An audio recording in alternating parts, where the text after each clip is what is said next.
Good morning, ladies and gentlemen, boys and girls. Welcome to this day of Monday, Tuesday, Monday morning. Monday morning. How you feeling? I feel terrible, Sammy. I feel terrible. Howdy, HIVs. HIVs, congratulations on first. Sammy, congratulations on second. Cam, congratulations on third. Holy moly. I am getting better, though. I am getting better. I never saw Seribot join. Yeah, it didn't join yet. It's very strange. I had, you sound like death. I feel like death. What up, Aaron? Howdy, howdy. Vongo, how you doing? I also feel terrible. Oh, sorry to hear that, Vongo. Trolls, quickly come in. Wait, what? Come in. Appreciate the alert, Cam. I think I'm also getting sick. Oh, come in. I see. Yeah, this is weird. Seribot's not coming. When I started, when I went to start the stream, it said that it was forbidden. Like I got a pop-up error, and it said that starting the stream was forbidden. I was like, what is this? What does this mean? Forbidden. So maybe that's part of the reason why Seribot's not here. I don't know. It's very strange. Very odd. Anywho. Lots of things. I've had a lot of time to like sit back and think a lot. Cause that's all I've been doing. Truthfully, all I've been doing is I wake up, I go back to sleep, I sleep some more, and I've just been sleeping a lot. Or like half the time when I'm trying to sleep, I'm just laying there in pain. It's really weird, very annoying. But I've had a lot of time to think, and something that's interesting. And I knew this was going to be part of this game. Today's not been a good day. Sorry to hear that, Vongo. This game that we're making, the greatest clicker game known to mankind. Lots of tea in another stream. Lots of tea? What do you mean, lots of tea, Dr. Dark? Is someone talking tea equals drama? They talking trash about Covino? Is that the kind of tea? Or is it other tea? That's the title. No, lame. Anywho, what was I saying? Oh, yes. So I've been doing a lot of thinking on this game, and talking trash about Covino should be illegal. No. I got you though soon. Oh God. But yeah, I've been thinking about this game, and like, I wouldn't say it should be illegal. We stand Covino. Biley. Welcome in, by the way. Oh, I didn't turn on music. I made a C++ thing. I saw that, Vongo. That's really good. Really good. Let's go to YouTube. Let me turn on some music, some background music. But I've been doing some thinking about this game here, and it doesn't, like, I know this game, the purpose of this game is purely for, like, a short-term, like, quick little game for learning, to practice some multiplayer stuff, get leaderboards down and whatnot. Howdy, Oxy. But this game, it doesn't really excite me. It's like, I don't know, clicker games are cool and all, but they don't excite me that much. And so we're not gonna drop it. We're still gonna finish it out. But I noticed as I was like sitting here thinking, is that the auto chess portion of it, I have an idea if you're a Mario Party clone. Oh, the game isn't gaming to you. That's true.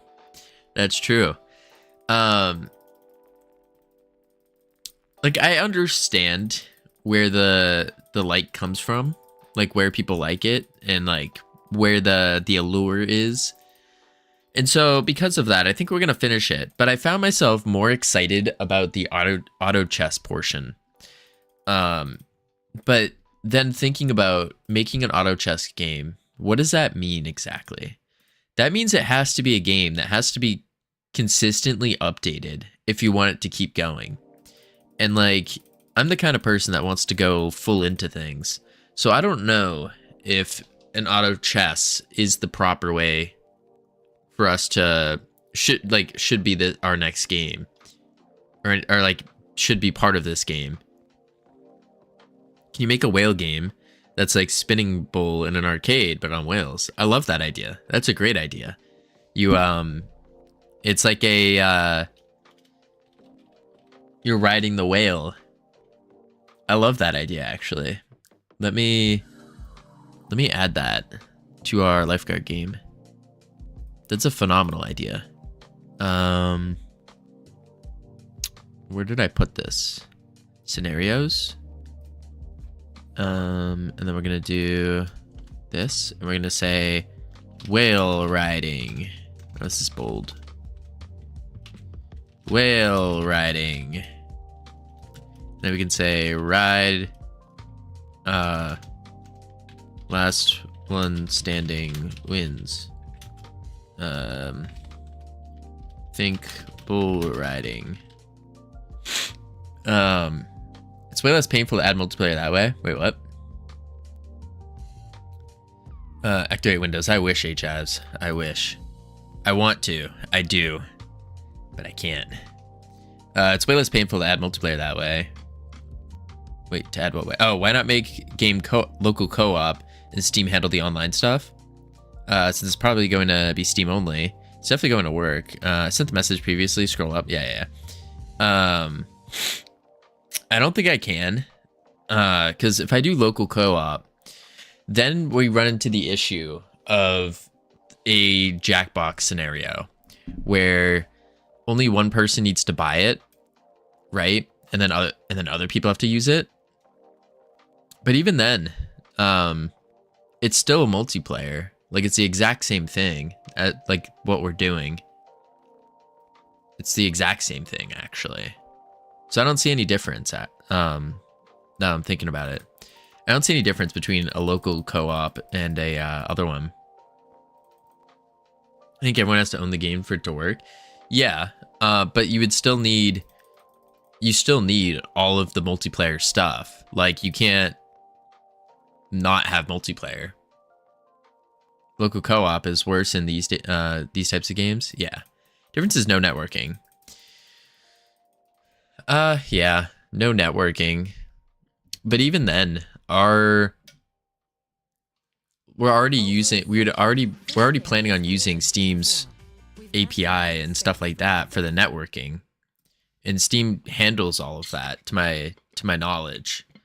So I don't think it's going to be that crazy. It might be a slight difference. Maybe. Potentially. But I don't think it will be... I don't know, I'd rather have an online and then have the ability to later on allow us to... almost like a Among Us, where you can queue in to like lobbies and stuff. Match up with random people if you really wanted to. Send me that page that shows how to set Steam up in Godot. Send me that page that shows how to set Steam up in Godot. What page? I don't really have a page, Oxy. There's it's a big plugin. Yeah, Godot Steam is the one that does all that for you. And it has all of like their whole stuff. No, the Steam stuff, I think you looked at it. I've looked at it in the past, but it's Godot Steam. Is this whole thing. This is the tutorial for the lobbies, but you can go through it. This is all their documentation. There's a lot to it. A lot. But yeah, that's the idea. Anywho, let's close out that. Clicker. So what I was thinking is when it comes to time for your fourth game. Nice, Vongo. When it comes to the battle, and specifically our plan for an auto chess, I do think auto chess is a good idea, but thinking through it a little bit deeper, that means that we have to keep this game pretty much updated, or else it's just gonna die out, you know?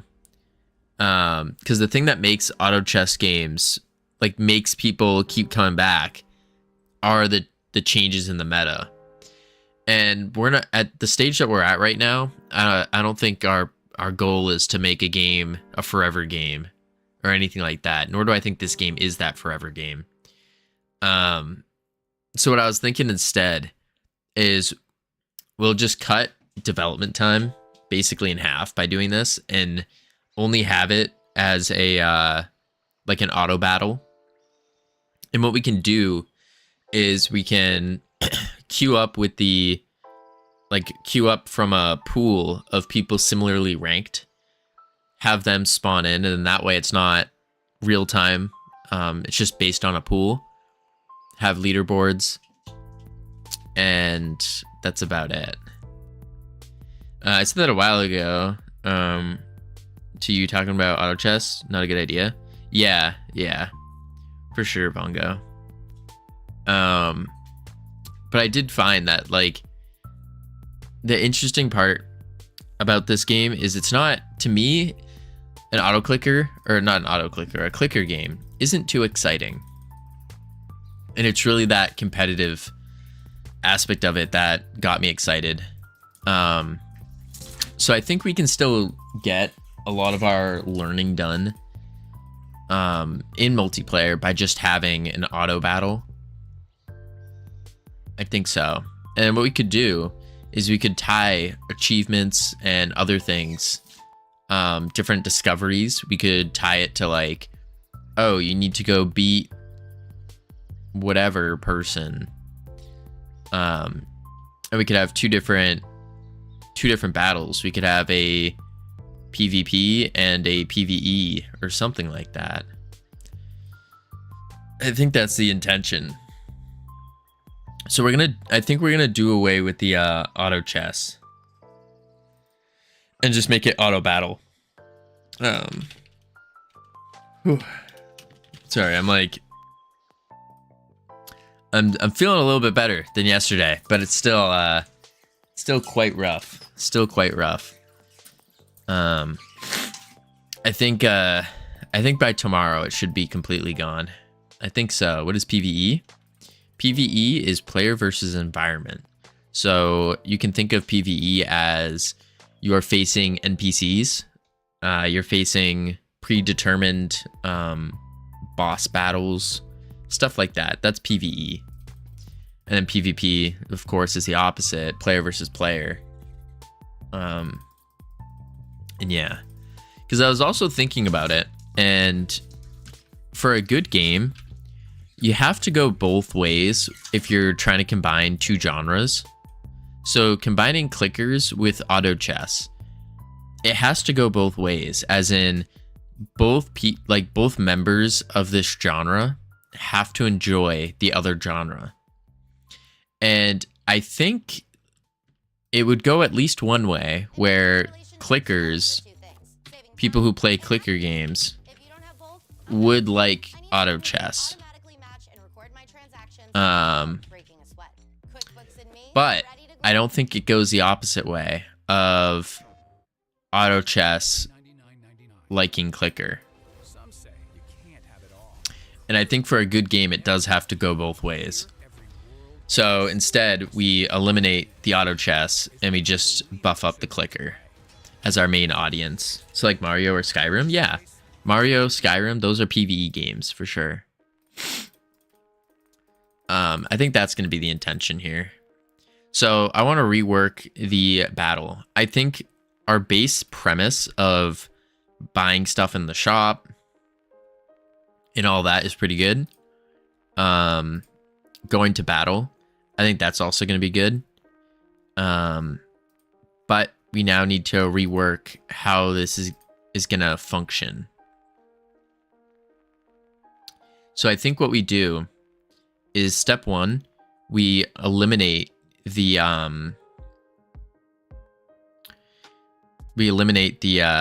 this little shop bar here. Eliminate that and just make it so they spawn here automatically. Then from here, you can place your units however you like. And we would want to save this configuration. How we save the configuration, I don't know yet. Yeah, not too sure. Then the question comes up is, do we want our enemy to be already visible during this stage so you can see where they all are? I think making them visible would increase the skills, or like the what do you call it? Would make it more skill based, or like strategic. That's the word. Would make it more strategic, because then you can be like, oh, they have this here, so I'm gonna put my guys here, or something like that. Yeah. So what I want to do here is I want to put let's first eliminate the shop. I do want to keep the captain. I don't know where we would put the captain, but let's go into our battle scene. Then we can go into captain texture rec over here. It'd be in the user interface. Yeah, set landing party. And then what I did was I connected, let's see, I did the texture. That's okay. This is for that pre-battle interface. Here it is, on captain selector and on crew selector. So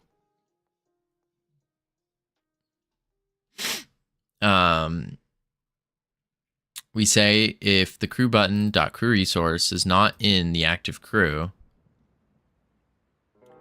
then if the active crew size is less than 5, we append the crew button to the active crew. This is for the first part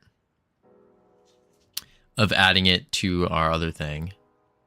Set crew. Here it is, on crew selector button pressed. That's not it either. Huh. So we have to find, where did we set the original crew spot? That's the first thing. On captain selector button pressed. Captain button.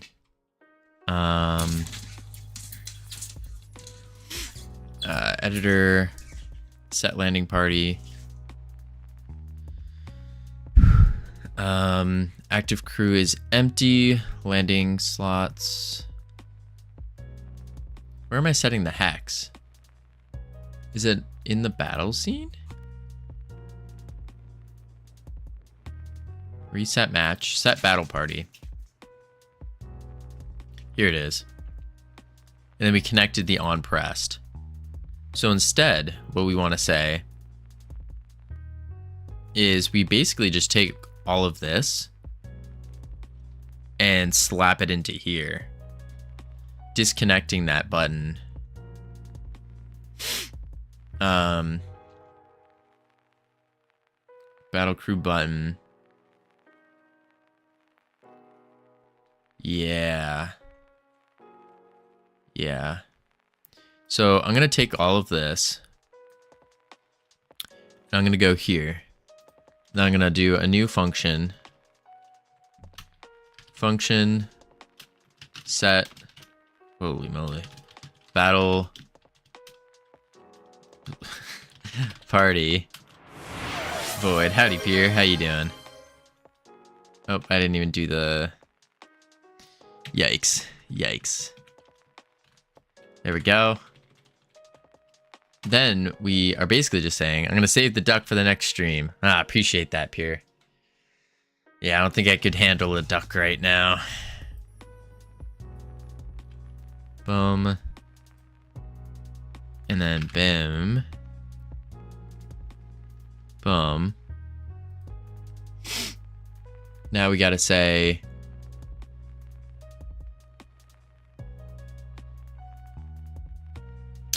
this is where we have to loop through our...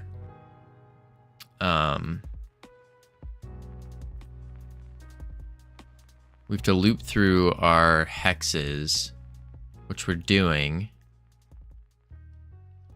And then we have to loop through the active crew within the thing. So what we can say is skip this YouTube ad. That's the first thing we do. Now, what we do is unit, set unit, battle crew button, crew resource.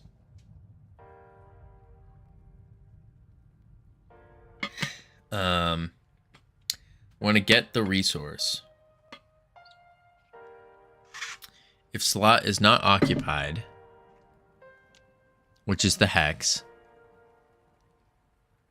then we say unit, set unit.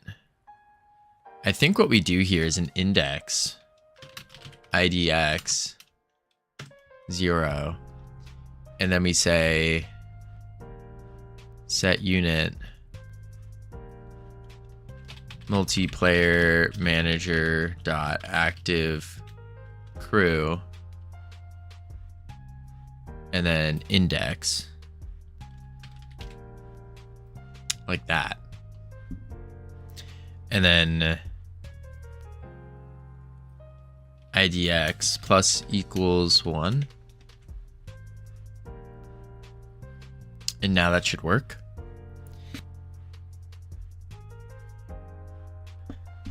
I think that's the play. Yeah. Thank you, Sammy. That sneeze seemed violent. It was very painful. Very, very painful. It wasn't like a big sneeze. It was just a very painful one. Very painful.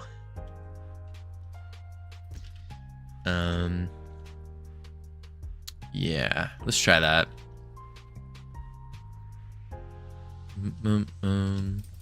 It's weird now today. The sickness now feels like I have strep throat or something. It's terrible.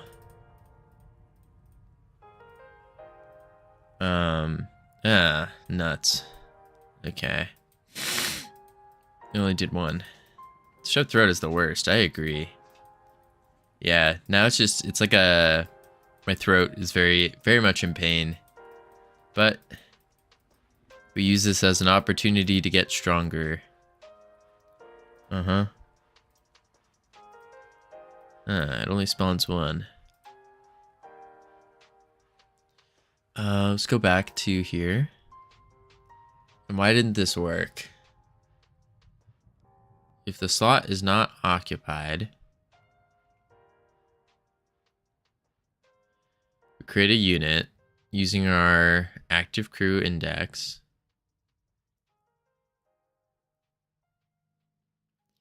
Add child, unit, true.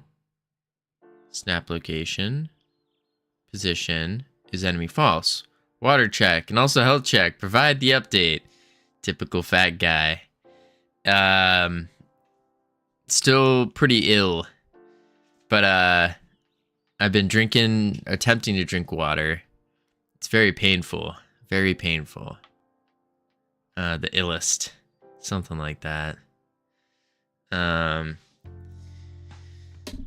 The realest, the illest, the can't even rhyme right now. I can't rhyme. Thank you for the update. You're welcome. Let's see. Why did that not work? Battle.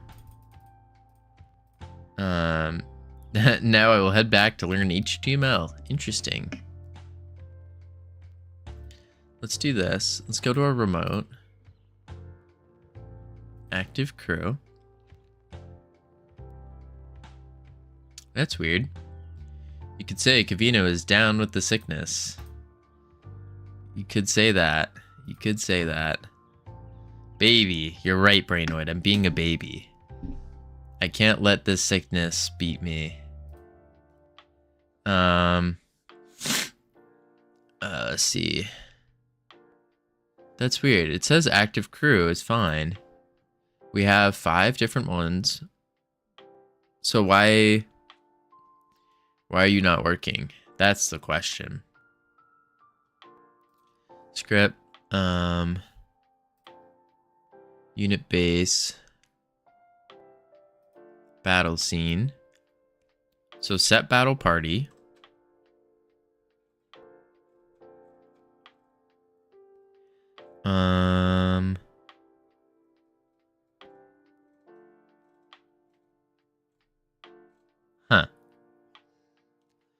Index 0. Set unit, active crew, index. That works one time. Then we index plus equals 1.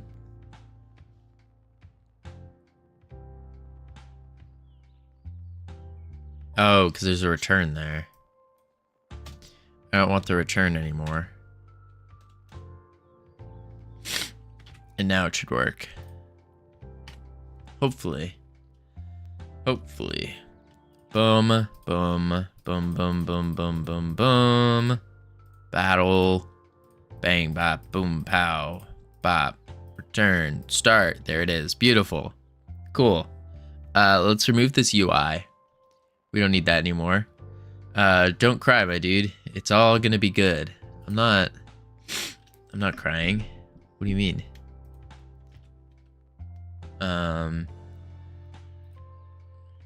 No. Not even close to crying. Actually, I think my tear ducts have dried up. I don't think I can cry. I don't think it's physically possible anymore.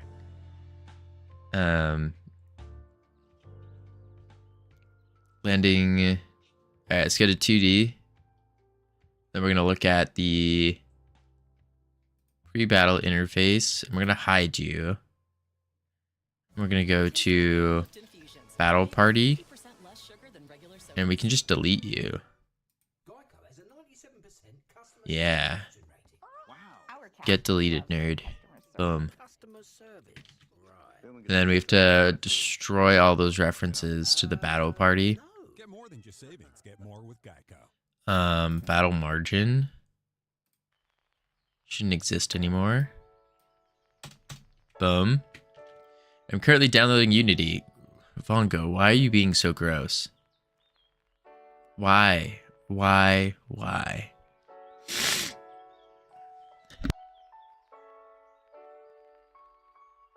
my gosh. Gross. Gross. Maybe they're inspired by my work. Bongo? No. Bongo's just jumping all over the place. Ain't that right, Bongo? Why are you going for Unity, Bongo? That's the question. I want to make a VR game. You can make a VR game in Godot. They have VR stuff. Look. All the VR. You can make a killer VR game in Godot. And think about it. Which, yes, I know Godot has VR support. Think about Unity's particle system. And then think about Godot's. Which particle system's better? I think the choice is obvious.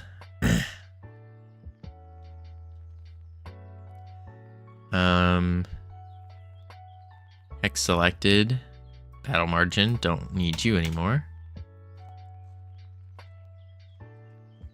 Don't need all of you anymore. Boom. And then... yeah. But I have to set up all the SDK stuff, but Unity does it automatically. Gotcha. Gotcha. Okay, now that we have that going, we have to think of how are we going to bring in the captain? That's the tough one. Boom, boom. Uh-oh.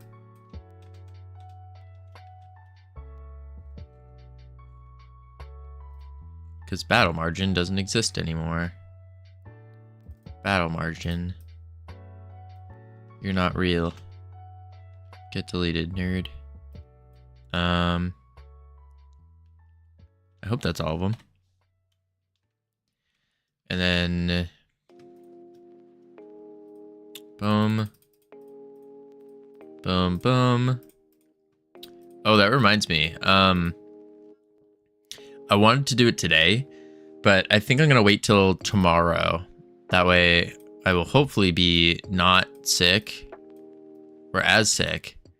But I think we're going to announce the winners of the Jiggle Jam tomorrow.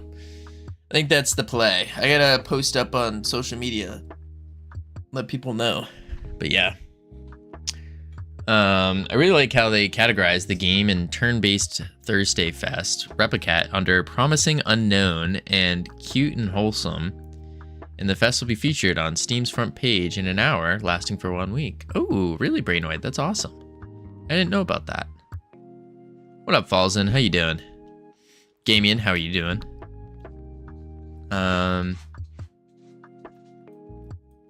Let's see. So we have that. We have the enemies. Where do we get the captain?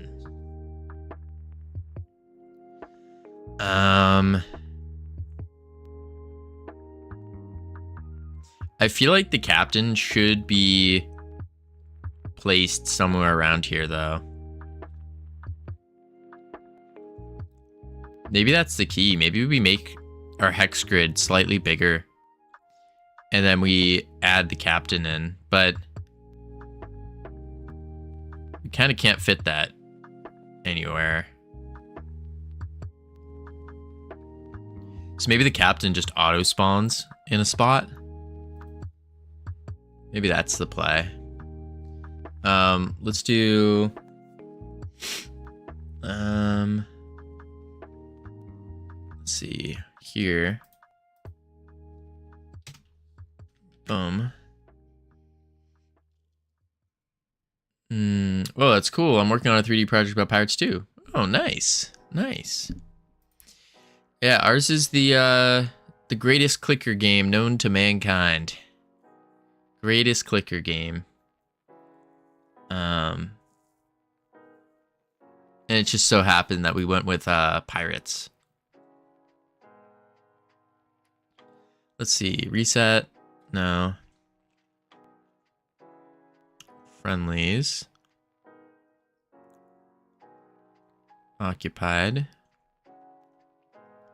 What am I looking for? I'm looking for the pirate to do a thing. Yeah, this one is not a competitor of yours because it's the greatest. Ooh. Oof. Falzen, what kind of pirate game are you making? The project is an animation. Oh, interesting. Yours is an animation. Huh. Oh, not a game. Yeah. Let's see. Crew selector. On start battle button pressed.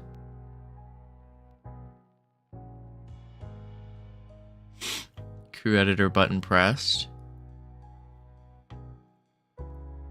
Okay.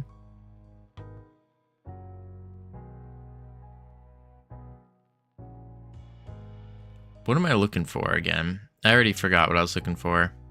Oh, yeah. I want to go to the battle scene first. Let's make it the intro cutscene of the game then. I wouldn't be opposed. Hex grid. Let's try 6x4 maybe.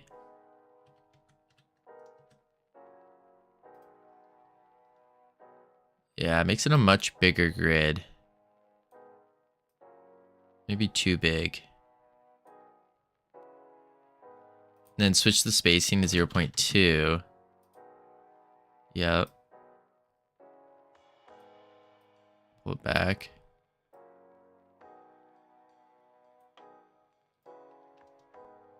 I think that's what we're gonna have to do. 6x4, 0.2. 6x4. Oh, wait, no, don't do that, don't do that. That's the bench. I broke the bench. Yep. 5 and 1. Update, there we go. And then I need the enemy, 6x4. And then 0.2.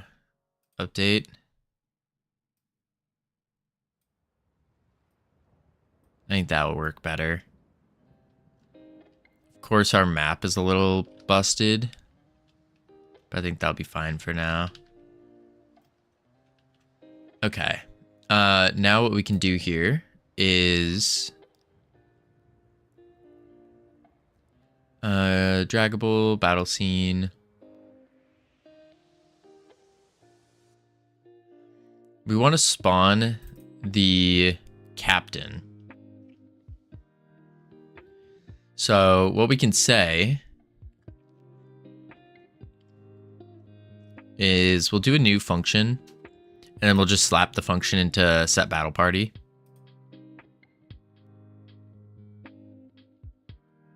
Maybe.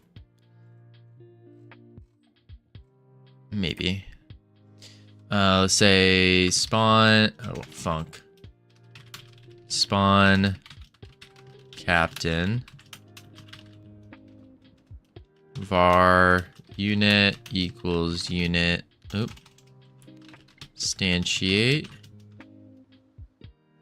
Unit not declared. Oh, full caps. Instantiate. And then unit dot set unit. And then multiplayer manager dot active captain. Because that's just a single variable holding the resource. Then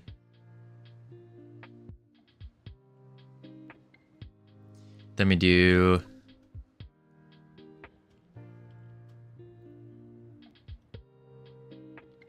friendlies, add child unit true, unit dot snap location equals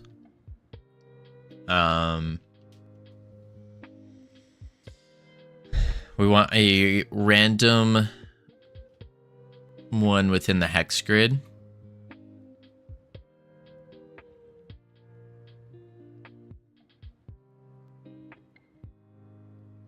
So we can say hex grid, hex friendly hex grid dot get children dot pick random. Let's set that to a variable though. Random hex equals this.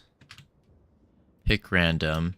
Random hex dot global position.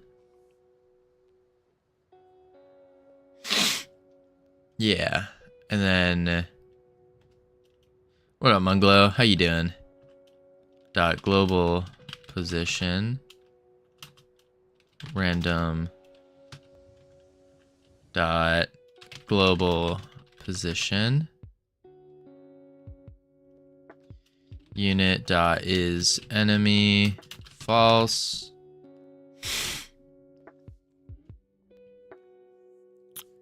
And I think I might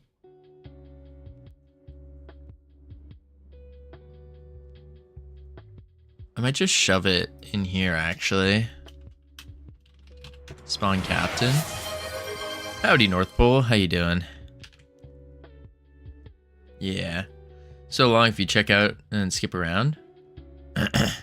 Wait, it's long, so if you check it out, skip around. Oh, I completely didn't even see this. Good. I got some good progress on movement yesterday. I made my clip here. Ooh. Cremated or buried? That's a great question, North Pole. I've put a lot of thought into it, actually, and I think what I would want is to be cremated and turned into a diamond or some kind of like gem. And then what I want to do is be put onto like a watch. So like cremate myself, put myself into a diamond, and then be put on a watch, and then pass the watch down from generation to generation. I think that'd be really cool.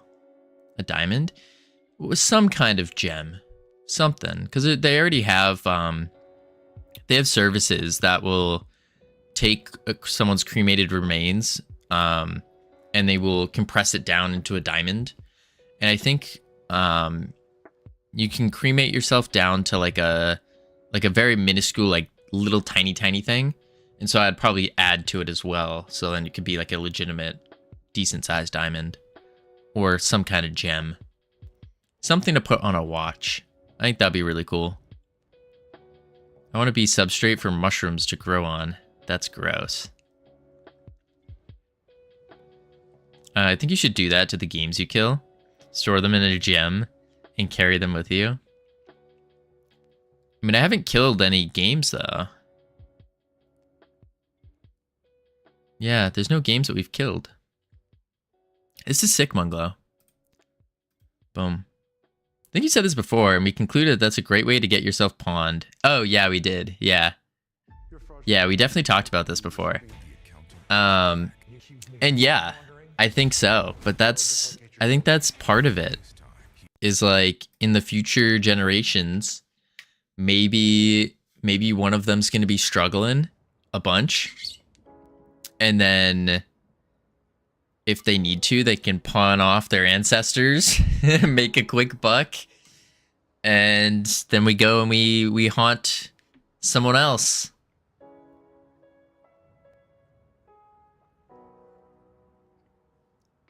Yeah. I think that would be cool, though. Gooey Hyper, thank you for the follow. Welcome to the team. You now have access to the beautiful, the immaculate team emotes you can use to welcome people to the team. Yeah, I think that would be cool.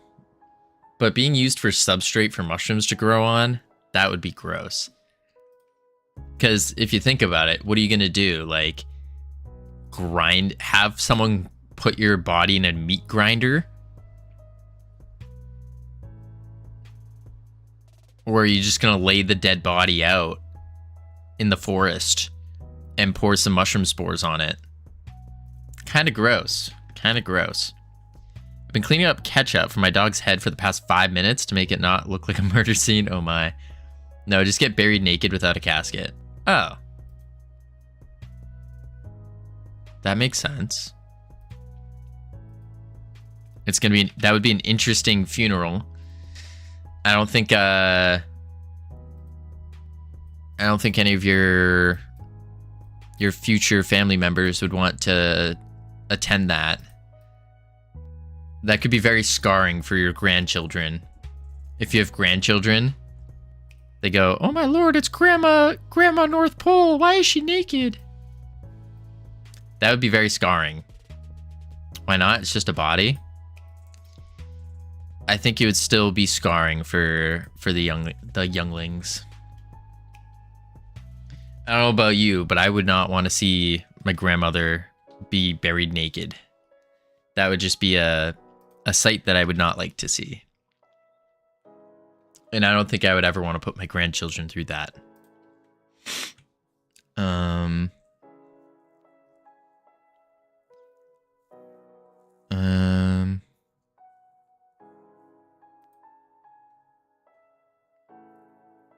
My grandparents are hippies, so don't know. Ah, gotcha. Gotcha. No, it could just be a fundamental value difference as well.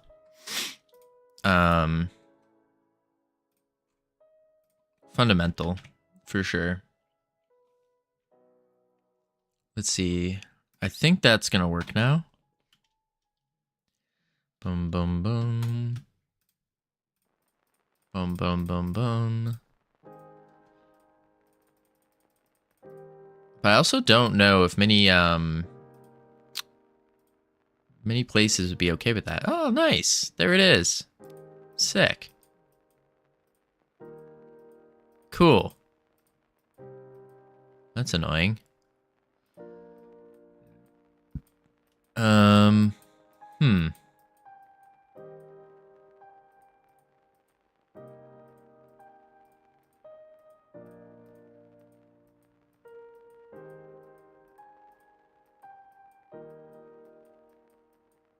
Cool. Boom. Boom. Boom. Boom. Boom. Can you place your units in the enemy grid? Negative. Oh, shoot. You can. That's a problem. Dang. Yes, you can. We gotta stop that as well.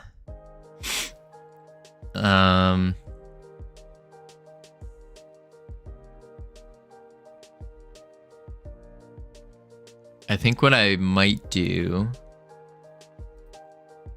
is go to where we can move them.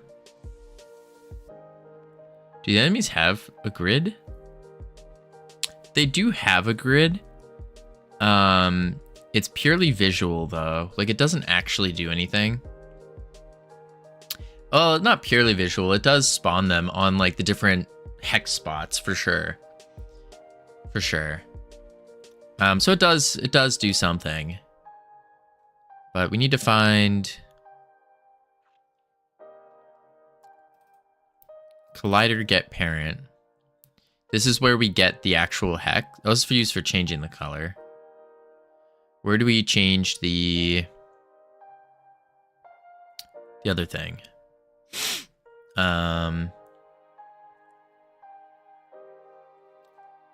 Return. Start combat. Man, oh man. Reset scene. Choose winner. Where did I change it so you can drag them around? Is that on the unit?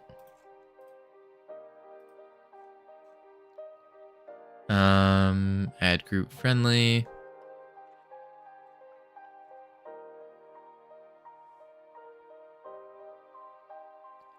Ah. For over a century, so we need to give these hexes a group. Now, this is where I don't know why. But my initial thought is assigning a node group isn't a good idea. I don't know why that's my initial thought, but I also think a node group would be the solution to this. Where we could say if hex is not in group, like our own group.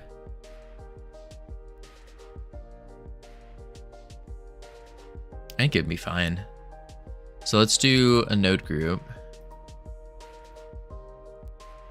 Oh, we have enemy and friendly. Okay, so we started adding it. Cool. So we just have to add it to group then.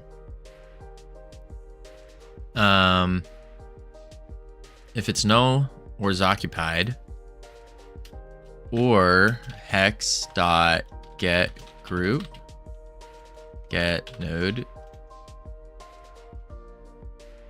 Let's try another if. If hex dot get. No. I don't like how it doesn't do the autocomplete. Superb. Something like that, Eduardo. Something like that. Howdy, howdy. How are you doing? Focus on work. You're right. That is what we are doing. That is what we are doing.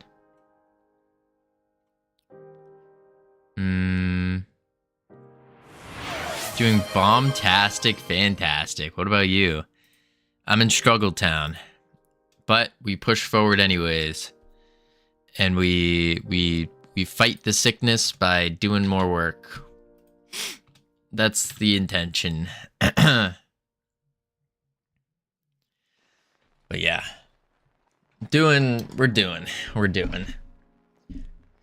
For how long have you been on Twitch doing game dev? For 11 months now. 11 months. Struggle Town should be the name of the city in the game. Yeah.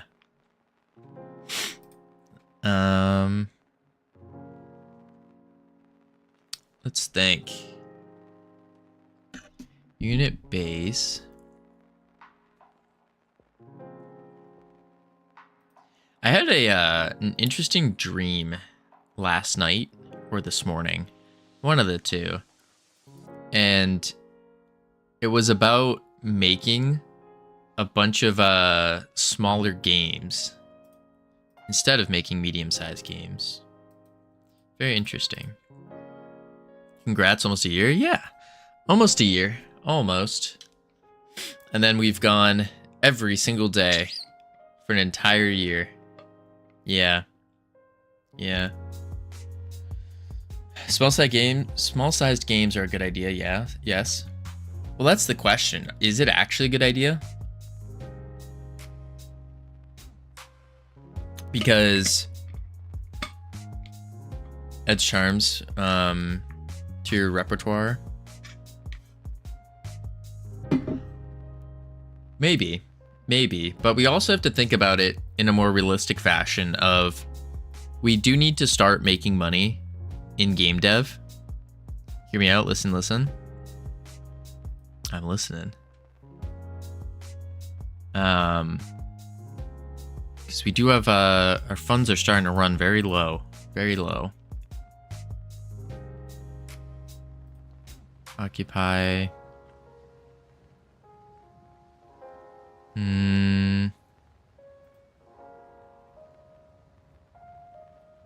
No one can make a golden game, but you can make a bunch of games. Sooner or later, one of them will be promising. True.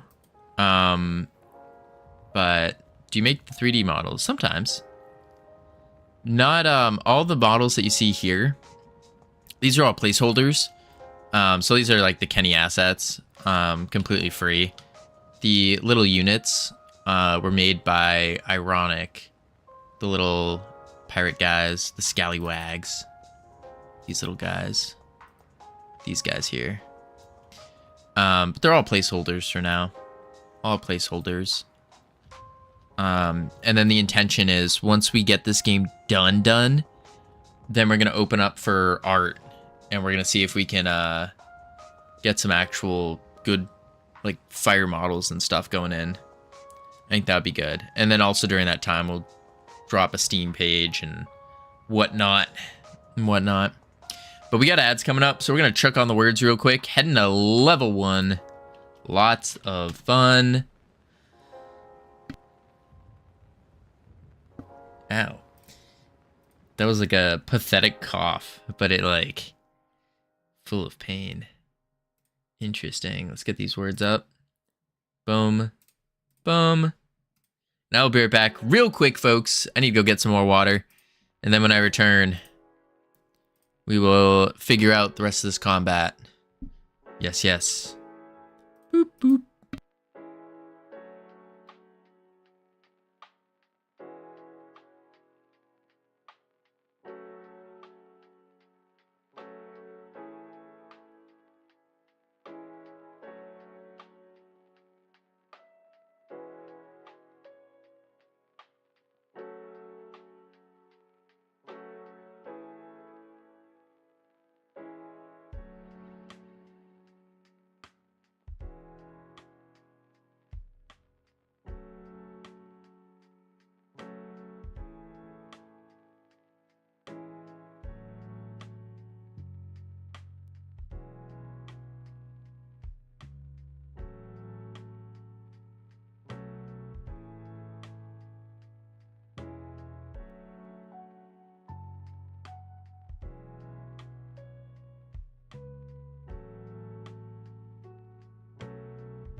I've returned. Oh my lord, it's Covino. He's back. Wow, I missed you so much. Oh, that's the wrong one. There we go. Ugh. Always takes a while to turn this webcam back on. There we go. Let's turn off the autopilot. Boom, bang, bop, pow. Death Razor, how you doing? Ugh. What did I miss? Take some ibuprofen too. Nah, I don't do that. No, Biley. I have a theory. My theory, my hypothesis, is that if I don't take any medicine when I'm sick, then my body will become stronger because it won't be reliant on extra things. That's my thought. Like, you sound like my wife. I don't coddle my immune system. Yeah. An untested hypothesis based on anecdotal evidence. The best kind. Well, that's what we're testing right now. We're testing... we're testing the hypothesis right now. That's what we're doing. It's a theory. I think it might work.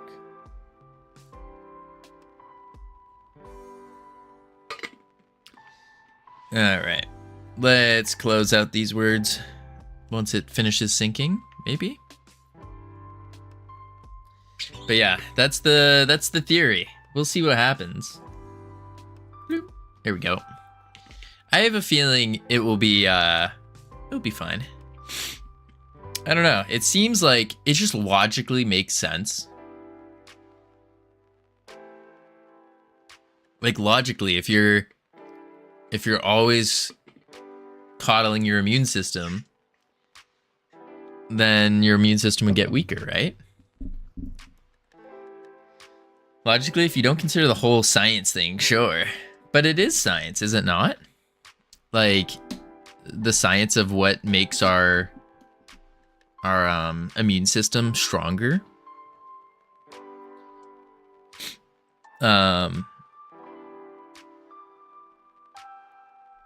It's like your body figures out a new way to combat the sickness, the disease, the virus. And so if you're giving them steroids, hygiene has made our immune system weaker. That's true. I could see that. I could definitely see that.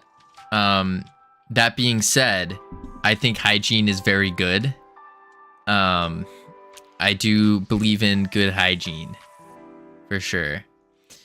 But the fighting you're currently doing means it has already surpassed your immune system. Or, hear me out, this is just, there's a battlefield going on in my body. There's a battlefield. True, we should not be washing our hands. Don't be gross. No. We should be washing our hands. Yeah, if he's sick now, the immune system is working. Constantly kind of giving yourself counter arguments. So you're constantly kind of giving yourself counter arguments? No, I'm not. No battle, just rip. No, the being sick is a sign that your immune system's working, that it's fighting. Because it's not like your body is now putting all of its efforts into combat. Yes, it has surpassed the first line of defense. Well, yeah.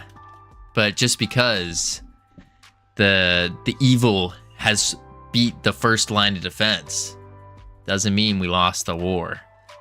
May have lost the battle, but not lost the war.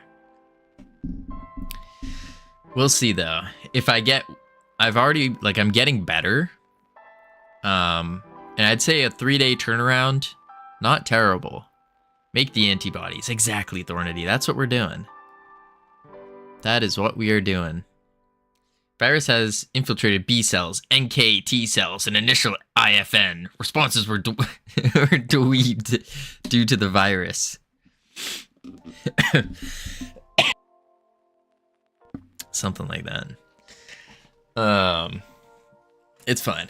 The combat, I don't know. I think it's working. I think I think it's working. Should not be streaming if sick though.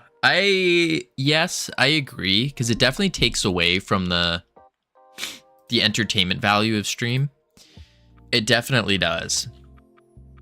But I told myself I would stream every single day for an entire year. I told myself I would do that. And so if I let myself down, then how is anyone else gonna believe me? You know? So it doesn't matter what it is. There could be thousands of excuses. But yeah.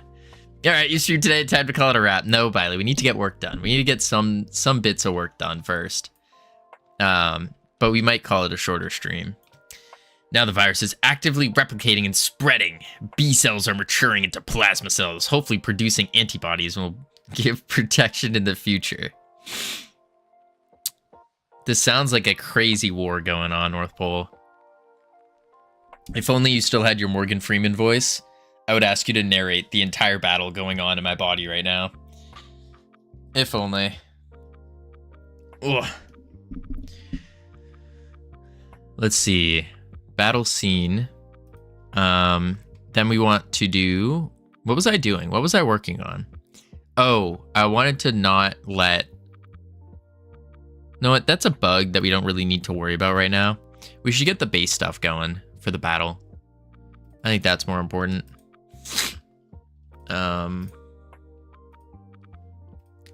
Tavern. Boom, battle. Bum, bum. Okay. So we're not going to worry about this quite yet. You people forget I'm a biochemist and have actually memorized nearly all of the innate and adaptive immune system. Interesting. So then, North Pole, let me ask you. Is there any science to back up my theory, my hypothesis of not taking medication when sick? Because it sounds like... Yeah, I have no idea. Alright, let's do... Enemy...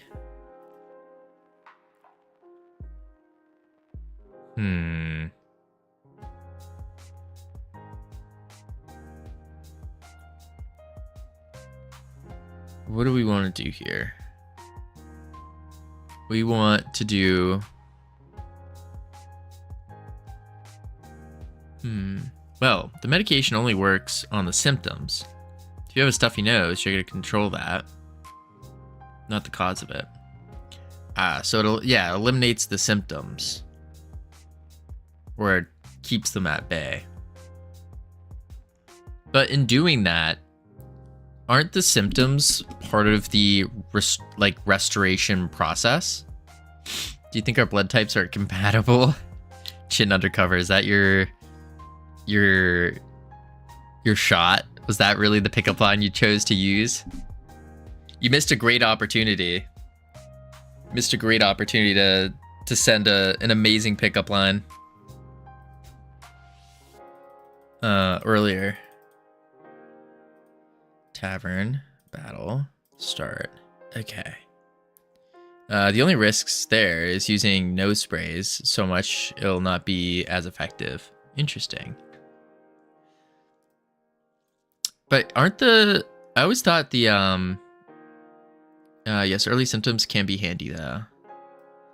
Yeah, I always thought like the symptoms of being sick was like part of the healing process. Like, for example, a stuffy nose is your body taking all that grossness and like pumping it out of you.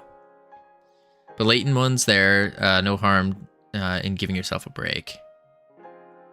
Latent ones there is no harm in giving yourself a break. Could you elaborate on that? What do you mean by but latent ones?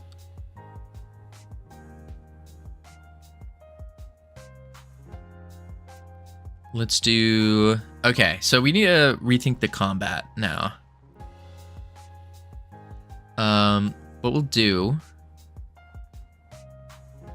Hmm.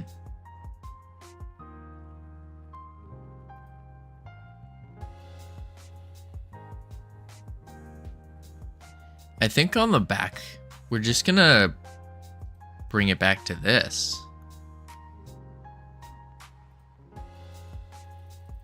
If you have a cough that keeps hammering on it for 2 weeks, you've already surpassed the virus that was in your body.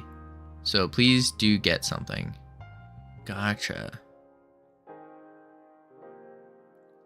If you have a cough that keeps hammering on for 2 weeks, you've surpassed the virus. Then why does the body continue to cough then?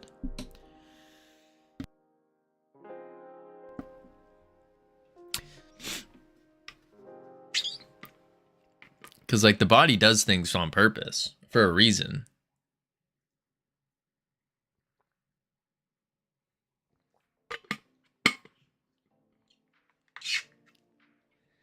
Boom. All right, we want to do. I want to go into the battle more, but I almost feel like I almost want to juice the game up more. Let's fix up the tavern. Let's make the tavern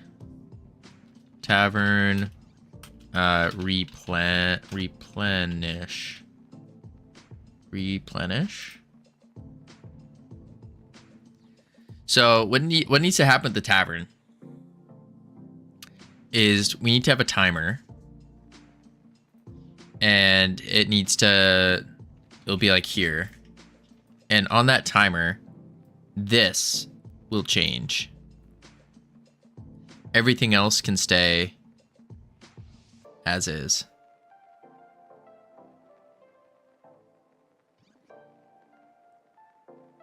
Yeah. I think that's the play. But then that brings up a point of, do we even want to show? I mean, the sold up here should be a thing, but down here? Maybe not. But why would you ever want to buy more than one?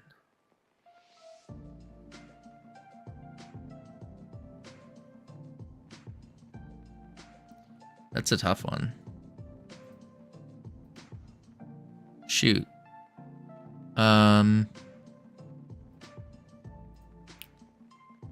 That is an interesting one.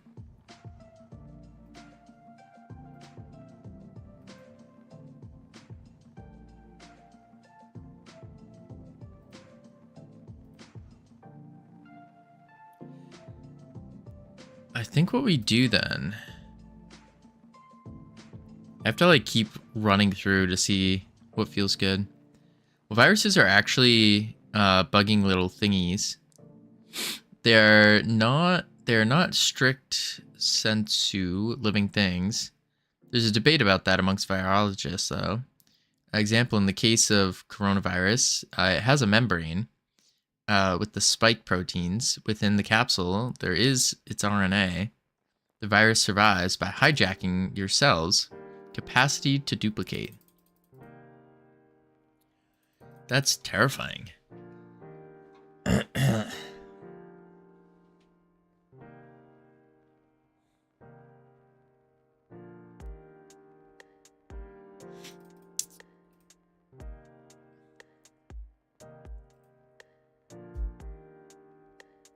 What's really spooky is that this is a man-made thing too. It's a comorbidity. Your initial illness may have been the flu with some acute symptoms, but then that illness gives way for other illnesses, say, for example, fluid droppings on your lungs, giving you a rise to another illness, such as pulmonary edema, thus prolonged cough. Interesting. Yeah, when you're sick, I would assume the chances of getting more sick is pretty high.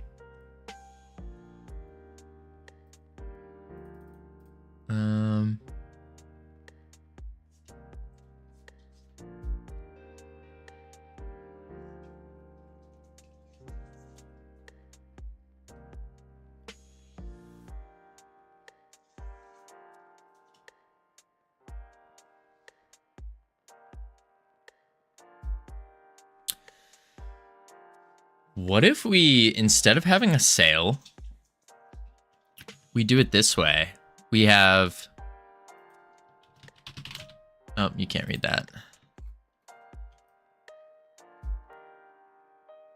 We do this, and we say... Yeller. Captains. And we make all of these captains. So we have 5 captains. Scaling prices. And then this is all the crew.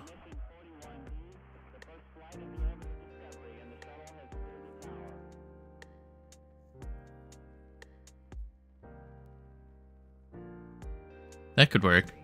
Another fun fact is our human DNA has pieces in it that have been labeled graveyard for viruses, which basically means throughout evolutions, we've been infected by so many viruses that have effectively inserted their genome into ours. Whoa. That's wild. Yup. Does that mean, like, we're more equipped to handle those viruses if we were to catch them again because we have them already?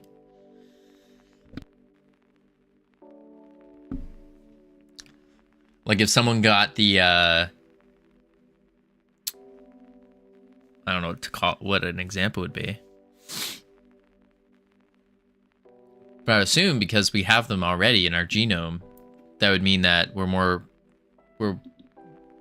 more equipped to handle them than if they were not in that graveyard.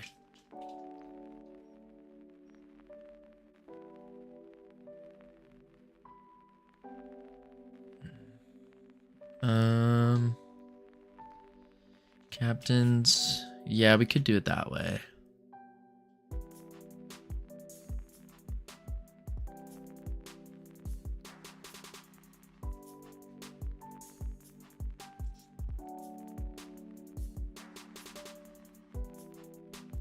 Oh, gross.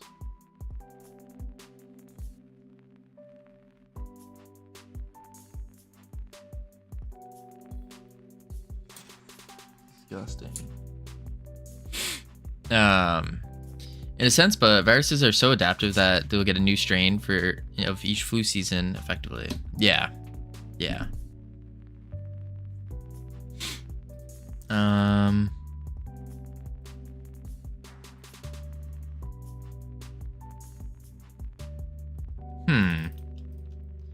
just trying to think of where to even go with this right now. So many different thoughts run through my head. And so many thoughts leaving my head. Bum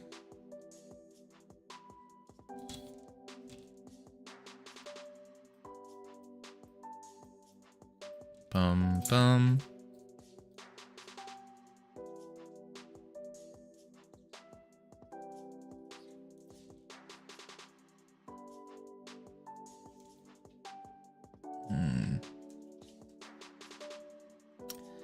Enemy.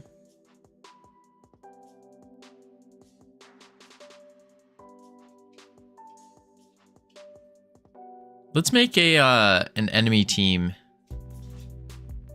thing. Maybe that's the play. I know I keep changing what I'm doing, left, right, and center, but I'm trying to think of something that is relatively easy to do that I can do right now. That's the play.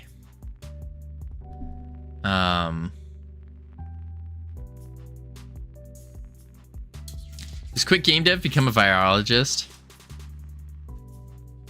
Why would I want to do that, North Pole?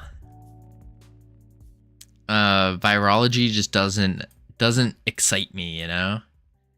Doesn't get me going like game dev does.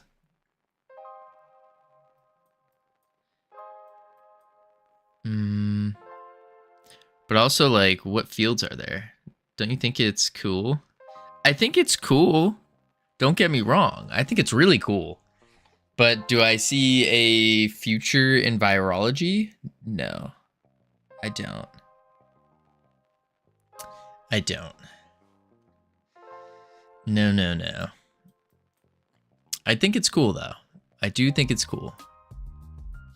Like I'm fascinated to hear about it and learn about it. But yeah, virology is gonna be big business. It is very big business. Before comp sci, I was looking at virology. Really? In the top 3 for me. Wow. More and more pandemics are gonna occur. That's true, North Pole. That's true. As more and more scientists unleash their random viruses upon us. Same for super bacteria. It's terrifying. It's quite a scary thought to think that that COVID was made by people and then it was just unleashed and we're all suffering.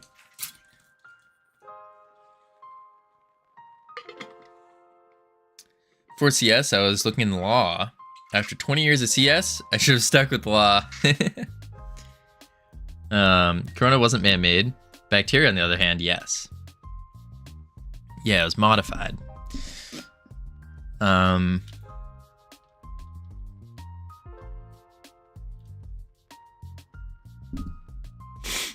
Terrifying.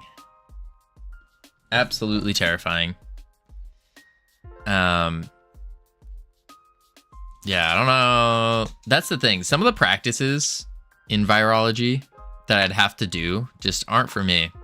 Did I miss the jam winner announcement? No, these slowed. No. We're gonna announce that tomorrow. The goal is for me to be unsick, so then I can actually announce it. So yeah, we're gonna be announcing that tomorrow.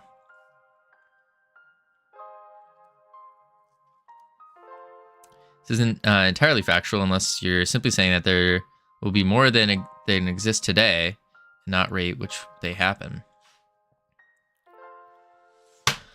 Whew. No, the bacteria is created by dumb people taking antibiotics when they don't need to. Interesting.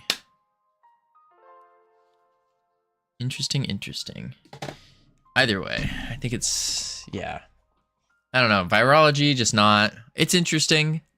I don't want to get into that business. I feel like it's a very not fun business to be a part of.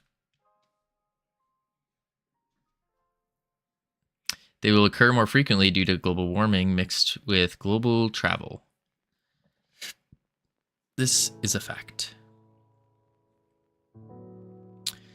Could see that. The more we travel, the more things can spread.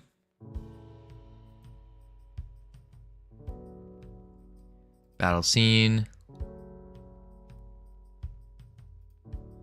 Yeah, but the game of virology just does not seem like a fun game to play. It seems like there's a lot of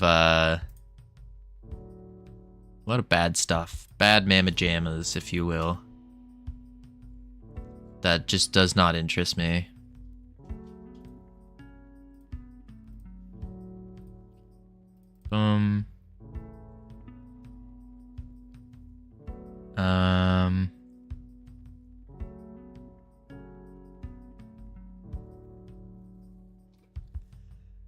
Let's see. Start. Current. We got to get very clear on what we're doing right now, because I am bouncing all over the place. All over the place. It's crazy. My capacity for work has been shot. Absolutely shot.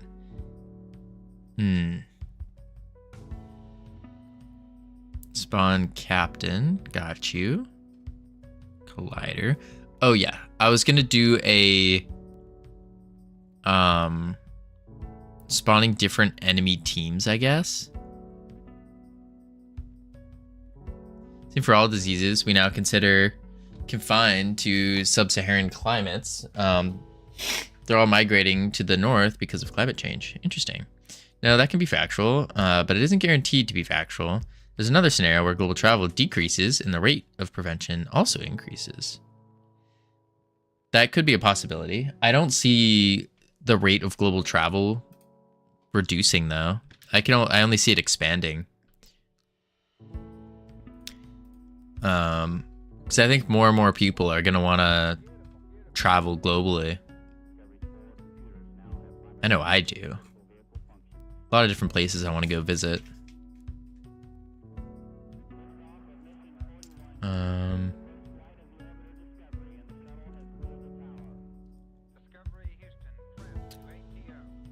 But you also see all of the, like, the stereotypical people of, oh, hashtag traveling, or I love traveling, and like they traveled to like 2 US states or something. But I feel like once traveling becomes a little bit easier or cheaper, I think more and more people are gonna travel.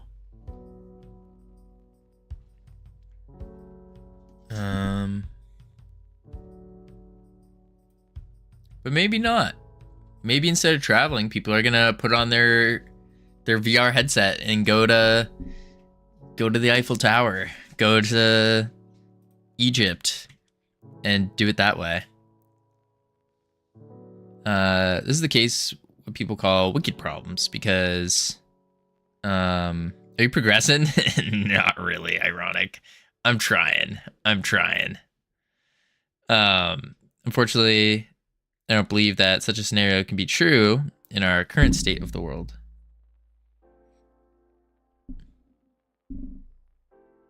Wicked problems.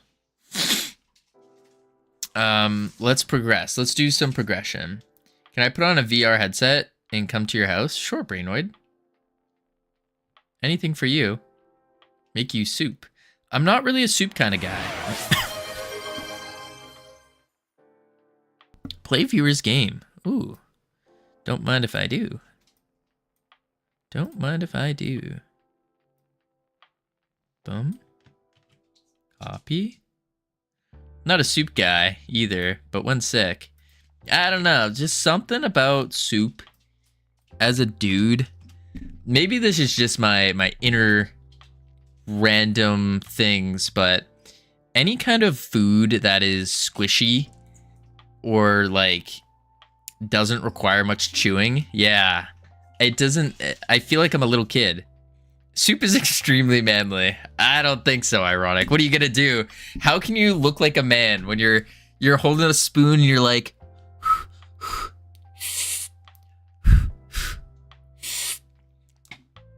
that's not very manly. You can put chewy things in soup, I guess. You're the one eating with the tiny spoon. I like soup. Yeah, but that's because you're a girl. I'd like to hope that people reduce the amount of commercial travel. I do hope amazing virologists will come with antivirals. Wait, I'd like to hope people reduce the amount of commercial travel. Really, North Pole? You're against commercial travel? Mind blowing. You can put soup on chewy things too. Men drink it from the bowl. I could see that. Chili and beef stew. I wouldn't consider those soups though. Like when I'm thinking of soup, I'm thinking of like chicken noodle soup. I'm not thinking of anything else. Like those kind of soups. Play viewers game.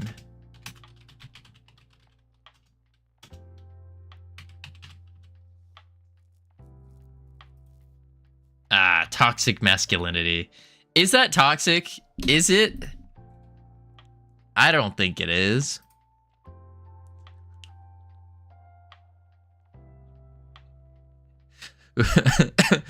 What is his name?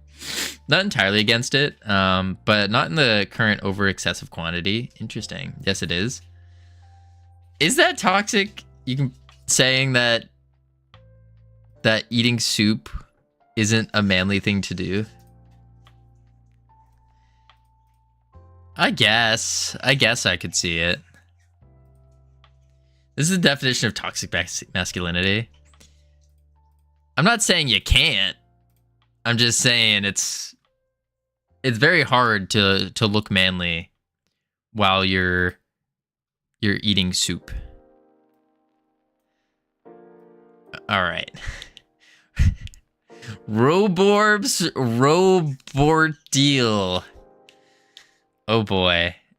Categorizing things as toxic is toxic. Yeah, I could see that. You should eat soup while hugging someone. I'm not saying hugging. No. Hugging is not a, like, that's okay. I just personally don't enjoy hugging random people. Yeah. Roborb the robot must clean up all the trash he can find and put it in the garbage chutes. This game sounds familiar, ironic. Just first sentence, it sounds very familiar. 2 game modes offer different experiences. Standard mode must be cleared in 10 minutes before the trash overflows to the top. Endless mode has no time limit and no goal limit. Just survive as long as you can. WASD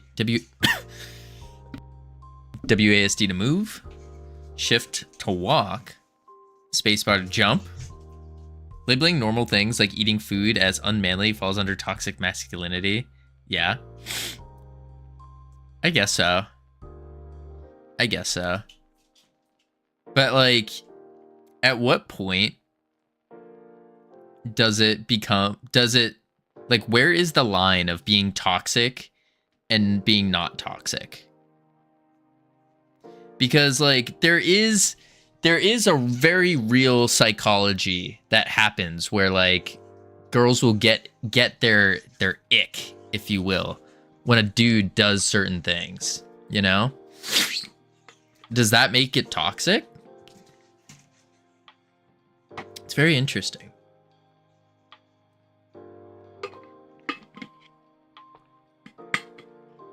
Please do enlighten me because I like to see this happen, TBH. I went to talk from an organization that is trying to shut down a local airport because it is wasting money and only uses to fly off private jets.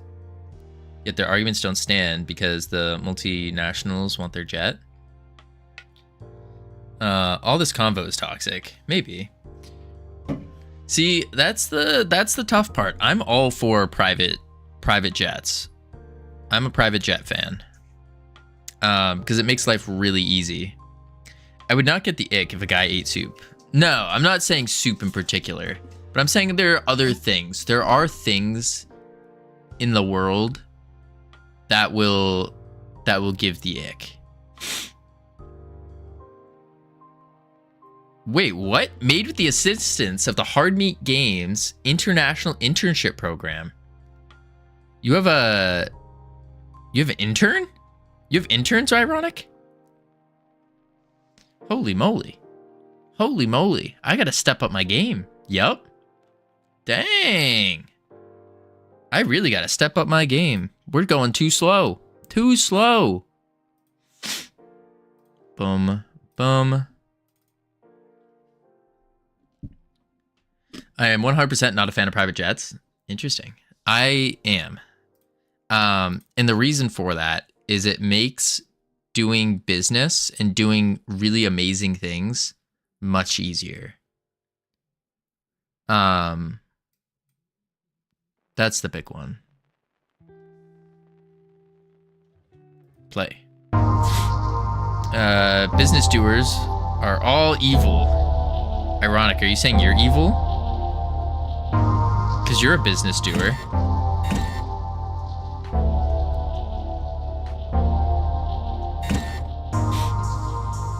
Like, that's the thing. We're all, like, I've never understood the whole all business doers are evil thing. Because, like, that's what we all are. We're all doing business.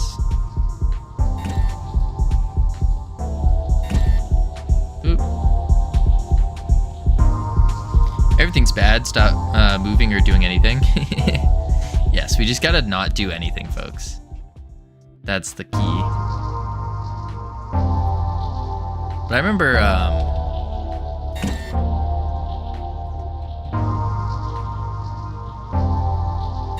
oh, shoot. There we go.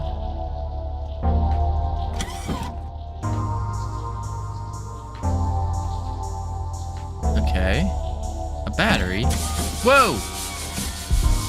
What the heck? What's happening? I regret getting that. Because they haven't tried that before. You must know that there's they've been going for years, even with making fees higher. It's all government subsidiaries.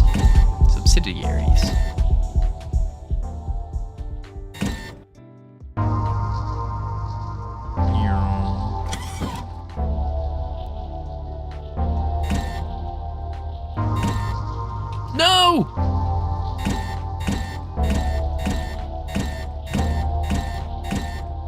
Oh boy.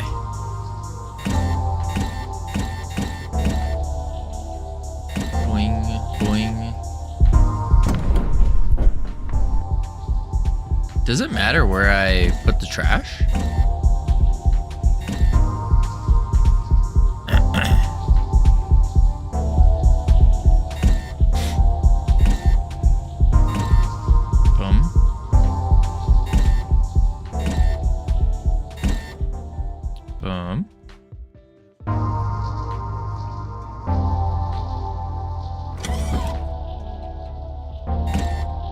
No!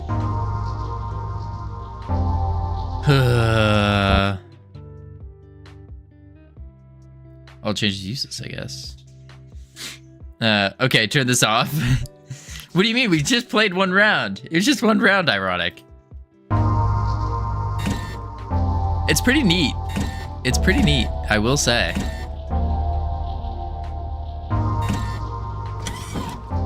It's definitely a neat idea. Let's keep going. Boing, boing. Yeah, arguments go with can go on for hours and hours. Even the people that know a whole lot more about it can't come to a conclusion. I've lost what y'all are talking about, to be honest. Last thing I remember was private jets.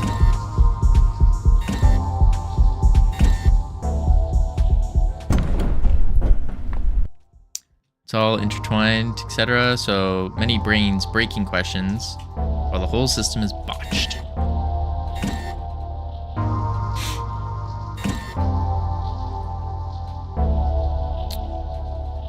See, I take the mindset of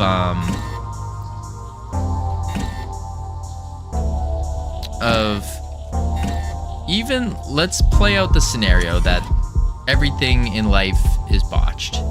It's all rigged. I take the mindset of, is that helpful to me? Because evidence shows that there are people that do things that I want to do, that have done things that I want to do, against all odds. So clearly, there's something. And so I just ask myself, is it helpful? Oh, shoot. Or is it beneficial to believe that it's all botched? That it's all rigged? Can I hold two? Oh, I cannot. Oh. Ugh! I hate this. What does this do? Alright.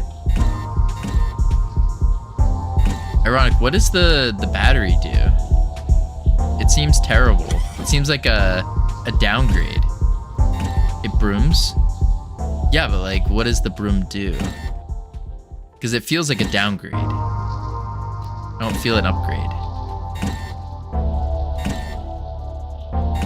You don't have to throw them if you broom them. Oh. That makes sense. Oh, shoot. I didn't even know you could throw. Oh, that's awkward. That's something you believe in. It's something you experience. That's the thing, though, is I've experienced many things. If you haven't experienced the system being botched, that's what I think the definition of privilege is. No, I've definitely experienced that.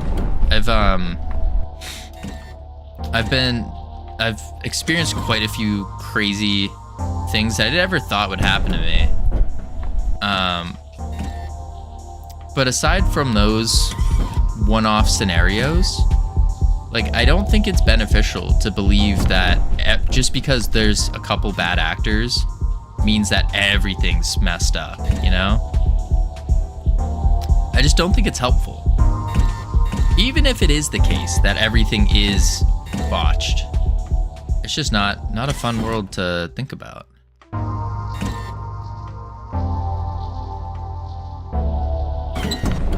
Yo.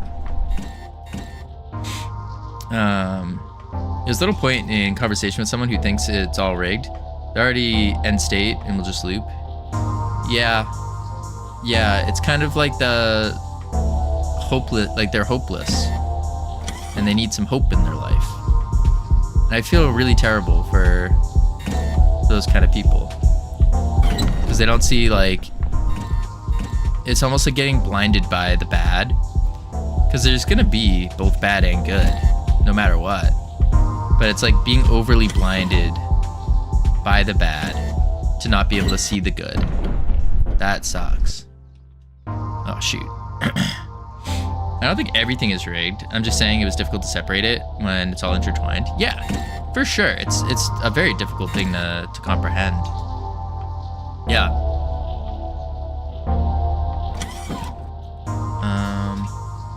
So if I get the broom,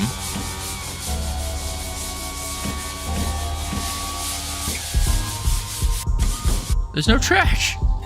Oh, nuts.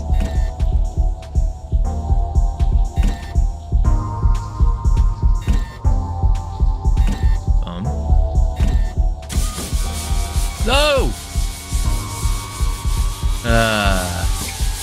Nuts. It's a pretty cool game, ironic. It's a pretty cool game. The broom, yeah. I don't let my life be consumed by madness because some people like private jets, because I accept that there will always be people that like private jets. Yeah, for sure. You know what I mean? Yeah. I think I'm picking up what you're putting down. I think so. Maybe if you can choose when to activate it, it would feel better. Yeah, I think so. I think so. Choosing when to activate it, because like that felt terrible when there was no things around there. I agree with you. Down all private jets and turn them into cat shelters. Oh God. No, no, no. Definitely. Y'all are wild. Y'all are wild. No, no.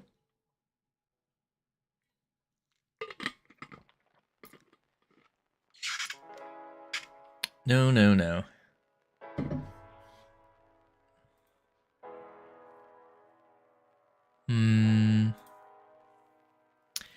I do find it, never mind.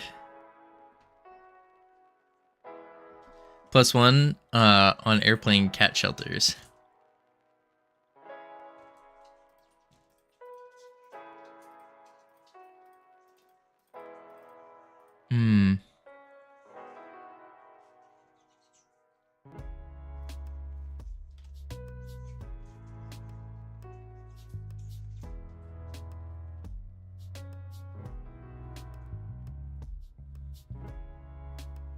I think the better solution than eliminating all private airplanes would be make better private jets. Make less pollutant jets. I think that would be the better one. Grind private jet owners, the rest of their friends, into bait and catch some tuna to feed the cats. Grind private jet owners and the rest of their friends into bait and catch some tuna to feed the cats. That's absurd ironic. Eat the rich? Y'all are wild. No, no, no. I think I will say, I think there's a fundamental disconnect and flaw with the whole eat the rich thing. And truthfully, I kind of find it disgusting. Like, I'm a firm believer that Everyone's good. There's no bad, like, I don't think being rich makes you bad. Eat the rich? No, eat the rich. Why? Like, why would you want to... What if someone said, eat the poor? I think zero tolerance ideas are simplistic minded, and topics such as private jets are nuanced. Yeah. Very situational. Money solves problems, though. It does. But also, in our society that we have, there is no way of analytically measuring value provided to society outside of cash, outside of money. That's just, whether we like it or not, that's how you can determine how much value someone's providing to the world from an analytics standpoint. Lots of poor people are also grounded to compost candidates too. No, I don't believe in grinding anyone to compost. No. I don't think that's right. I don't think that's right.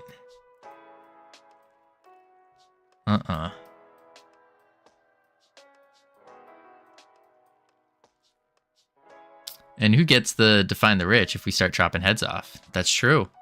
What is defined as rich? And then at that point, if you become rich and you get your head chopped off, why would anyone want to pursue anything greater than ordinary? If they just know, oh, if I provide this amazing service and I do this amazing things for people, I'm going to get my head chopped off. Yeah, I'm just not going to do that. That doesn't sound like a very productive society. It sounds like that's a great way to drop into human extinction. I'm just not a fan of that.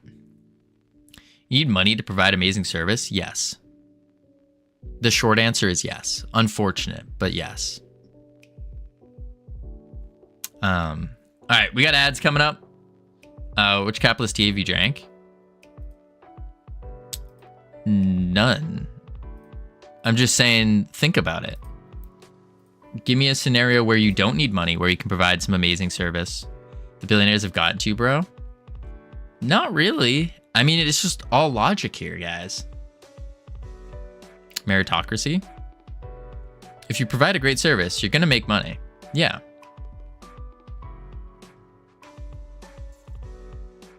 This isn't logical. Could you explain to me where you wouldn't need any money, where you can provide an amazing service? Based on us currently sitting on a computer with internet access and the luxury of talking about such things, we're already more wealthy than the large majority of the world population. So yeah, eat the rich, I guess. That's true, Chen. You can go volunteer to pull invasive species at your local park.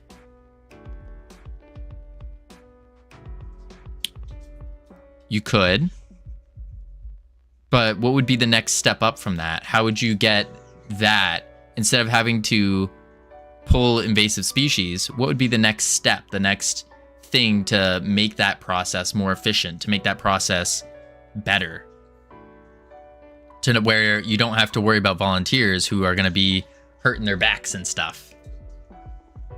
Oh my god, people, I thought we were joking about offing people. I was hoping, but it didn't seem that way. It doesn't seem that way. That's why I'm like, I don't know about this. This is my point. Thank you for putting in words. Yeah, absolutely. We're joking a little bit. All right, I'll be right back real quick. And then when I return, we're going to do some game dev. We're going to do some real game dev.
I've returned. Ugh, what did I miss? Oh boy. Oh boy. Be right back. Off, webcam on. Let's see what I missed here.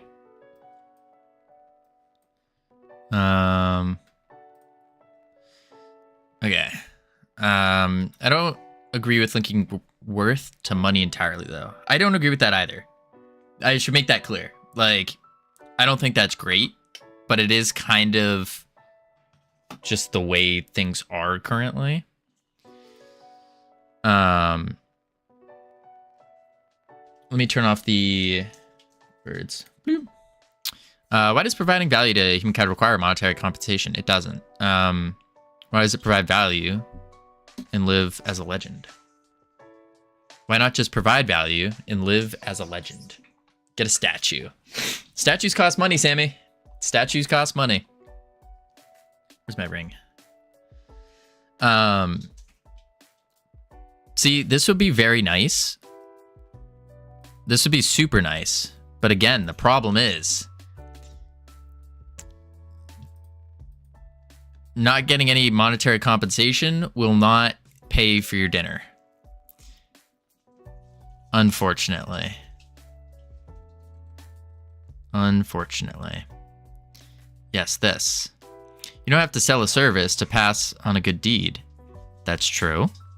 You don't have to. And I would argue that you probably shouldn't. I think a good deed is one that you don't necessarily, like a truly good deed is something that you don't actually benefit from whatsoever. Like you just do it out of the kindness of your heart.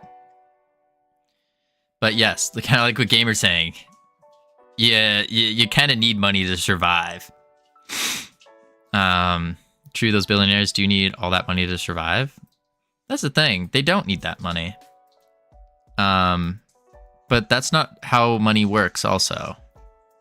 I would suggest looking into how money works to understand this more. Welcome back, Covino. Thank you, Gamer. We should get rid of voting and comment systems for all games. All games provide entertainment to someone. Showing a game highly rated is too much. Why does it need so many upvotes?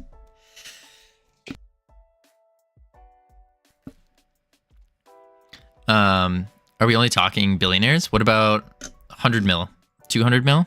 300 mil? When is it too much? I'm not convinced international corporations and billionaires provide any value that outweigh the harm they do to people on the planet. That's very interesting. I would take a look at different billionaires. But again, kind of like what Gamer's saying, are we only taking into account billionaires? What about people with a net worth of 200 million, 300 million? What about the... let's think of a really good company, and then you can just plop that in. We're going on the same page. Might have worded it wrongly first, or I might have misunderstood. Someone brought up Eat the Rich, usually talking about billionaires. There's only like 800 billionaires, if I remember right. What up, Temptic? I asked, who gets to define rich? No one answered. Yeah. See, I don't... That's why I'm like, I don't think anyone has those answers. It's a...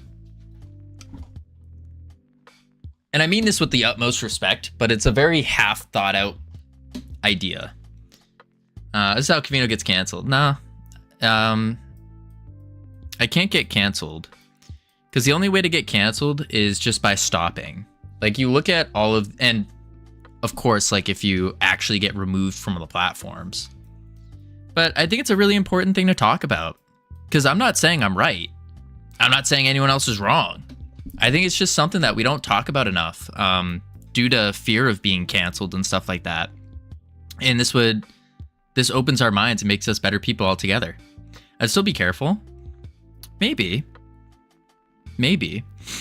But the thing that gets me is, like, I've made it no secret that Freedom Forge Studios will be a very big game developer. Very big. Very, very big.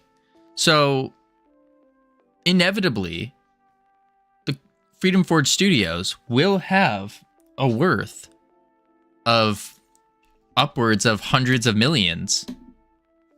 Does that automatically make everyone part of Freedom Forge Studios evil? I wouldn't think so.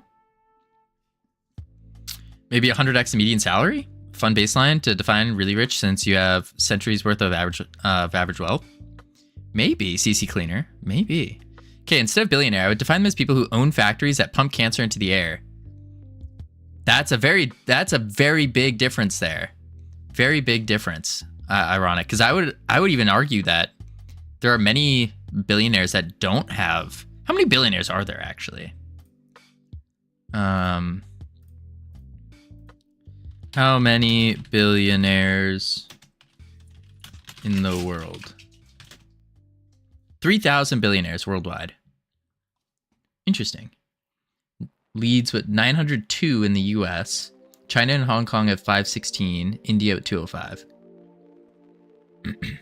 Yeah, I think pumping cancer is not a good play.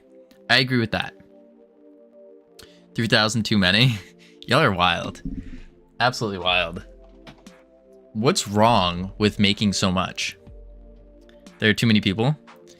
But what's wrong with that? Let's do the battle. And I want to set up a tool. Like, what is the inherent thing that is wrong with being a billionaire? Because you can't make that much without exploiting humans in the environment. I would argue and say that's not true. Someone has something I don't. Pretty much. Howdy, Temptic. Yeah, I don't know about that. You can't make that much without exploiting humans in the environment. I think that's interesting. Maybe that's true. Maybe not. I wonder. Okay, which magic billionaire is a net positive? I don't know. Where are all the fitness redeems? Oh, they got put on pause, Temptic. Put on pause, because we found that too many people were using them as like a, oh, my day sucked today, I'm going to punish Covino. Instead of the whole, like the actual purpose of them, which was to like help inspire people to get up and move. But also I have COVID right now, so not great. Who would do that? There's a lot of people, Temptic. A lot of people. Probably several goodwill billionaires, but no, they did bad things to get there. Yeah, I could probably see that. Oh, we'll get well soon. Thank you. Yeah, I think it's interesting. Is it possible to go up there without being being a bad person? I've met one in my life, and everything I saw was good. I don't know his full backstory, so I couldn't tell you if he had to do bad things. He did the one I met had a big retail supercenter, and he provided a big community hub to everyone within the surrounding towns, and they would all go there to hang out, go to the arcade, that kind of stuff. And it was a ton of fun. Bred a lot of positive interactions, really good services there, only accepted the best of the best. Had a lot of small businesses there as well. And that guy's a billionaire. So I don't think, again, I don't know his full story, but he started with absolutely nothing. He was growing up in the in federally subsidized housing and worked his way up through real estate. So I don't know his full story, but I would say from what I know about him, he's pretty good.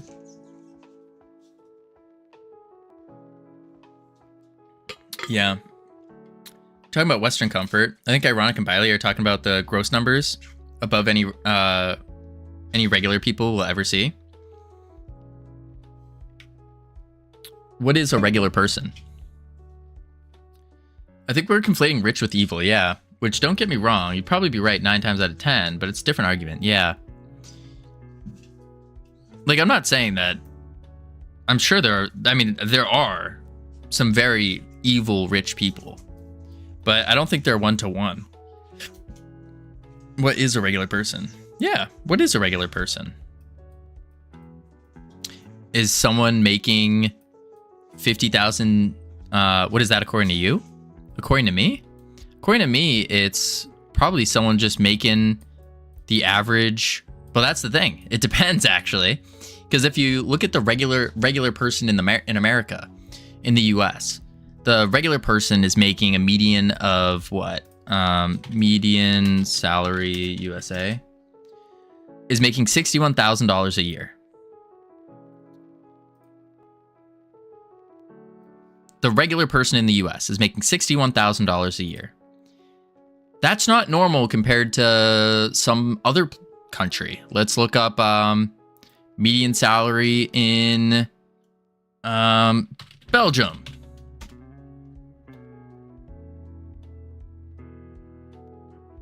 This is what? Is around 37.28. 37.28 times 12. 44,000. That's what so it all depends on what are you trying to base off of, like, being regular. I think you were getting it very wrong. Oh? What do you mean? Inflated with New York and California? Yeah, true. I feel like we're conflating rich. Yeah, I read that one. But that was the point I was trying to make, is what are we basing a regular person off of? Are we basing it off of their median household income? Are we basing it off of their day-to-day life? Are we basing it off of their day-to-day life? Like, what are we basing regular off of? And is there anything inherently wrong with not wanting that regular day-to-day life? Like with me, for example. Have you ever seen a bell curve in statistics? Of course, there's always a bell curve. With just about anything. It's more of a... Well, I wouldn't say just about anything. I think most things are actually an exponential growth chart. Talking about wanting. What do you mean wanting?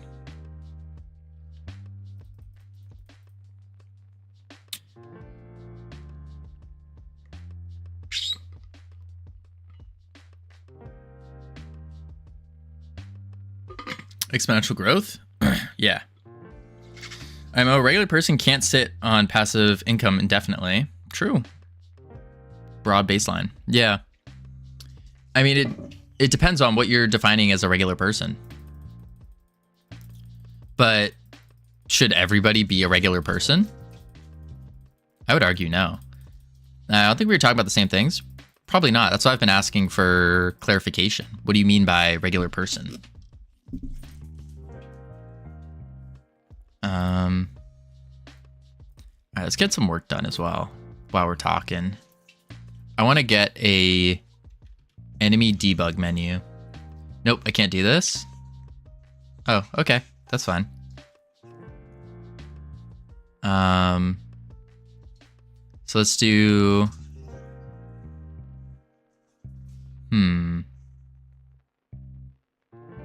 This discussion streamer, by the way. Thank you. I just think it's interesting. Like, I'm not trying to say anyone's right or wrong. I almost forgot this was a game stream. Yeah, it's a game dev stream. But yeah, by no means am I saying anyone is right or wrong here. I think it's just an interesting discussion to bring up every now and then.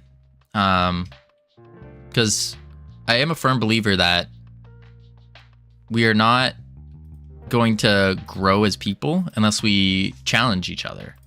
Challenge our own thoughts, especially.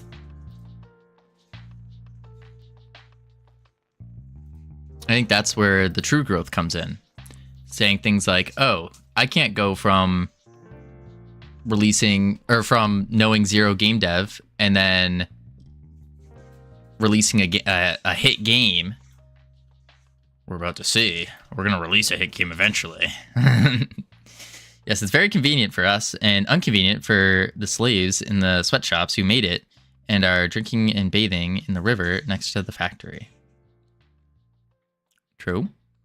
I obviously appreciate your view and all of chat's views. Absolutely.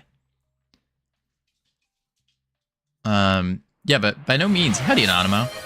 Like, it is a difficult discussion to have, especially when you're challenging your own beliefs. Absolutely. But I find that to be fun.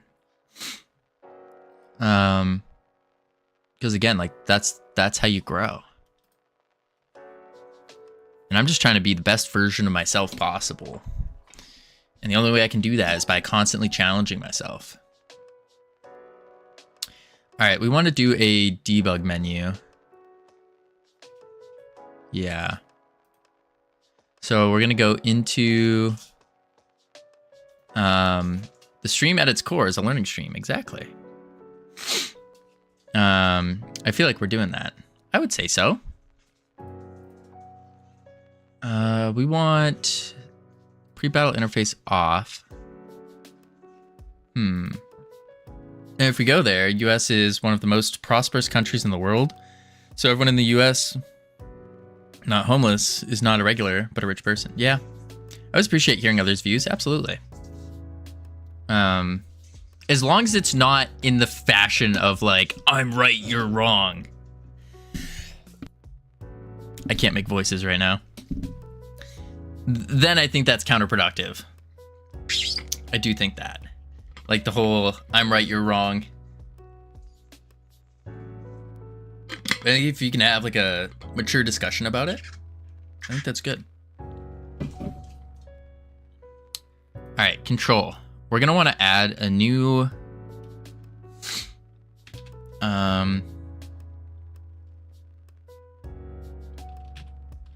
new panel container. Go to the center. And then we're gonna do, there we go. Hide that. Then we can go layout, X of 500. Y of 50. Debug, or enemy spawn debug. And we'll say debug enemy. Yeah, we'll do that. And then what I want to do is I want to create some buttons in here. So do an H box, full extendo, and then we can do a button. And the button will be a layout of 50. Boom. By the way, I want to clarify from earlier. I do not think you're toxic. For the soup thing earlier, toxic masculinity lives in everyone, IMO. It doesn't necessarily mean they're toxic. Oh yeah, no. I didn't take any offense to it whatsoever. I mostly said it like as a joke. I said it mostly as a joke. Because I do think it is very hard to look like your stereotypical masculine person while sipping on soup. Let's see.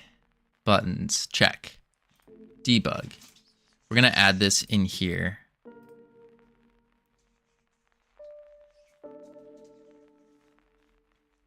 We're gonna call this enemy spawn debug. Yeah. Then we're gonna connect the buttons. I think soup sippin' is very masculine. Interesting. Interesting. Soup sippin's very masculine. It's an interesting thought. I don't know. I can't picture your stereotypical like masculine like Viking. The funniest jokes are always the ones you're not sure if they're jokes. Yeah. I can't picture your stereotypical Viking just like hunched over, completely like muscled out of his mind, just sipping soup. I can't picture that. It just doesn't add. This will be group 1, and then group 2, group 3. Then what we'll do here is we connect that to there.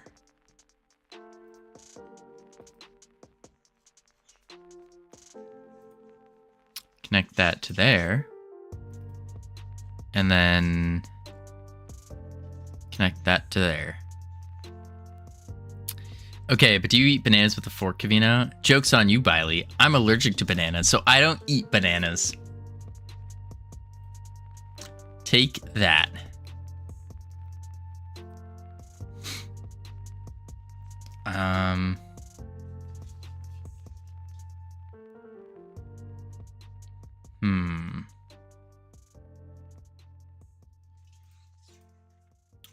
But when I did used to eat bananas, I'd eat them in the most masculine way possible. I just take the entire banana right down the throat. Doesn't want to get radioactive from bananas. Wait, you can get radioactive from bananas? That's a thing? Are bananas radioactive?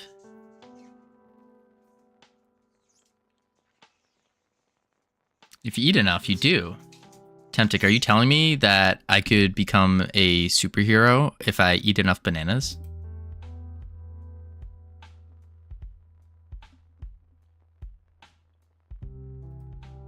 That is a viral idea right there.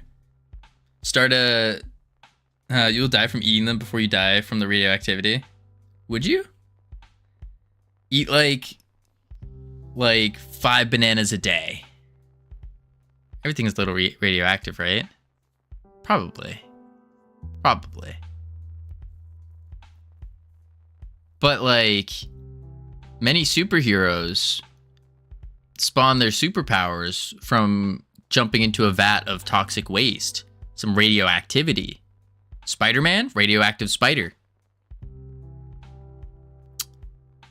The Flash? Radioactive goo stuff and getting struck by lightning. Time to take a bath in bananas. That is listen, if any of you want to go super viral, start a TikTok, start an Instagram, and call it Banana Man or Banana Woman, whatever you want. And every day, upload a new video of you eating a banana until you gain superpowers. Do that for a month. You will go viral. You will get banana banana sponsorships. It would be crazy. If anyone wants to go viral, that's your idea. And I promise you it will work.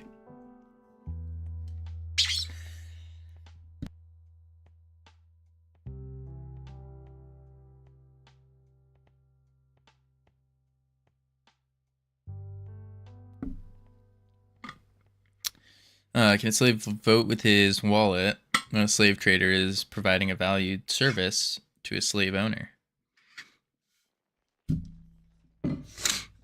Wait, what? Great thing about monetary systems is that each person has the ability to vote with their wallet. That's true. Some people can amass wealth faster than others because they're providing something that someone finds valuable. True. But ironic, I think you're taking the minority and using that as your argument point.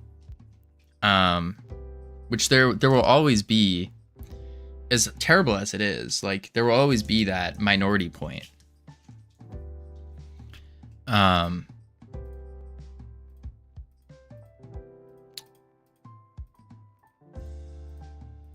a fan of it. But I don't think you can make an argument using just a minority point when it doesn't apply to most people. There's always the nuance in everything. Nothing is black and white. All right. On group 1 pressed.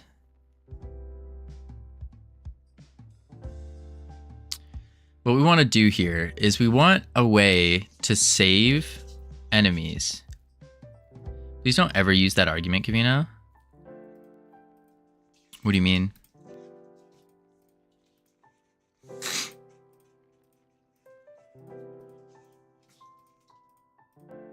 How am I gonna do this?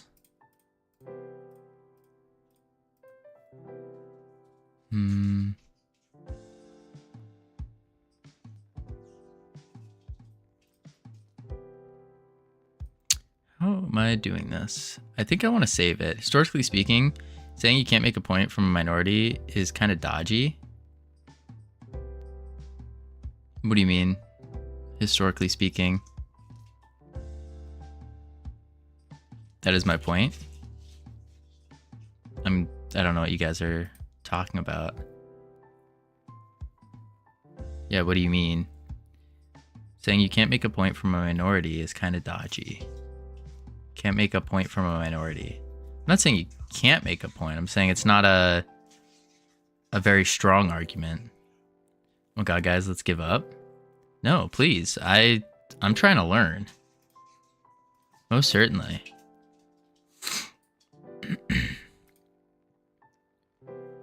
Interface, autoload, manager. Okay. So I think what we need to do in this autoload is hold a bunch of crews. This is also where our pool would take into account.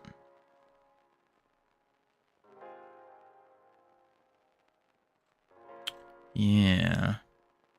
But we want to set up for PvE first. So what I think we'll do is we'll go here and we'll say PvE crew enemy crew pool.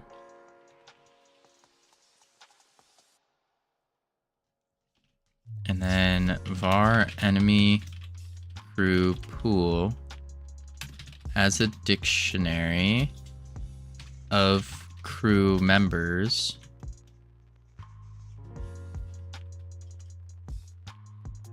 That's not an as.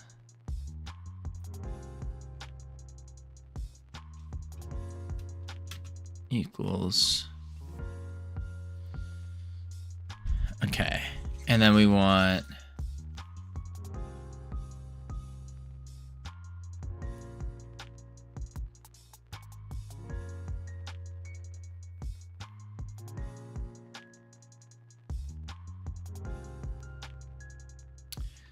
we don't want to do it like that though. Instead, we're gonna want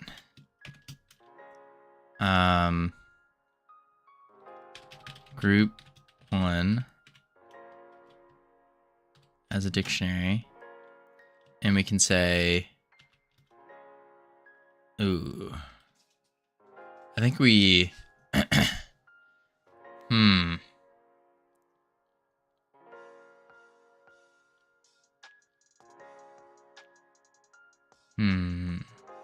Anyways, how's everyone doing? Doing pretty good. Doing pretty good. A little, very out of it. Very out of it for sure. But trying to get some work done.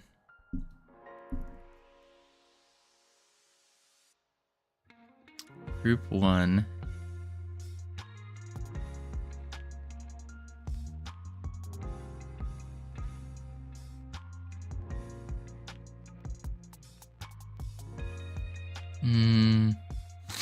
I don't think we want to serialize everything.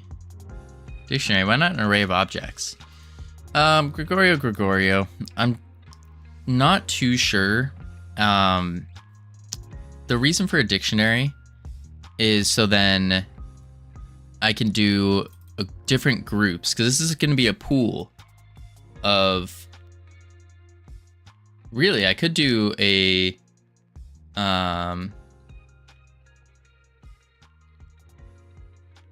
I could do group 1 and then do them as an array, actually.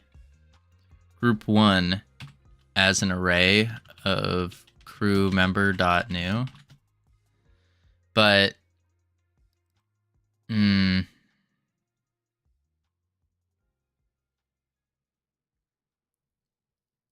need a way to populate this though. And that's the tough one. Because this is more of the serialized version. So I might need to make a new resource before serializing it.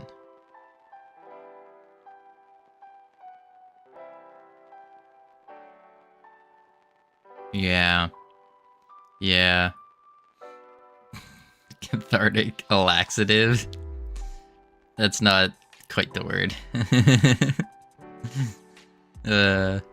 Is it laxative now that vacation's over?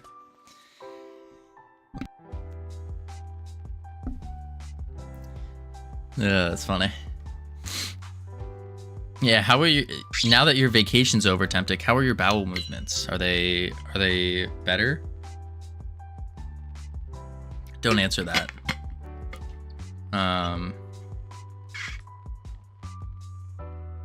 Let's see. Group 1.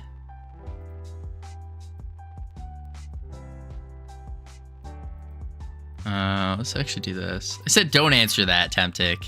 Don't answer that.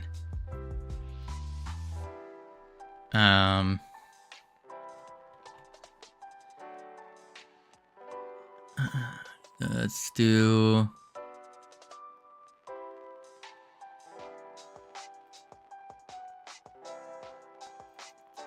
Yeah, I think we make a new resource. So we will go into auto battle resources. We'll do a create new folder and then call it enemy pool. Enemy pool.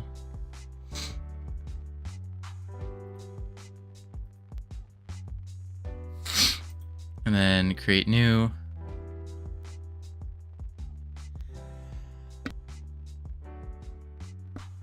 Oh my god. I'm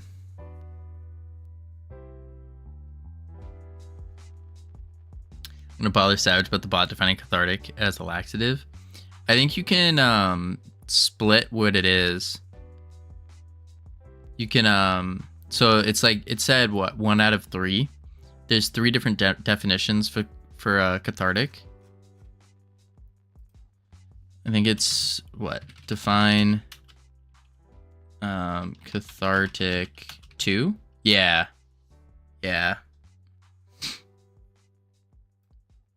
Nice.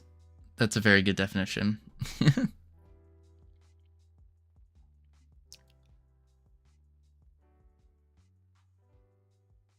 Involving the release of strong emotions through a particular activity or experience. Interesting. Very interesting.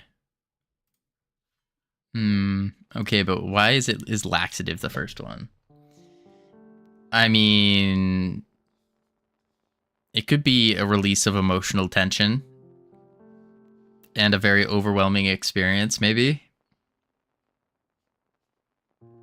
I could see. It adds up.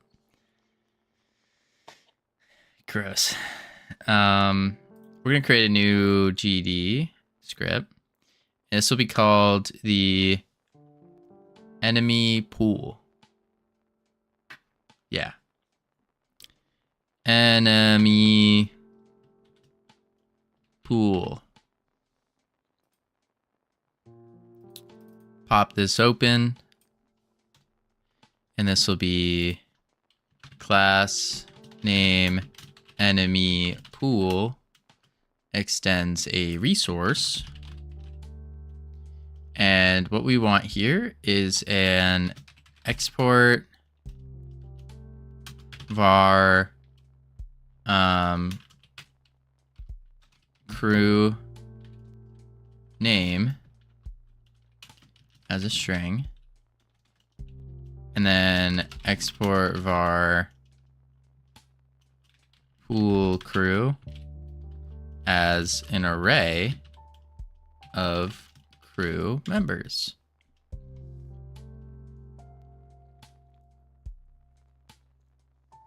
I think that's pretty good. I'm questioning it. Let's see. Pool crew, array of crew members. Then we want to say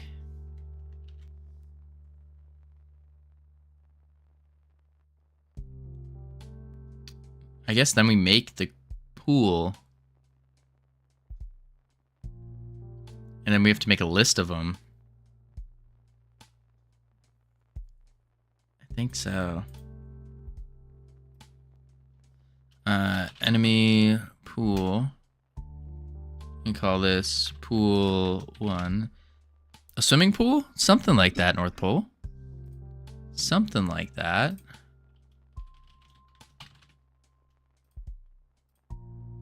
Two, three, 4, 5. Quick load. Buccaneer.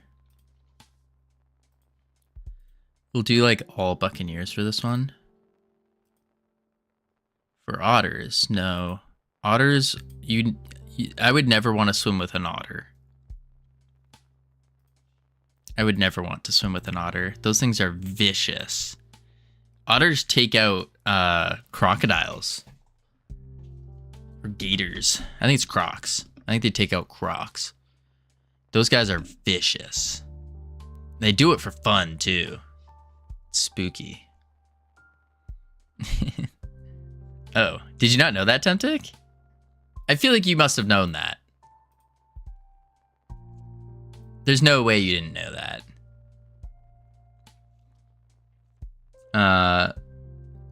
Yeah, only the Brazilian giant river otter does this. True.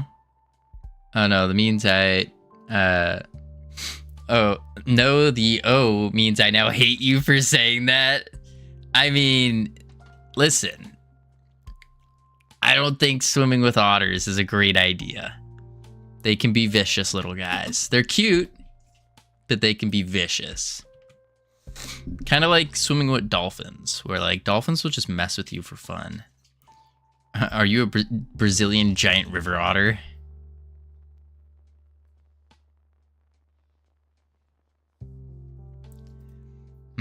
Dolphins are gross though. Yeah, they can be. They can be very gross. Pool 1.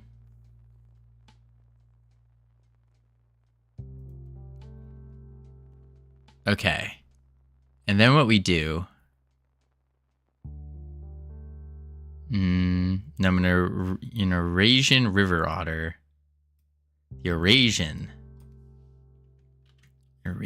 river otter. Let's look into it. What is the Eurasian river otter? Fancy.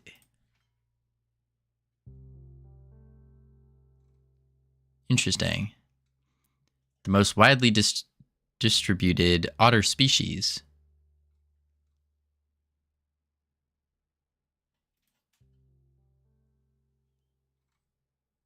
Interesting. So many different types of otters. There's still a red stain on my dog's forehead from the ketchup. Oh. How did your dog even get ketchup all over all over himself in the first place? Like, how does that happen? Feeding your dog ketchup? Battle scene. I spilled it. You spilled it on your dog. How do you manage to spill ketchup on your poor dog? Do we need to call, like, animal abuse here or something? Just pouring ketchup on your dog's head? Thought you were better than this, North Pole. Man, oh man. Let's do...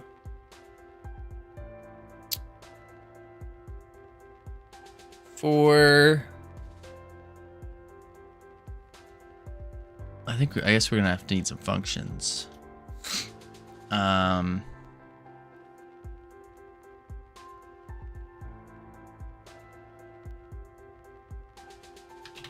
Spawn enemy crew taking in a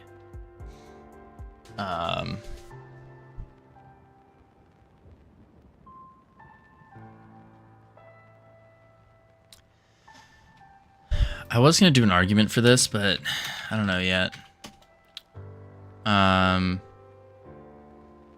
He walked in front of me while I was opening the ketchup, and the ketchup just kind of came out.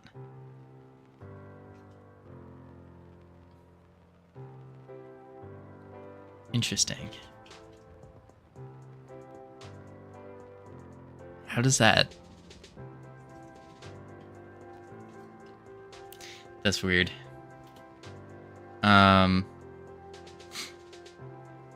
don't think I've ever experienced that.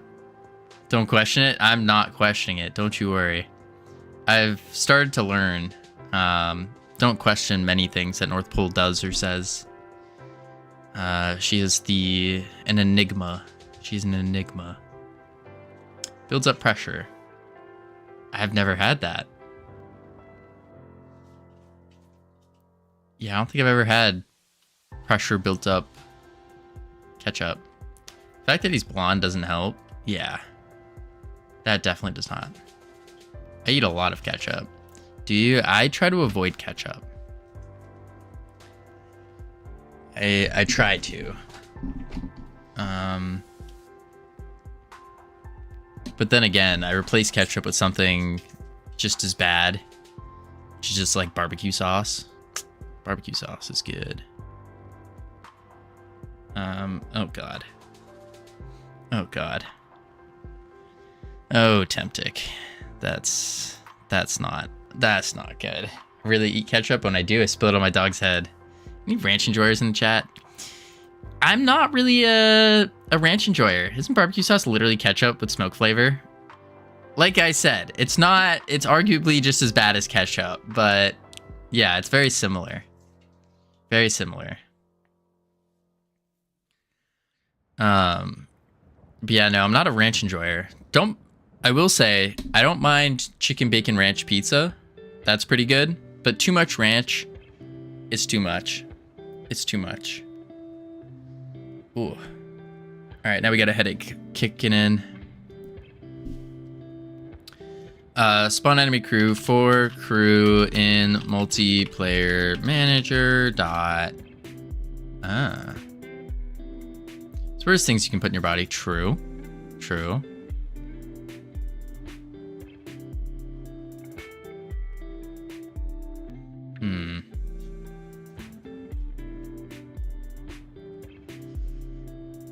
For crew and multiplayer manager. Yeah, so getting this pool is gonna be rough.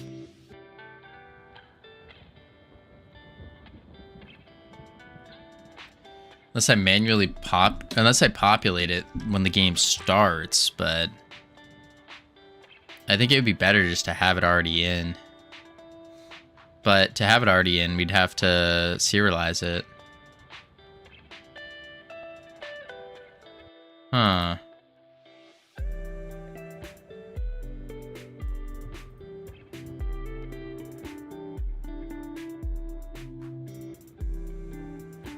For spawning PvE battles, it is. Yeah. I was thinking something like a list of these enemy pools.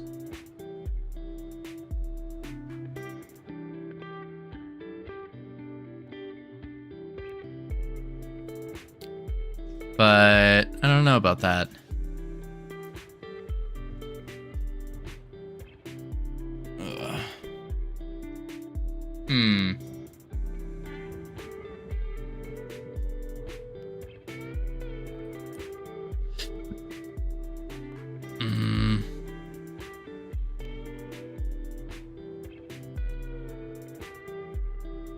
Pool crew array.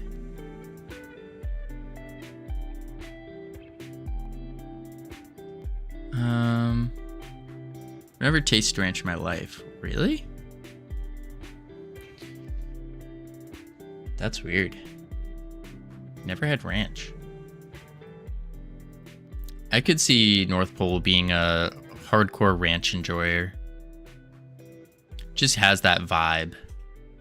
Like the ranch obsessed vibe. I could see it. It's not in stores in Belgium though. Non-Americans shake my head.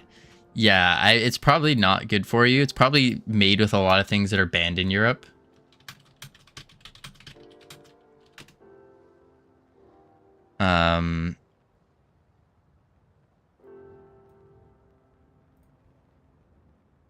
Doesn't exist here, really. It's just buttermilk, mayonnaise, and a blend of seasonings and herbs, including garlic, onion, salt, pepper, and other fresh herbs like dill, chives, and parsley.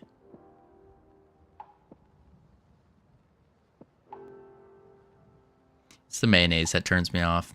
I don't like mayonnaise. I bet you could find it in the American aisle. Is that a thing? Like they just have in Europe, like an American aisle where it's just all the most unhealthy foods. You got just straight red 40. Is mayonnaise an instrument? It is, Temptic. It is. I've only ever seen I only once saw a Mountain Dew. Basically ran away from it because it glowed. No, we have an international aisle. Interesting. Alright, speaking of aisles, we have ads coming up. Mountain Dew is just bad. Yeah. I used to be a hardcore Mountain Dewer, and then I realized how bad it is for you. I haven't had a Mountain Dew in years. But we got ads coming up. We're going to truck on the words, heading to level 1.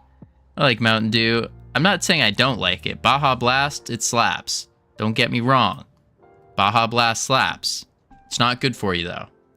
Mountain Dewer, it's okay, Covino.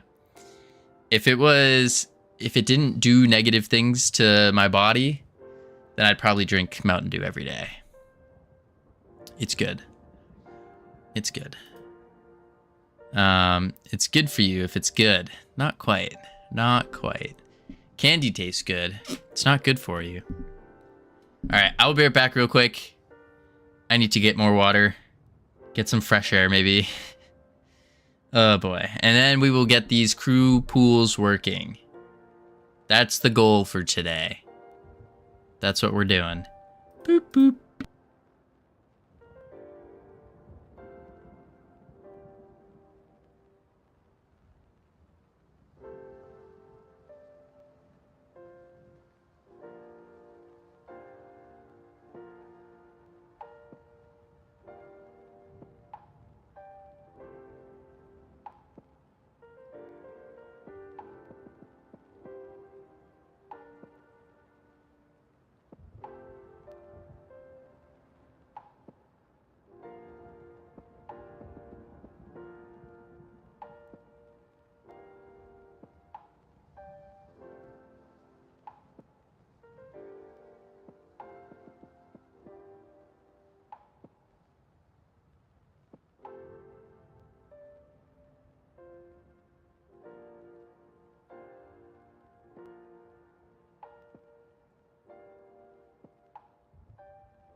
Ugh. All right, all right. Ugh. I'm still offended that Covino did not only take away my spin, but started hating otters. All right, hating otters. Why? When did I say I hated otters? We're turning these words off. When did I say I hated them? I just said I don't want to swim with them. That's all I said, and you misconstrued it. You took my words and you bent them for your own malicious intents. So then you could say Covino's an otter hater. No. No. I see you, Temptic. No. I just don't want to swim with otters. You calling me malicious too? I am indeed. What up, Exo Drifter? How you doing? What up, Kyrovert? How are you doing? All right.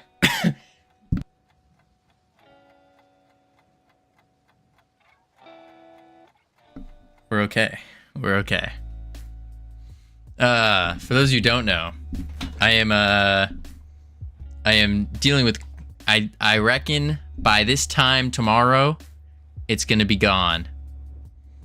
What's up with your project? It's going slow. How's the stream going? It's going pretty good, Dylan. Going pretty good. A little slow. I'm not able to think as clearly, just because I'm just so out of it with the sickness. Doing okay. I just finished my development of my game yesterday. It's got playtest and QA marketing left now. Ooh, that's huge. Congratulations. That's massive. You don't need to think. That's what we're here for. That's a good point, Ironic. Okay. Escape from Texas has succeeded. But now I'm still looking for a job. Escape from Texas. I miss Texas. Texas. I miss Texas. I realized I have to write my thoughts to solve my bugs, like on paper. Yeah, it's a pretty good strat. We're just writing out your problems and stuff. All right. You don't need to think. Turning the brain off. And I will let the code flow through me. That is what will happen. Okay. Focus on work. Thank you. Funk. Let the code flow through me. If player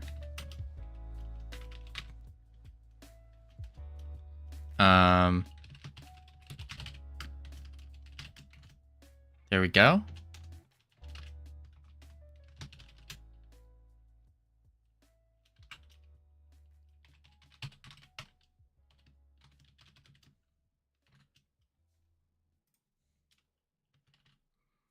There we go. Delete that. That's macabre. Macabre. Isn't that a dance?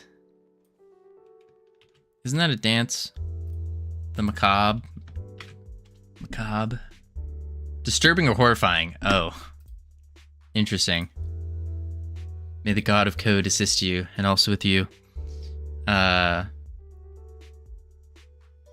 let's see here. So we got our pool. And this is what we're using to spawn in our PvE fights. So we need a way to target which one we're spawning in. We have pool 1, which is okay. Don't have to be completely random. No. I think I want them to be... Ooh. Making them completely random would probably be easier in the long run. But I'm thinking, the way I'm thinking about it is we do it something like there's a PvE round where we'll say like you have to defeat Captain Evil Guy. Appreciate the lurk, Exo.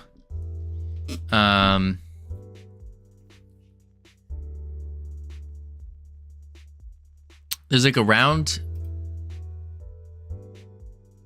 Oh man, I don't know actually.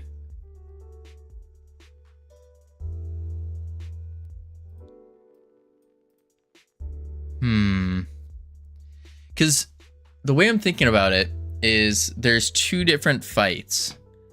There is the PvE and then the PvP. So what you would do is you go ahead, you buy your crew, battle. I didn't set the crew up.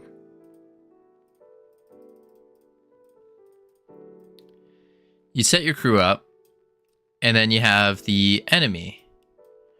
And the enemy would spawn in, if you choose PvE at least.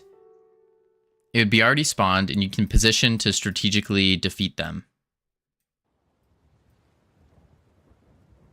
And the way we can have like a difficulty in this, so then that way it's not like they're all the same, is I was thinking we just include more or less. We also have to do stats, take stats into account though. It's probably a pretty big one.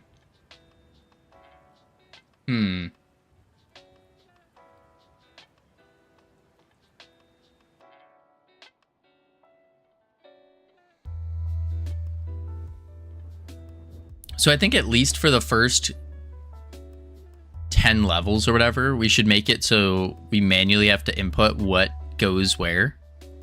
I don't care about the placements as much.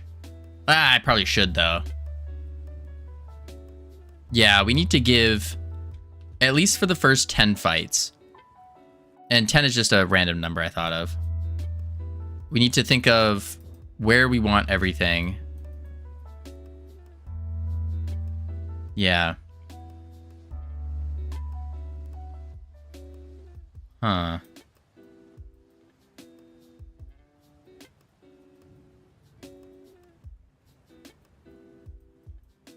Yeah.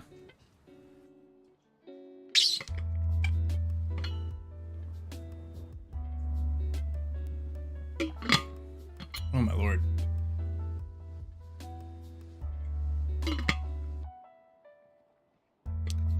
Whew. Standing up was not a good idea. Made me more dizzy.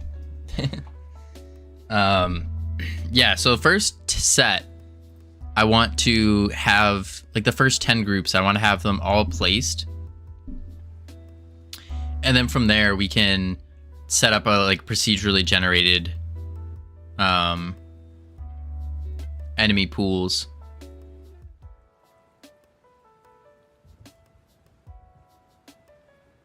But then that brings up a really good question of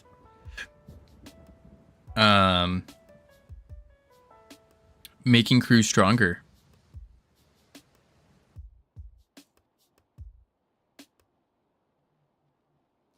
That means we're gonna have stat modifiers in this game for the crew. Because an auto battle without that wouldn't be very fun. Which means you now have to spend doubloons to make your crew members stronger. Ooh. Okay. This is becoming a little bit more complex.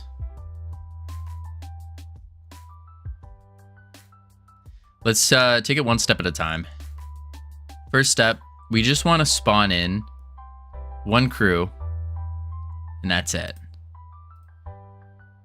So on button 1, this is our debug menu. This is meant to be able to just press the button and a crew spawns. Wasn't this a clicker game? Why is there combat? Because it's a clicker game, my Corey. It's the greatest clicker game. And the greatest clicker game has combat. Of course. Of course.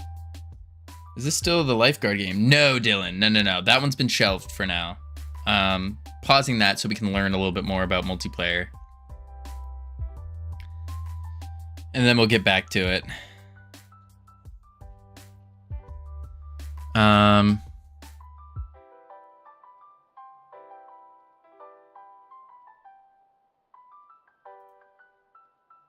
Yeah, so how do we take this enemy pool? I guess we have to load the resource. I was so confused for a sec. Yeah, no sweat.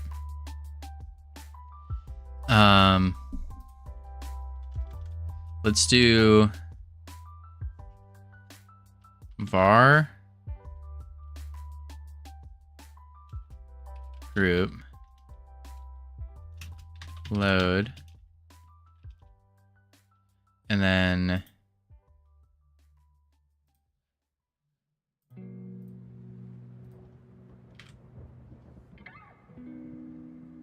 that's not what I want.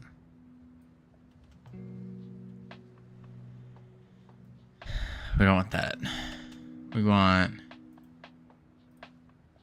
this. Okay, I gotta take the sweatshirt off. I'm now getting the hot cold flashes. Boy, oh boy. Rip beach drink 25 to 25. No, my Corey. It's the game is still gonna happen. Because I think we are onto something there. But it's gonna be, oh my god, now I'm too cold. What is going on? But yeah, we're just pausing it for now. Going on a little learning experience. A little training arc, if you will. And then we have to say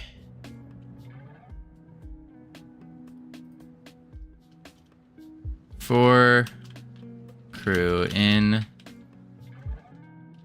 group dot.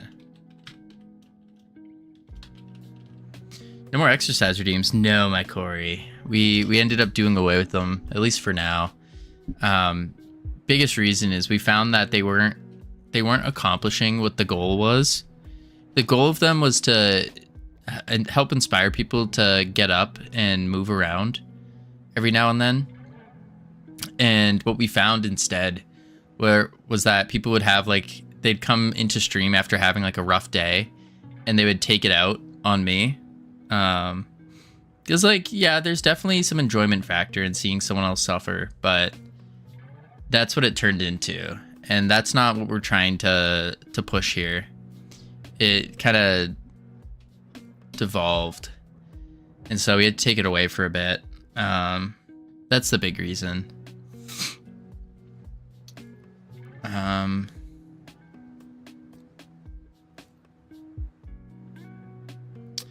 So now we can take the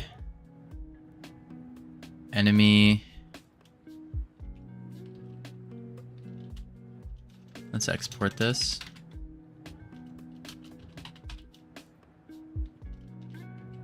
Around 69 with Criminal Tony, and I have fully upgraded pregnancy test. Ooh. Out of context? What the heck are you talking about, North Pole? Do I even want to know?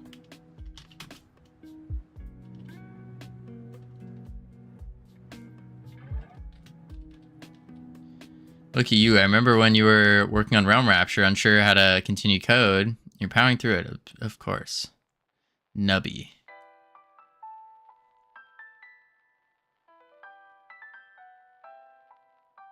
I didn't know that game had a pregnancy test that you could upgrade. Interesting. Okay. Interesting. And then we say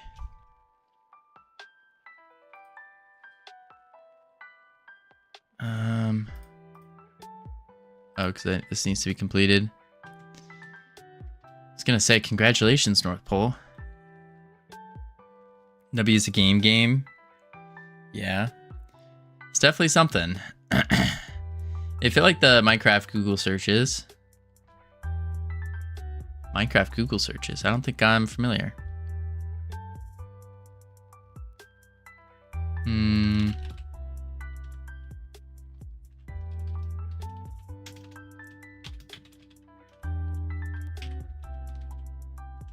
And then pick random hex, And then, ooh, ow. My stomach is eating itself right now.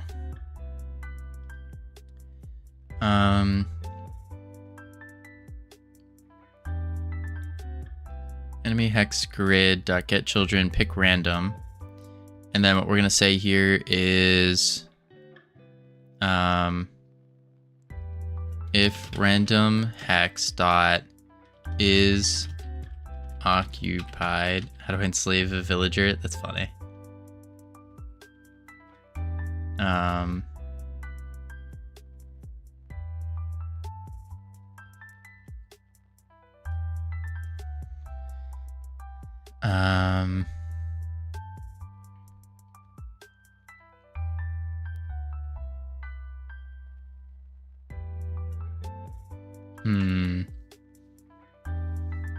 I haven't asked you this. I've asked Ezra and Hypno, but have you ever had Q-Pie mayo? No, don't think I have. I'm not much of a mayo fan. I don't really like eggs. That's the big one. I eat them, but not because I like them, but because they're good for you. If random hex is occupied, why not choose a new one? But we can't do that because it won't continuously loop. And what happens if it picks one that is already... I guess the first one would never be occupied.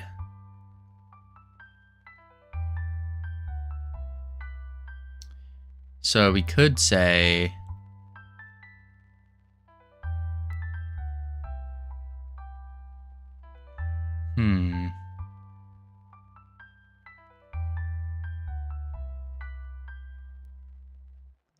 I guess we could remove it from this array.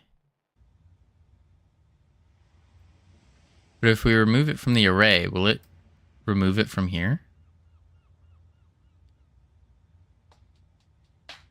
This isn't an array.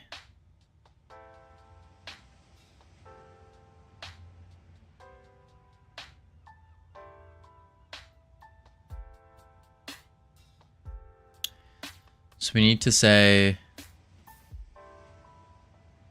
Could do a filter. The filters have never really worked well for us.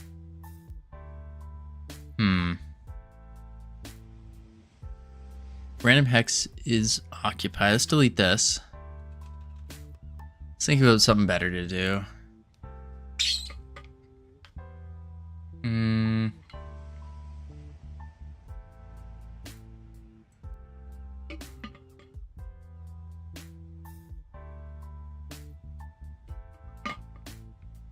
Put get children in an array. That's what I was just thinking. Is do that first. We'll call this like hex array. And that would at least give us the, that would give us an array. And then we do random. No.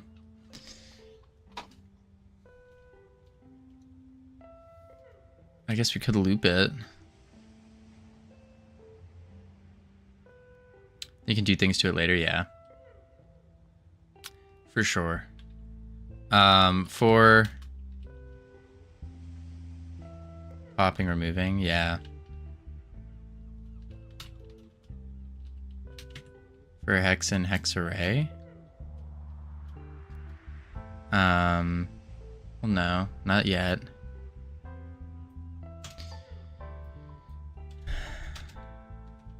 Holy moly. Hex array. Enemy hex grid. Get children.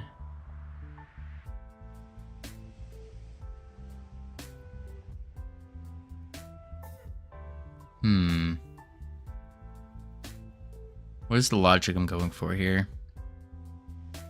So we're looping through each crew resource in the pool.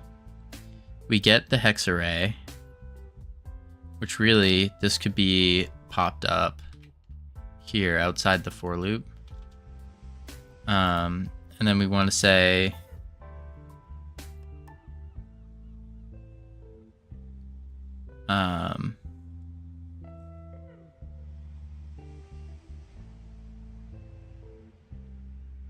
if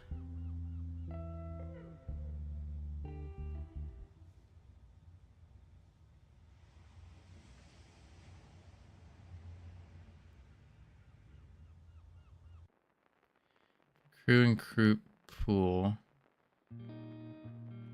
My mind is just so blank right now.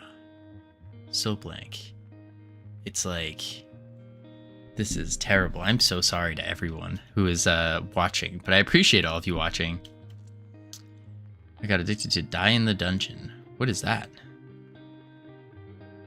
Is that a song? Or is that a game? Crew in group pool.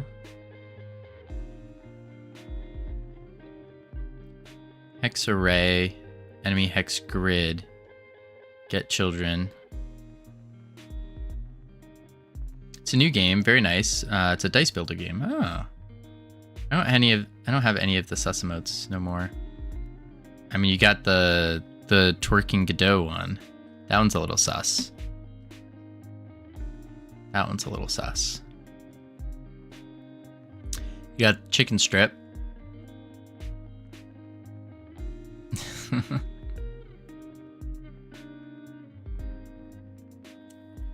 For crew in group.pool crew.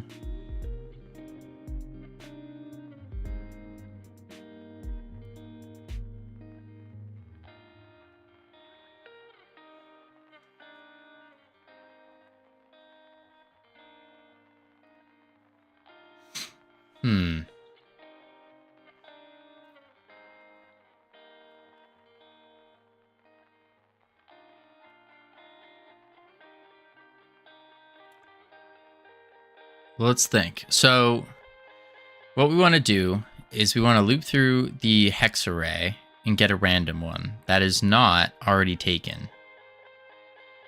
So by default, it's not going to be taken. Oh boy, North Pole. Don't use those. Don't lick the Godot twerking emote and then put a chicken strip. Pick a random hex and remove it from the list. Yes, exactly. So we want to spawn in our unit here.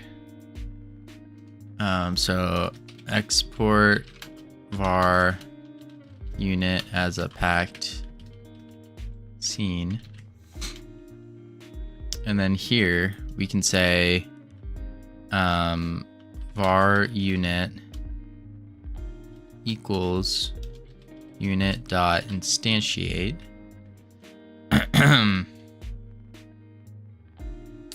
The code of intense confusion.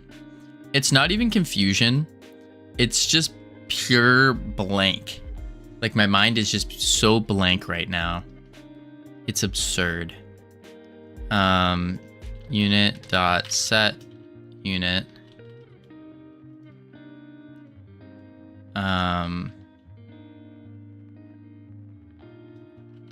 Crew. Then unit dot is enemy. True. Unit dot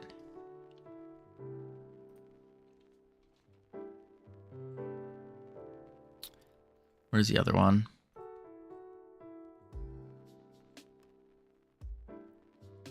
Is it here?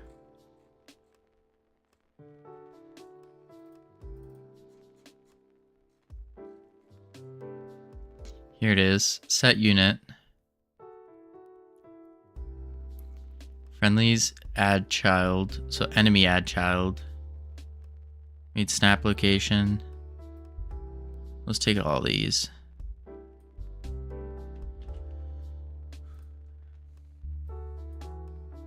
And then we can paste that. Call you enemies. And then Wait, how is enemies? Yeah, I was gonna say we didn't define enemies. Export var enemies as a node 3D. Snap location is now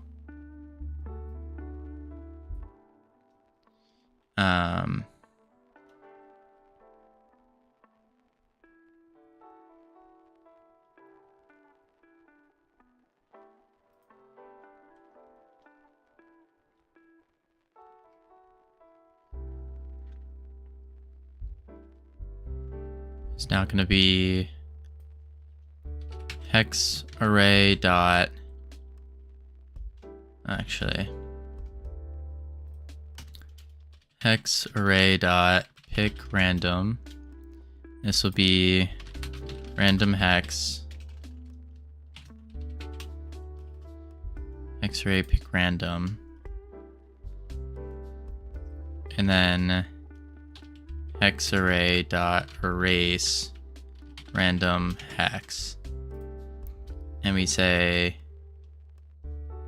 pop at randy I percent hex array size.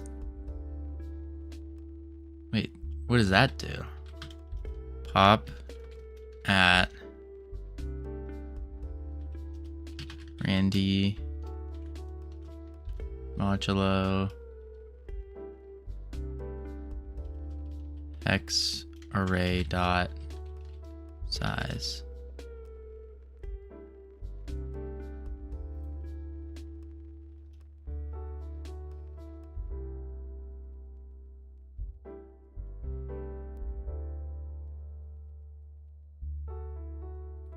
Is that hex array? Dot pop out a random one within the size. Oh, and that pops it out.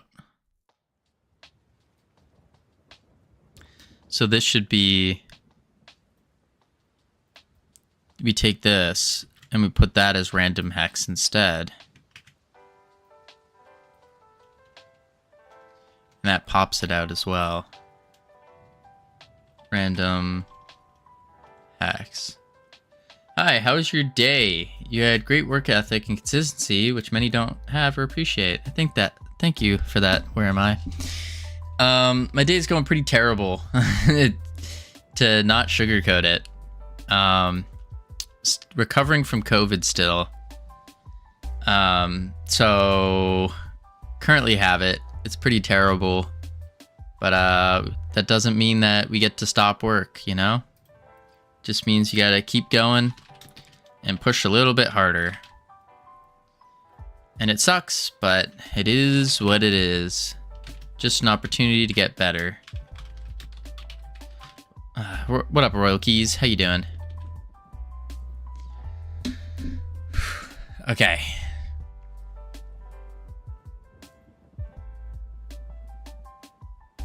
Off.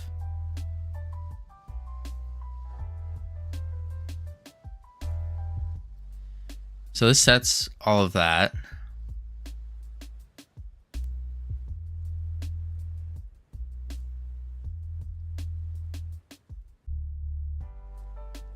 And we're going to say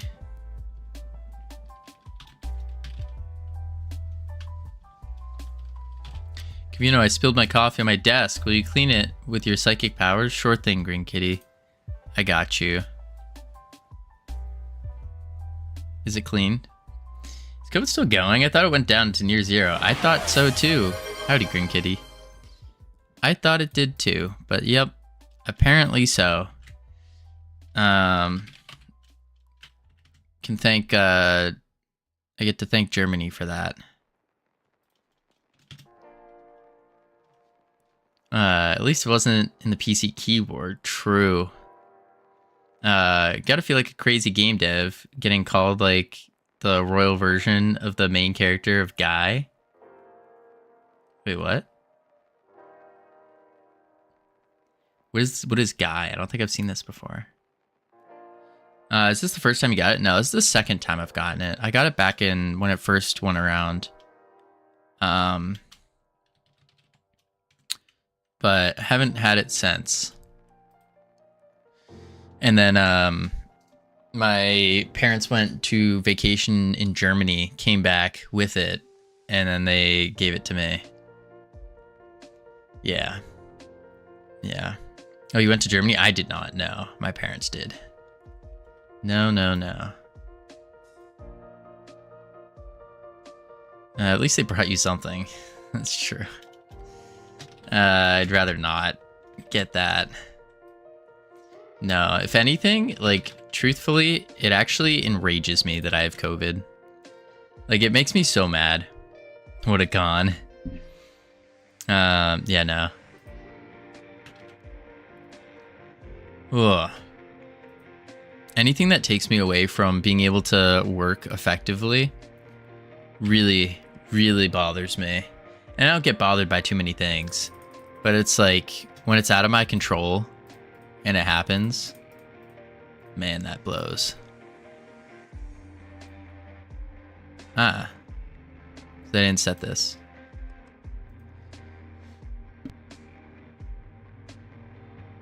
Is it bad for old people? It is bad for old people, true. Yeah, how rude of it to interrupt Covino. I agree. How rude. Like, was this thing not thinking before infecting me? Did it not go, oh crap, this is Covino. He's got big work to do. No time to get sick. All right, we won't bother. That's really what should have happened. Who dares disrupt the Freedom Forge? Yeah. All right, let's see. 5, 6. Interesting. Why is... Oh. Now it'll work. All right. This is gonna work for sure. Good. Here they are. Boom. Nice. How you networking knowledge improved in this project? How you networking knowledge improved in this project? Could you reword that? I'm not quite sure what you mean. Ugh. Ugh.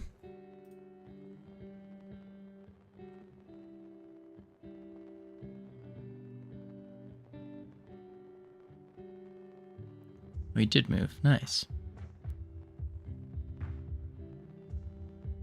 Sweet. Okay, so we have the enemy now. We're gonna have to make levels. Oh no, the ship is sinking. Is it? Is it?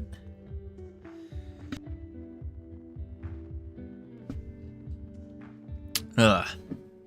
Man. Okay. Now that that's done.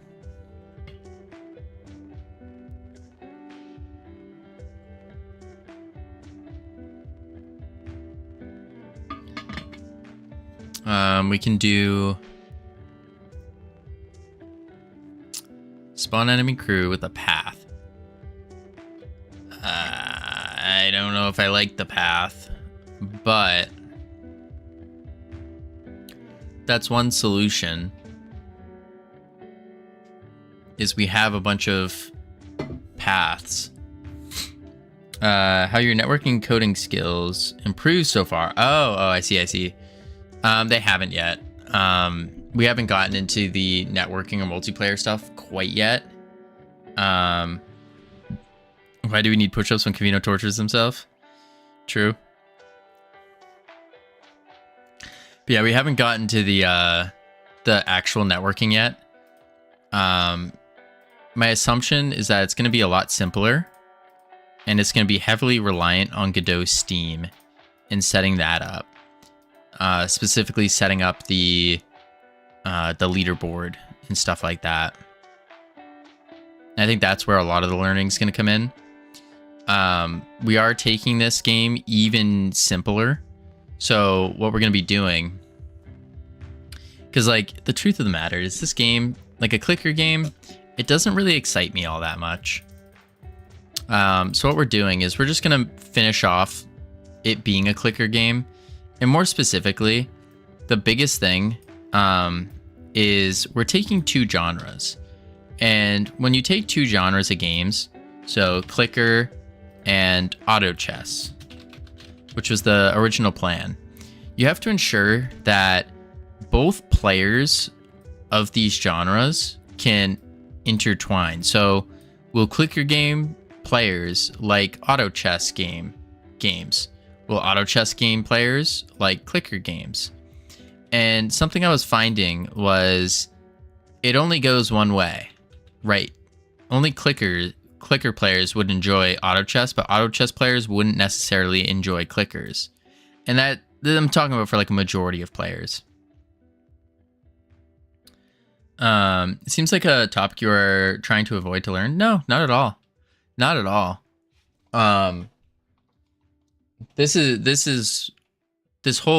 purpose of this project is to learn that.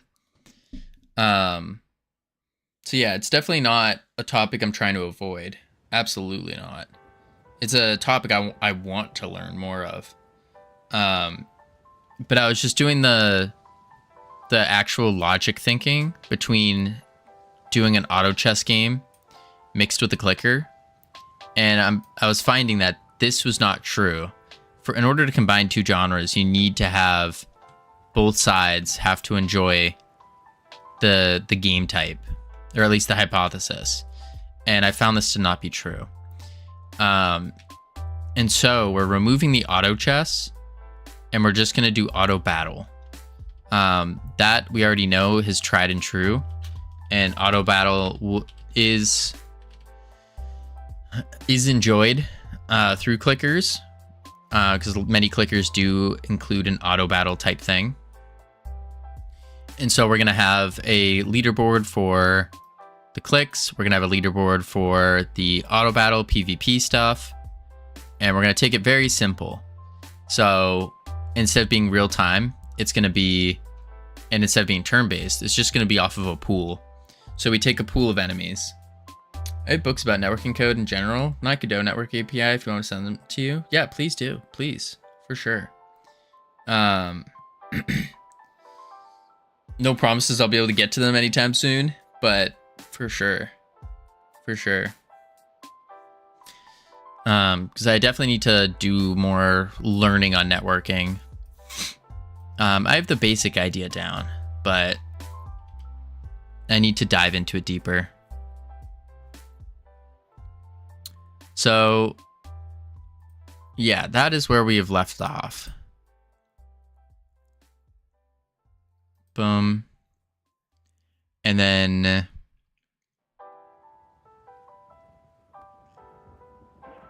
now that we have the pools, let's make another pool. Create pool 2.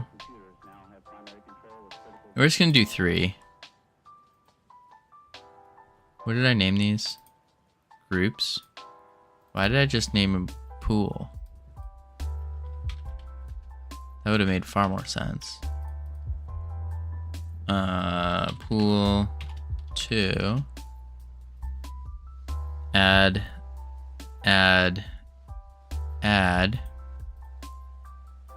We'll do like 3 scallywags.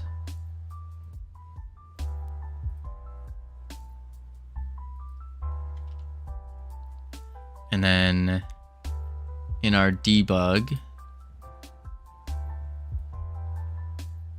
we're going to grab this path, paste it. Oh, Green Kitty, thank you for the goose. And then play.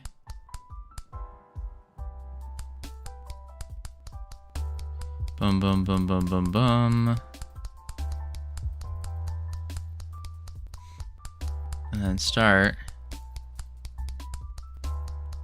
There we go. Honk.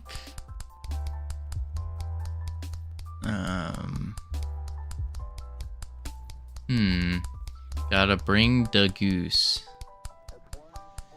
Why would you say it like that? It sounds weird. It's becoming something Maddie. Maddie? Mr. D-Boy. I'm not quite sure what you're saying here. I don't know how to pirate. Oh, it's matey. Oh, whoa. It's matey.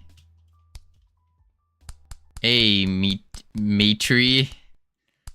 Not quite North Pole. Matey.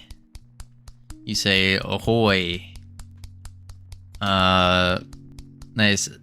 I spelled it all wrong.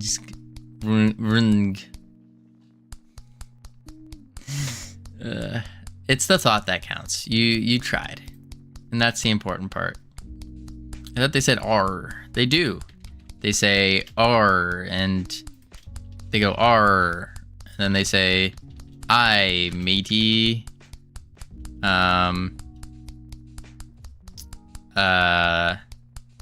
Swab the poop deck. Stuff like that. Yeah, you got it. I think what was a headache for you was the data synchronization issue. Other parts seemed to work fine. It's not necessarily that it was not working. And I found the solution to the data sync. The problem is we were using synchronizers and spawners. And you don't want that during for a production thing. You want all RPCs. The biggest issue was it took 35 days to complete one mini game, which tells me that I need to get better. So then it's going to take a little bit less time. That's the hope. Were you a pirate on your breaks during lifeguarding? I was, Green Kitty. I was. We had a pirate week, and it was like a theme for the little kids. So of course I would dress up as a pirate. And being a waterfront director, I was the one at the waterfront, which is the most piratey place. And so we actually set up during lunch one day. You probably had fun. I had a ton of fun.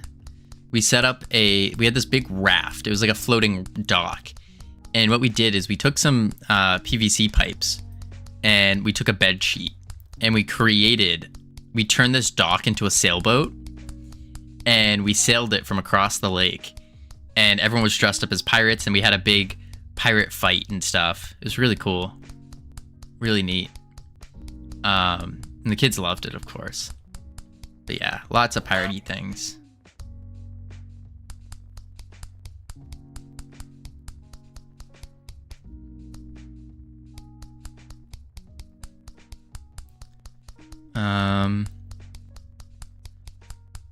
Okay, where was I? Oh yeah.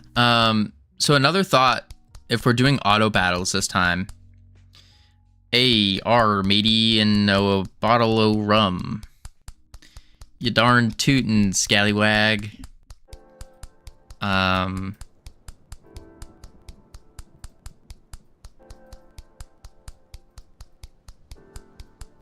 Something like that. After the booty, mate.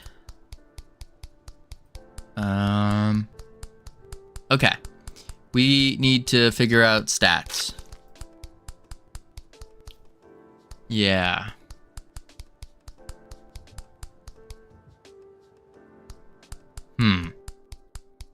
That's gonna be tough to figure out.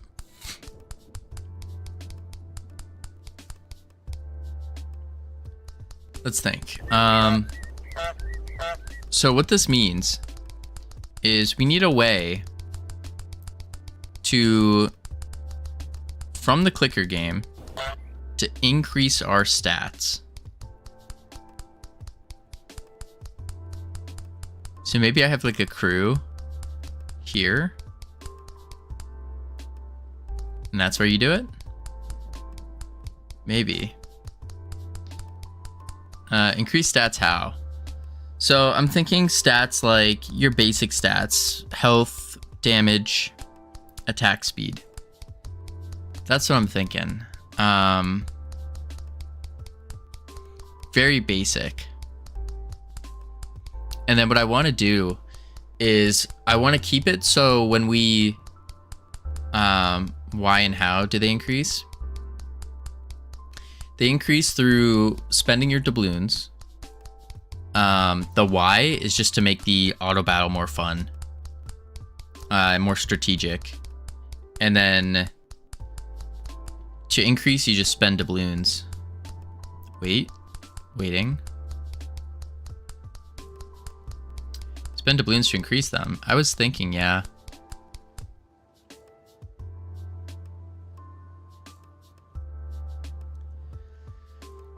So what we would be doing is, because we're no longer doing an auto chess, it's just another thing to spend doubloons on. And what we would do is we had ads and no words. We'll chuck on the words, heading to level 1. Lots of fun. And then we return, we will talk about spending these doubloons. I should probably do something real quick anyways. I will be right back real quick. Boom, boom.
I've returned. Oh my lord, it's Covino. Missed you so much. Holy moly, where have you been? I have been here. Ugh. I still don't understand the difference between auto battle and auto chess. Oh, I can tell you.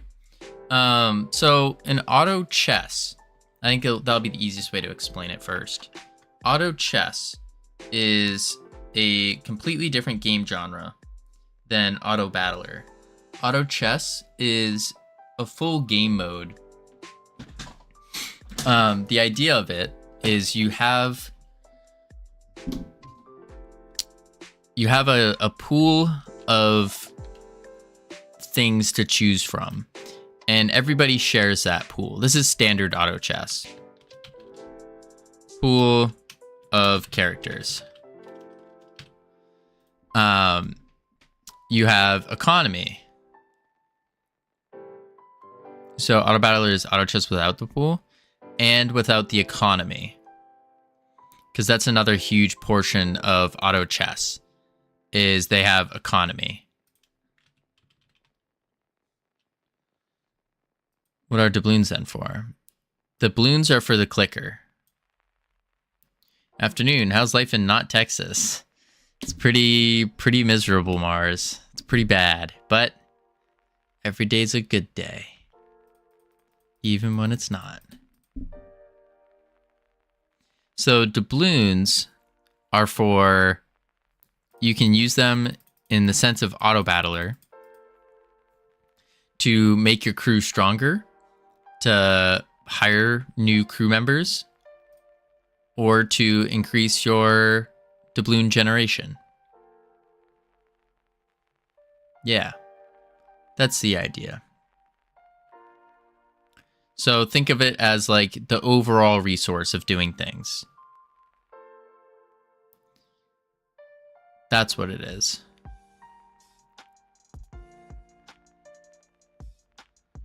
Yeah. Does that make more sense? Boom.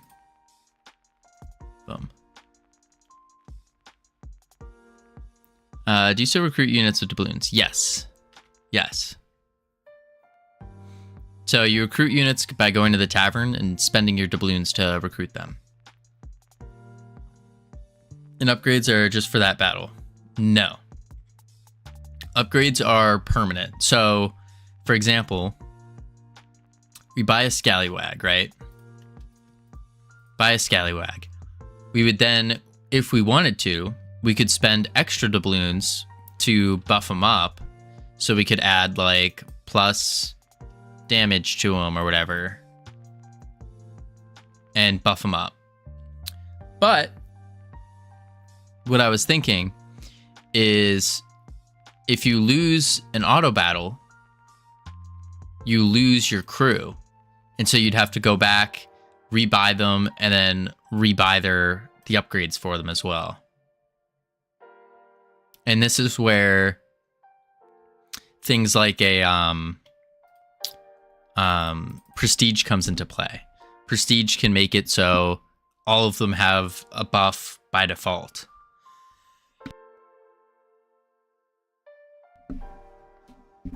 That's the intention. That's the thought.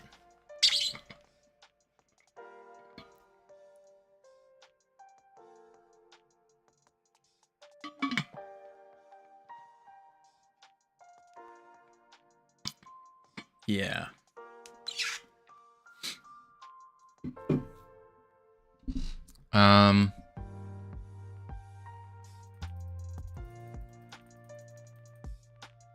Yeah, sounds good. Absolutely. And also the benefit of the auto battle is it makes it integrate more seamless with the actual clicker portion of the game. I think that's going to be good. But we need to rework this, I think.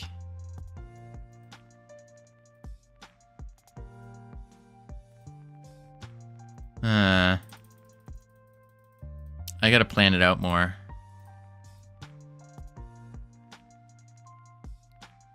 Yeah.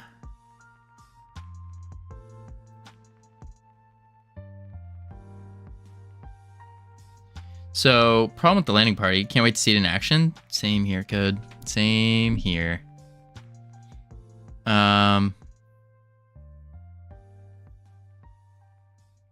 let's see, set landing party.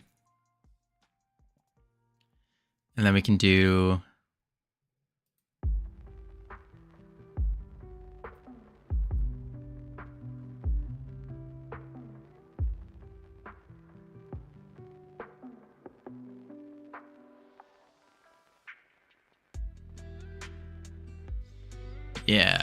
Yeah. So I'm just trying to think of where the next step is from here. I guess the next step is we got to plan out the crew for being able to get upgraded. So what we can do is have a new button here called crew. And within it, it'll probably just be like a grid container. When you click on it, it'll go like a viewport where you can see the mesh. And then it will have the stats. And then it will have an increase amount by 1, by 10, by 100 for each stat.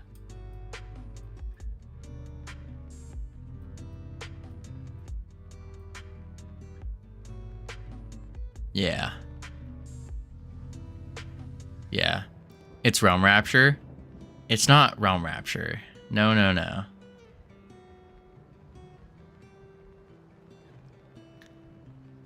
If you think long and hard, you could say anything and everything is Realm Rapture. But this game, not it. This is not Realm Rapture. This is a clicker game.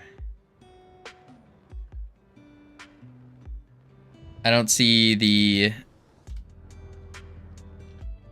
all is Realm Rapture. You're a Realm Rapture, North Pole.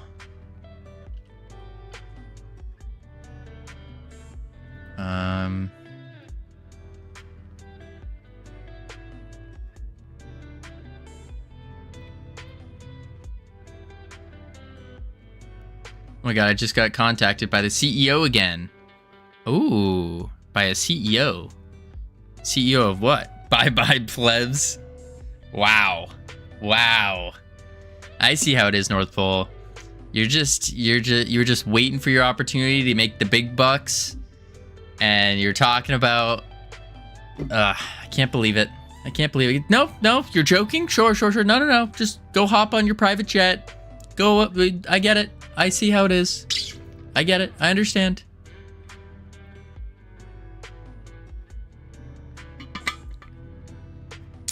It's the CEO of a bioinformatics startup. Yeah.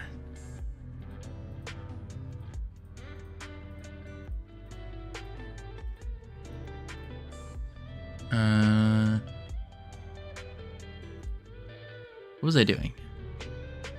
Oh yeah. So I want to do the stats. Keep disappearing. Goal. We're gonna say crew stats.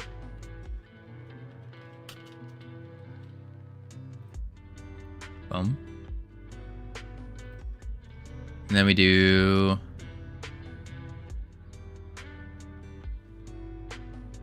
bow.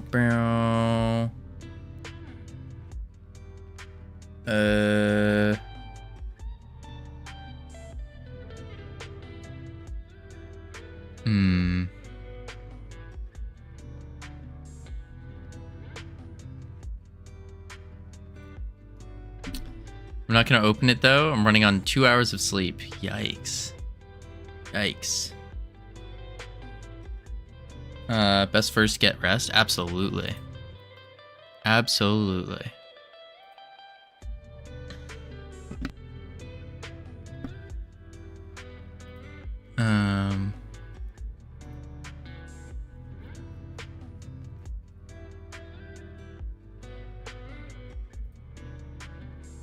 All right, 2D. We're gonna add a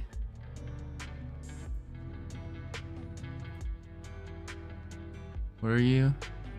Margin, Sure.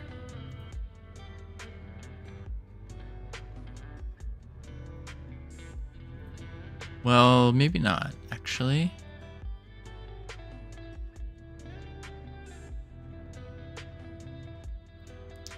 Add a button. And then we'll slap you centered.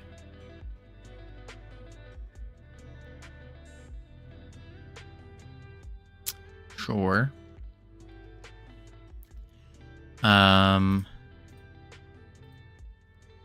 X of 100. 200's too big. 150 by 50. Good enough for now.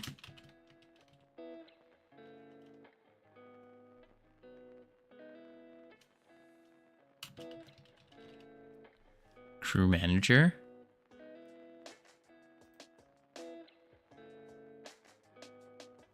Do you have a design for the UI in mind? Not in particular. Good morning, Covino. I assume you're feeling better now? A little bit. Not really. Not really. Still a big struggle, but we pushed through it. But yeah, no, I don't really have a UI in mind quite yet. Not an advanced UI in mind. I have a slight one. But yeah, nothing in particular yet. That's going to be a lot of figuring out, okay, what makes the most sense and all that. Welcome back, Cam. Was I summoned? Maybe, Laquan, maybe. Dang, you're still alive. What do you mean? What do you mean? What do you mean by that, Cam? Were you hoping I wasn't? And then reach, and then... I see how it is. I see how it is.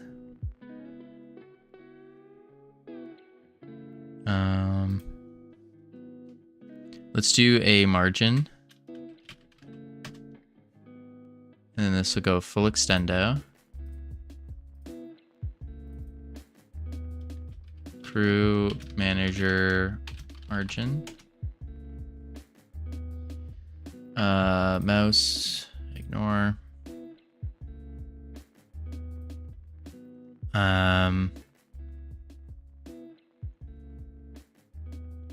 Yeah, I kind of want to shove a new script on this. Keep everything kind of together, you know? Game? Sure.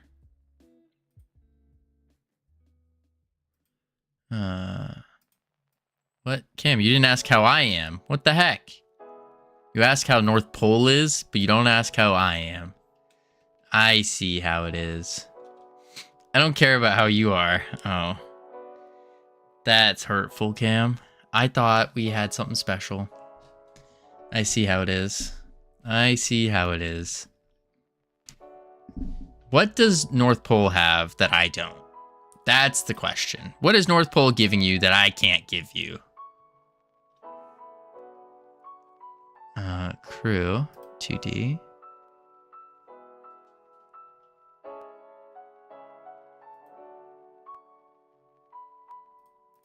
And then here we can do a panel.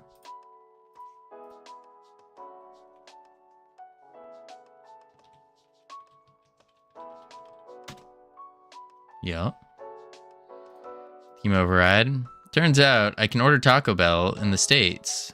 It just gives me a message saying, are you sure? It's quite far away. Indeed. Indeed.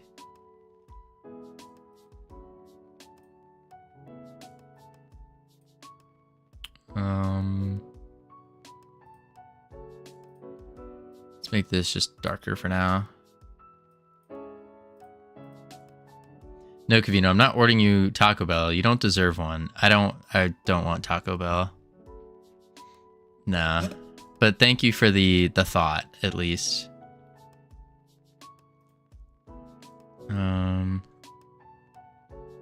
Okay. And then from here, we're going to want to do a... I think that looks good. Maybe we do it like this, where we do our crew. Dang, my hand just completely cramped opening a cap from a bottle of Coke.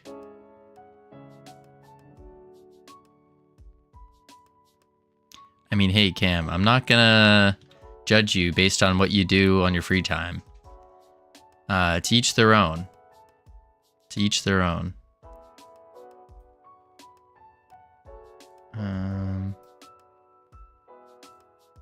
I could see that, though.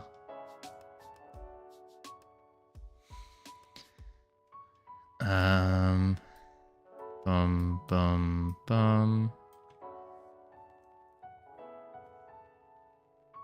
See what me having a bottle? See what me having a bottle. Cam, I don't know if you know this, but that wasn't English. What's the plan here? What are you working on? We are currently trying to figure out an upgrade panel. Yeah, I don't get it either. Good. At least it's not just me.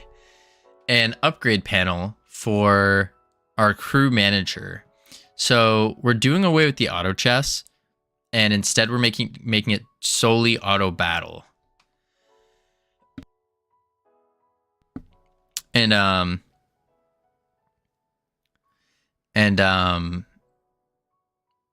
the idea here is you can go through your crew, probably go through your captains as well.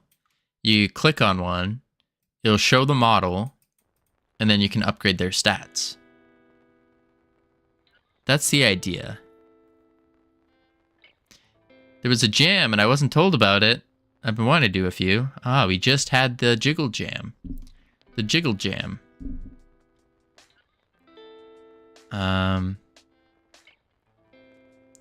So I'm trying to lay out how exactly we want this to be.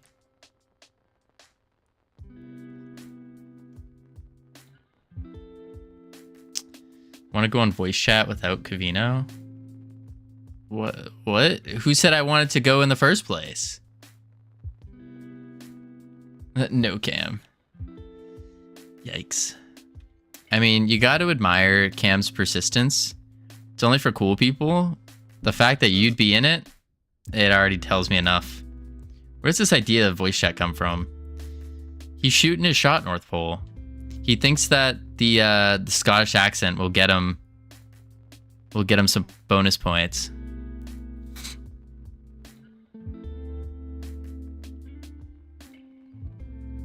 Savage was on one on Friday. Interesting.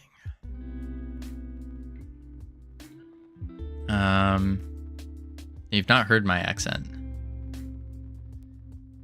I think we've all heard your accent. A little bit, but it was muffled. Wasn't anything to write home about. It was interesting. It is very bad. Yeah, very, very quiet. Yeah. I wouldn't say it was bad. It just wasn't anything to write home about. Because, like, accents can be good.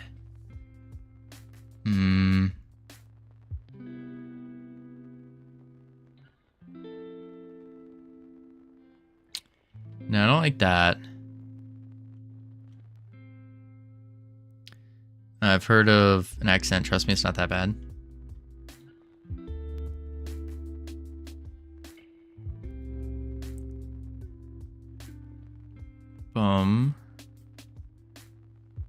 So maybe we do... Or what if we do it upwards? You have your crew, captains, and then... Nah. I had to be quiet because the call was at midnight. Ah. That would explain it. The accent in question, I don't even want to click on that. I feel like it's going to give me a headache. I already got my head already feels like a satellite right now where it's just like constantly getting stuff hitting it. Why do you have 2 panels? Most games I see like this display the unit to one side, the details, and the list of unit/tabs for types, etc. on the opposite side. Put 2 panels with detail on both sides. Likely be an info overload. Ah. Howdy, Irad. How you doing? Yeah, I'm not really sure how to do this. Who won the jam? We are going to be announcing that hopefully tomorrow. I wanted to be a little bit healthier to announce it. I should make a post, actually. I should make a post on Blue Sky about it.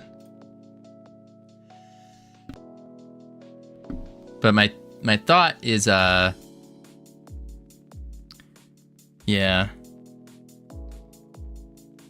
The yeah, understand at the end had me dead. All right, let's do a quick new post. Just watch it, Covino. The Scottish accent is famous for being difficult to understand, but the Glaswegian accent can be even more difficult. There are words and phrases in Glasgow that sound a bit like a foreign language even, so I'm on a mission to find some people to help me translate. Okay, so I love the Glaswegian accent, and I was wondering if you could teach me some local phrases. Well, it's very hard to bring them to mind. This is the thing. It's all right when your eyes are not going and happy as eyes. You understand? What? What? This is the thing. It's all right when your eyes are not going and happy as eyes. You understand? What did he say, Cam? What did he say? It's all right when your eyes are not going and happy as eyes. Well, it's very hard to bring them to mind. This is the thing. It's all right when your eyes are not going and happy as eyes. You It just sounds like mumbling. I think that might take the cake for the most gross accent of all. I think that might. It just sounds like mumbling. Is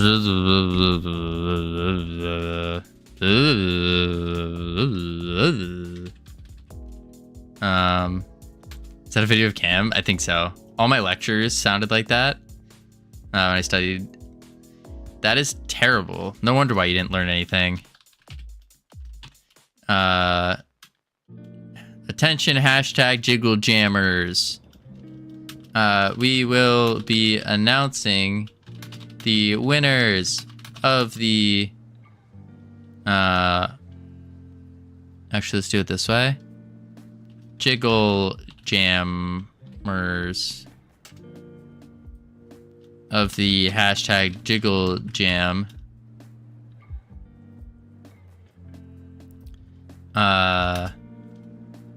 Tomorrow, 6/3, 3 June, at, let's say 12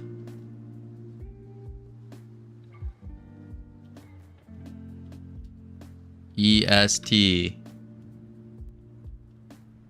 We'll say 11:45. 11:45 EST. Be sure to tune in. When will there be a next jam? I don't know.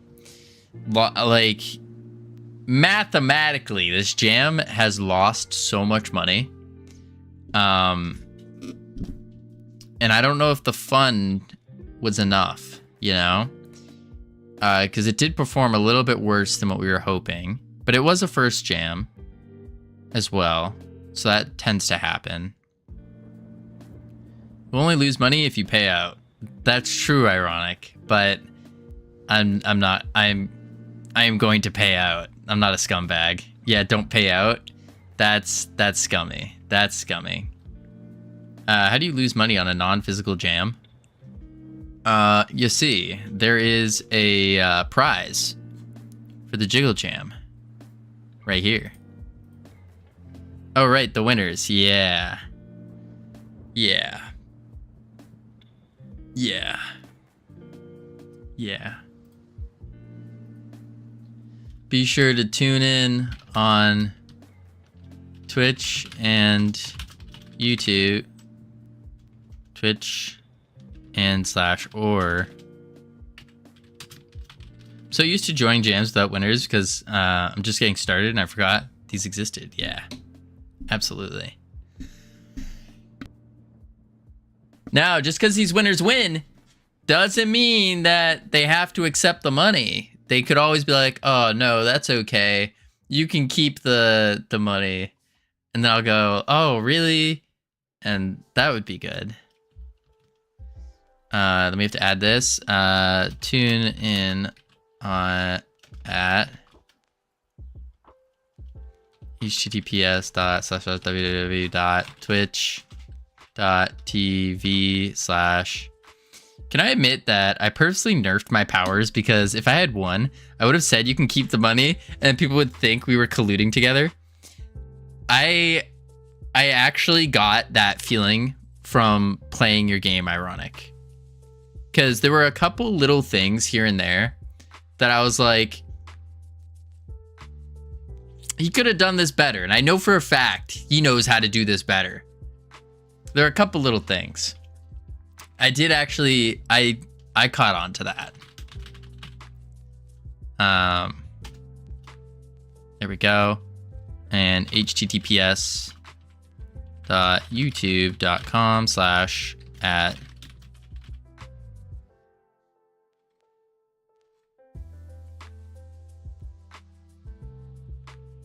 Yeah, that should be good.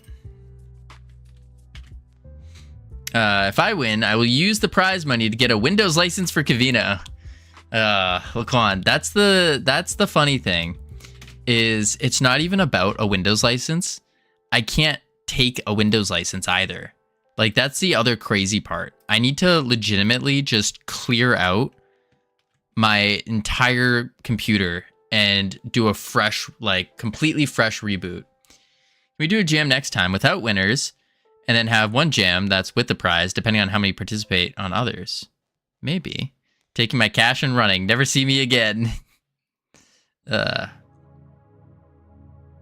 Has used crack stuff for so long, if he puts in a key, the FBI will be there in 2 seconds. Wait, what? Can I have a Covino Fresh PC as a participation award then? I do plan on doing that. Very soon, relatively soon. I have to plan it out more.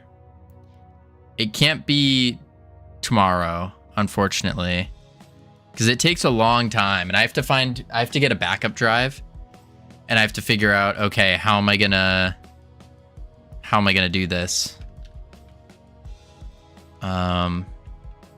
Paste these.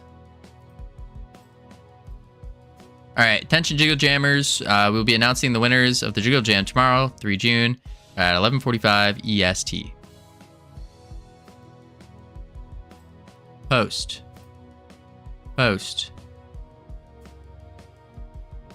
There we go. Profile. Like it.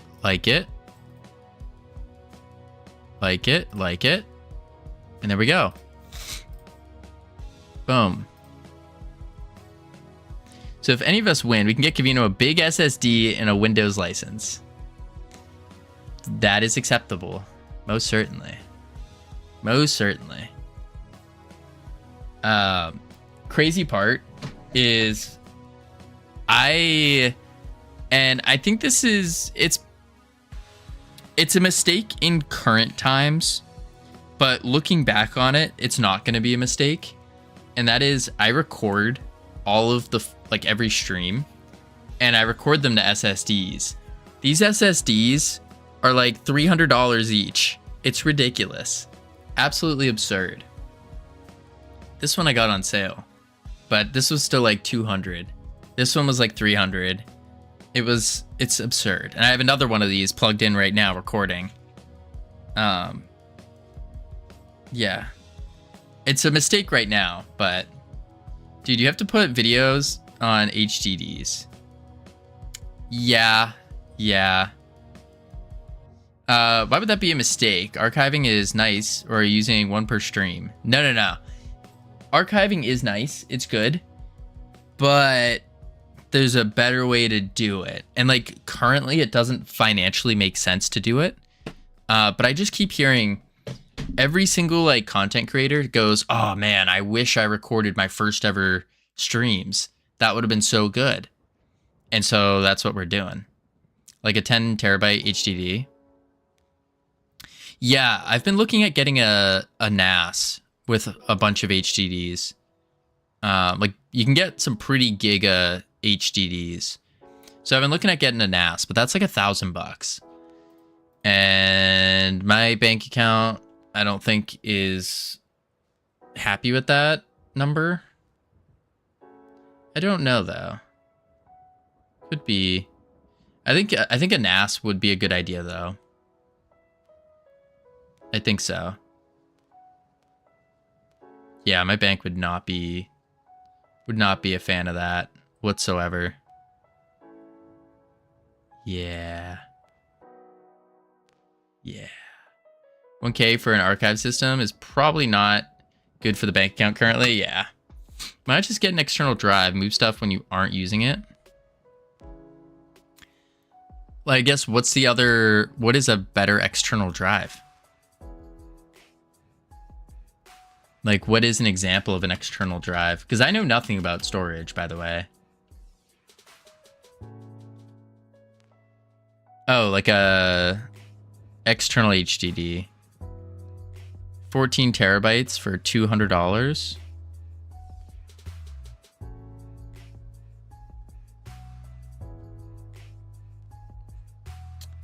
That might have to be the play.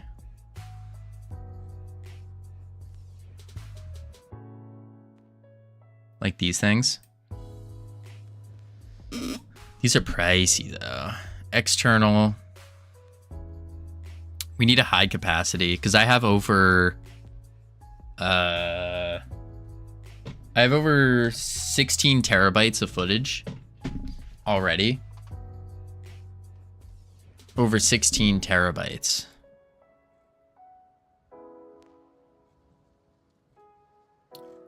Yeah, I'll have to look into it. Wow. How long ago did you start recording? 11 months ago? 11 months ago. I am also recording all the footage in 4K. Probably not a great idea, but I figured if I'm going to record it, I may as well record it well. So yeah. 4K. That's the big heaping of it. Probably never compressed. Correct. Because I found when I compressed it, it didn't really do a difference. It didn't really make a difference. It would save like 1 gig, if that. It's kind of crazy. I have one of those WD Black externals used for my art and game dev storage for like 8 years. It's nice to have TBH. Can easily take the drive on a trip and something to do, work on the go. Or I record it when you can just stream to YouTube as well and have it saved and download for later. The biggest reason is because I also want to use, if I ever want to use footage from the stream, we now have 4K quality footage that can be used in a YouTube video with the background music removed by default. That's the biggest reason. Or one of the other reasons, I should say.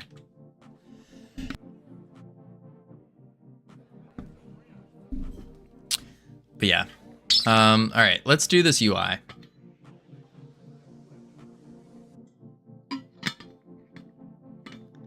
Panel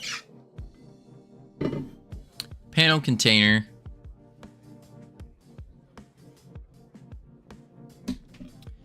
And then we gotta think of how do we want to set this up.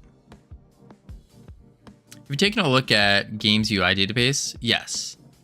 I looked at them quite a bit, but I haven't seen I don't know what to search in that yet. I didn't look at it for this in particular. What are you going to do with the footage from 11 months ago? You would think you'd have done something with it by now. No, not at all, Dr. Dark. What up, Celso? The idea of the footage from 11 months ago, that's more so for because a lot of content creators said that they wish they had their footage from when they first started as like a nostalgic experience, or for a YouTube video of like where I am now kind of thing. So that's the main reason. You could live off that footage for shorts for years. Yeah. And the reason I haven't done anything with it yet is because I just genuinely don't have the time for it. You know, smells pass it on. That's rude, Cam. Character creator, maybe a skill system, be similar layout, maybe.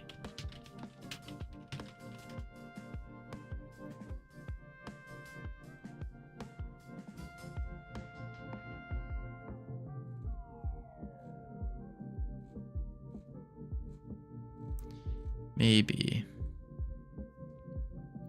With AI now, why not just save 1080p for Word 2K, then upscale it?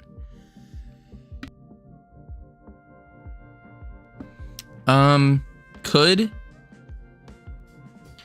But in my experience with upscaling, it never looks as good as 4K. As like just straight 4K. Would be neat, but it just doesn't.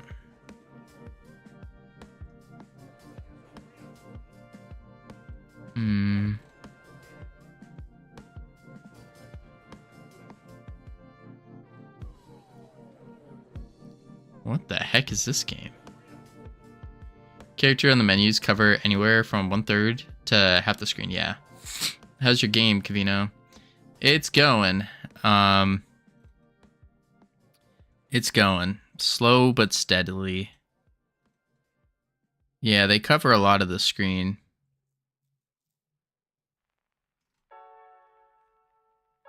Praying for when 8K is standard, 4K videos would be funny. Yeah, that's true.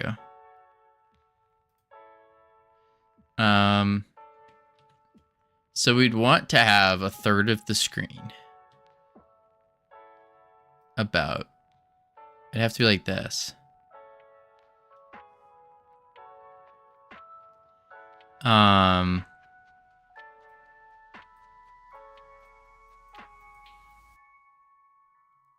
But then we need the stats.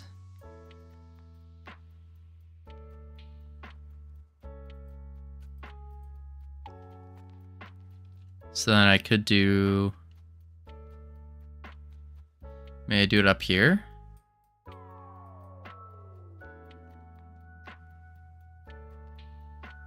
I don't think that would look good either.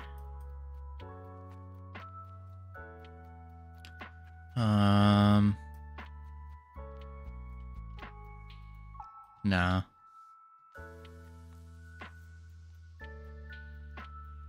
Basically, we need to have a crew selector, and then not crew selector, but like show our crew and our captains.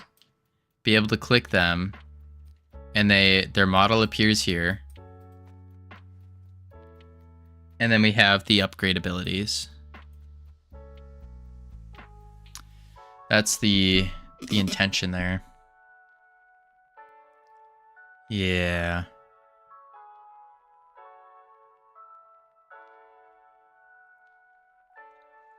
Then that should be large. Play with the ideas on placement. Some of the examples show the character in the center on the panel inside. You originally had it. If you want to play with that idea some more.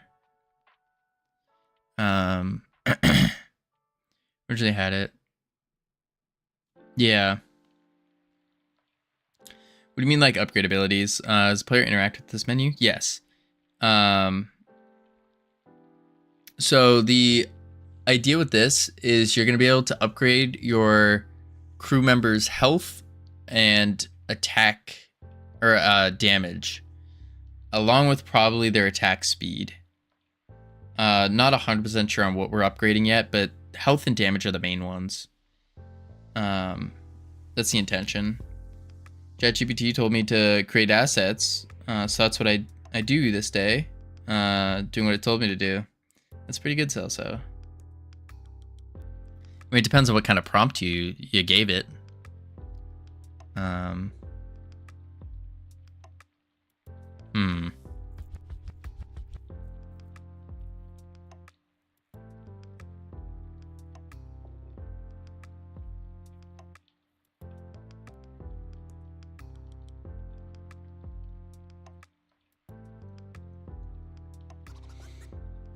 Let's see.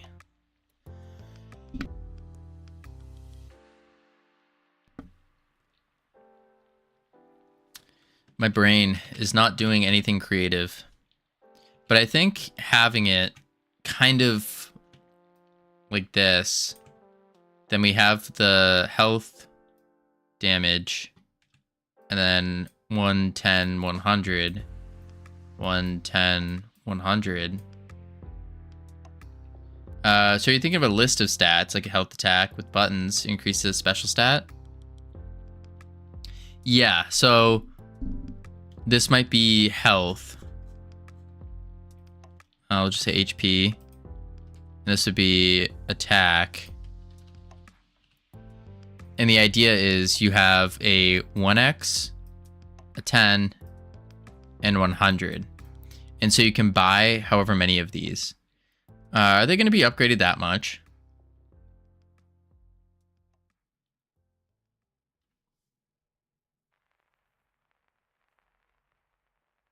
I don't know.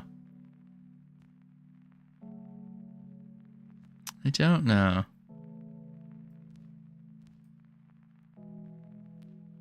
Have to catch up on a few things at work, so I'll be gone for the time being. Enjoy the stream. Good luck on the UI. Thank you, Royal Keys. Have a great one. Appreciate you being here. Absolutely bonkers. I think that you would upgrade, because this is we have to remember, this game is a clicker game. It goes on indefinitely. So I would assume there will be some point where buying 100x would make sense. This would be captains. This would be crew.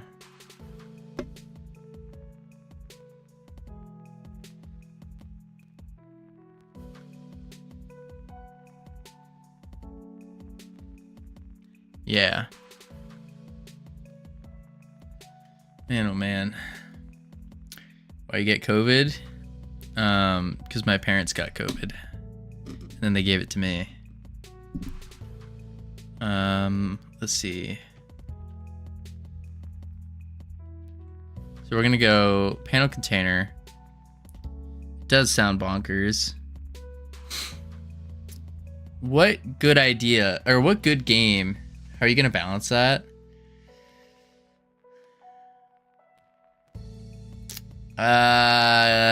Yes.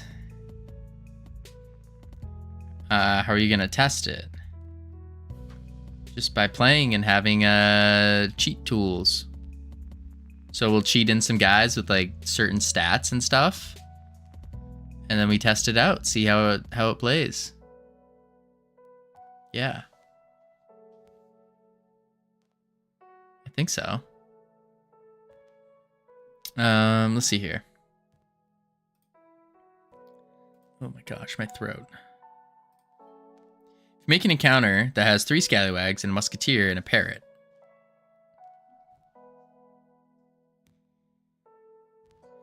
Our enemy's gonna upgrade and scale. Yes. Yes. That's part of like the making the auto battle more fun and engaging, is we make those guys scale as well.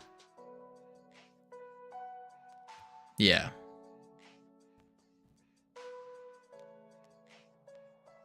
So you have to test them scaling with you. Yeah. Yeah. How's that gonna work? I don't know yet. Part of the learning experience. But it feels like every game that I really get excited for making has some kind of like stats to them. Some kind of stats. So at the end of the day, it's good practice to get in. Yeah. Shouldn't avoid the things that are difficult. All right. Panel container. And then we're going to do a viewport here in the top right.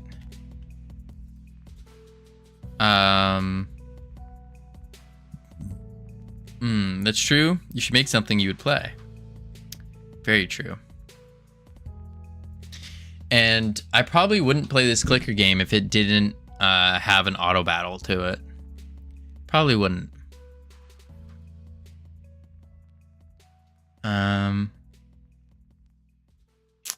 Get well soon, Covino. Appreciate it.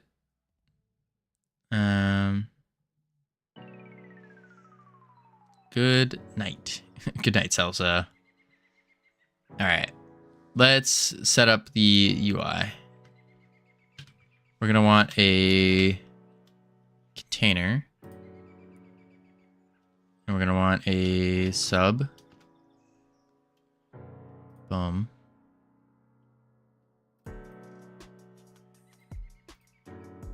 Top right.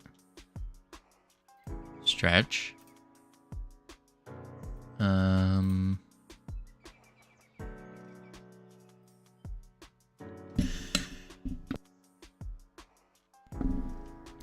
Woo! We got ads about to play, so we're gonna chuck on the words real quick, heading to level 1. Lots of fun. And then when we get back, oh whoa, reset. When we get back, we're gonna finish this UI setup. That's gonna be the play. Interesting. There we go.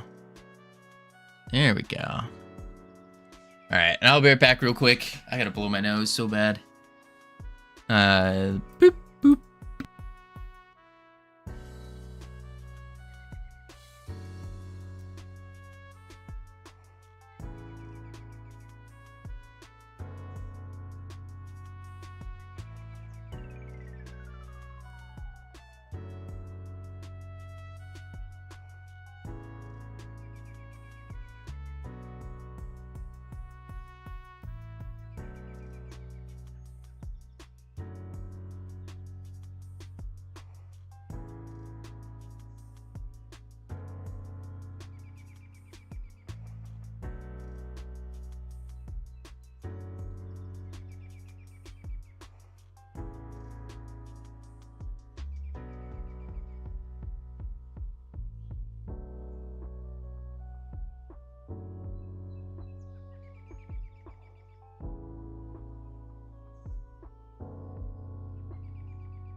Let's turn off the autopilot here.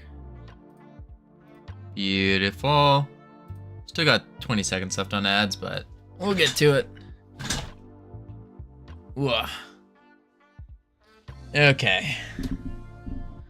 Holy moly. Every time I stand up to like go walk outside or something, I just get so dizzy. So dizzy. It's absurd. Let's turn off transparent for now. And now sub viewport container layout. We'll do 200 by 250. Dang, that was pretty good. Pretty on point. Welcome back from ads, everyone. Hope they were fun, exciting, entertaining. All the other words. Back from the dead, are we? Absolutely not, Hypnotic. Absolutely not. I'm gonna have to be ending stream pretty shortly. I am dying. Absolutely dying. It's to the point of like, it's a little bit better than yesterday, but the biggest issue is it doesn't allow me to like use my brain. Not to say that I use my brain, but I don't know, everything's more foggy. More foggy.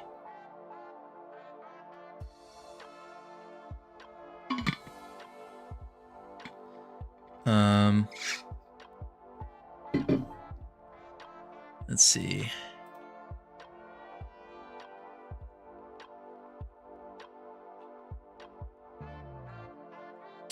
Sub viewport, and then we'll go into, let's see.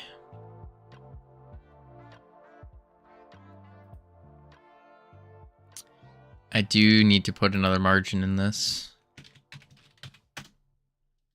Then slap you in. Take you. Okay. And then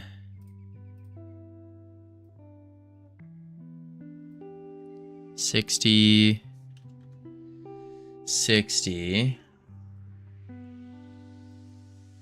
And then what we can do here is we're actually going to do a V-box.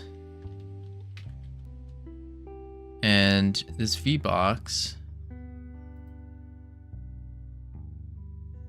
will go top right. And we'll take the sub viewport, put it in the V-box. And then we'll add a H-box.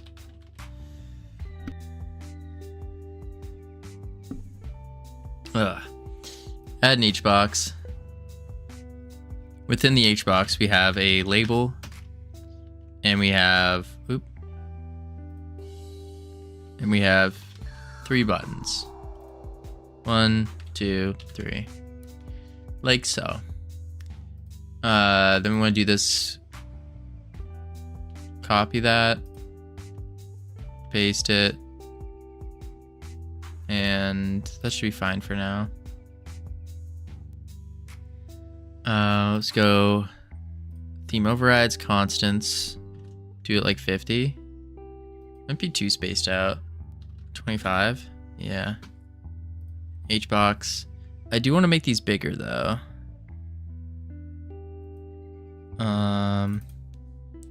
We'll say health H-box.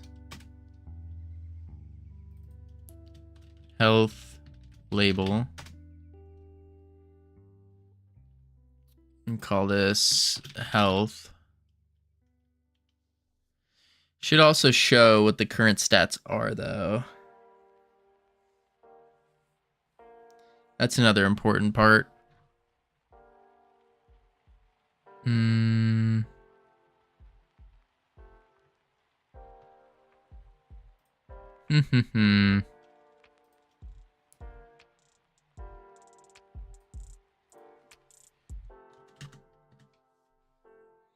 Love you, by the way. Oh, thank you, Guizies. Appreciate it.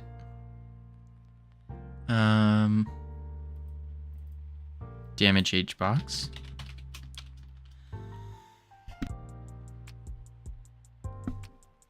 Oh, man. Mm-hmm. Oh my lord. Damage label. I'm here now. Teach me game dev. First you gotta think of a game, and then you develop that game. That's what you do. That's what you do. You're welcome. That will be $5.99 plus shipping and handling for that course. Don't forget banging your head against the wall. True. True. Step 1, deactivate Windows. No game could be better than the game which she played with me. Yikes.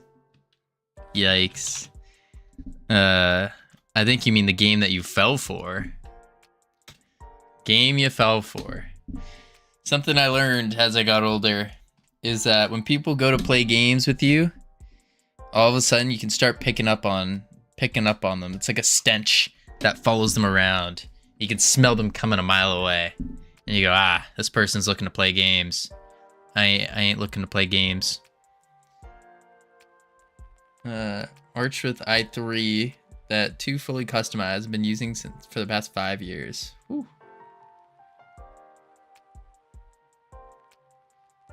Ooh, my head. All right. Buttons. Layout. Not vibing with this though. NeoVim with 100% self-made config. Sheesh. One of these days, I do plan on picking up NeoVim. One of these days. It seems fun. Seems exciting. But I feel like I need to memorize more programming first before I start trying to memorize key bindings. To be a true legendary game dev like Covino, you need to switch to Windows and deactivate it. Only after changing to Linux. See, I don't think changing to Linux is the solution in any circumstance. Just about.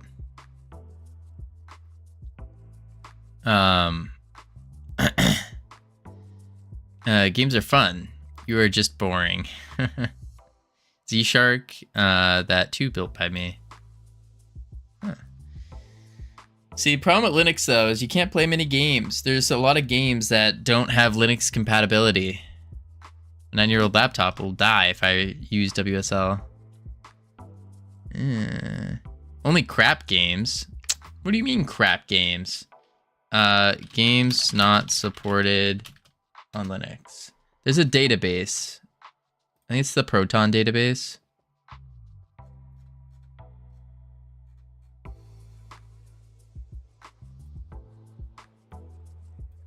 The Proton database.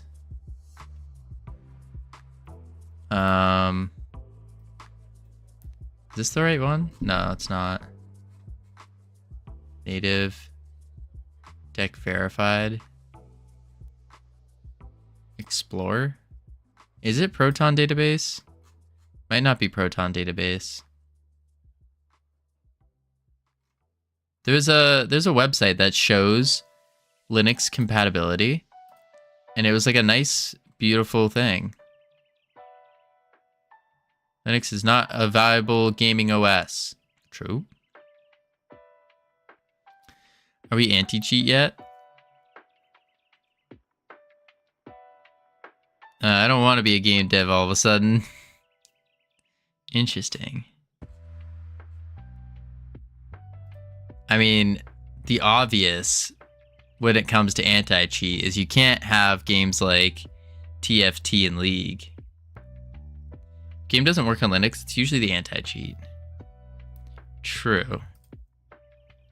True. If I can figure out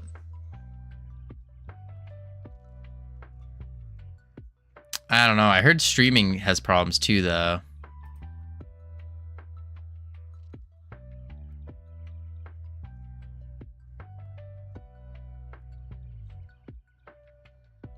Runs perfectly after tweaks. Often crashes. Runs good.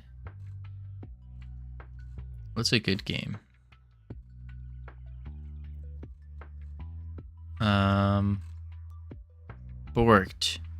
The Crew 2. Games with the kernel level anti-cheat can't work on Linux. Yeah, for example, League and Valorant. Yeah. I have heard about that one. No, Linux doesn't have kernel. Linux doesn't have a kernel. Hold up. That's... I know a little bit about hardware and software.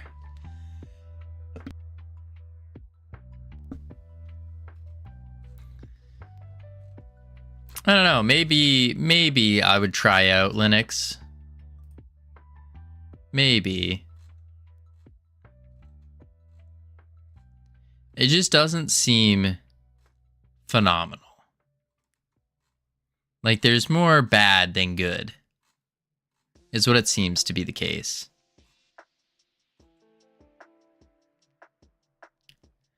Not being able to play League or TFT, maybe that's okay.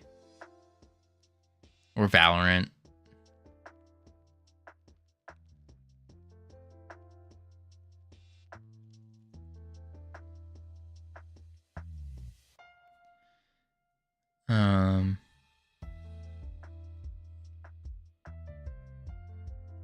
Linux is better than Windows in every possible sense. Except for the general, like, what's the word I'm looking for? Like, software availability. I think 9 times out of 10, you can get something for Windows that doesn't work on Linux much easier. Now, there's also a lot of Linux, like, opposite things of it. I'm better than Linux in every sense. Damn straight, Camilos. Yes. There are alternatives. Use me anytime you want. Oh, I mean, what are you doing later tonight?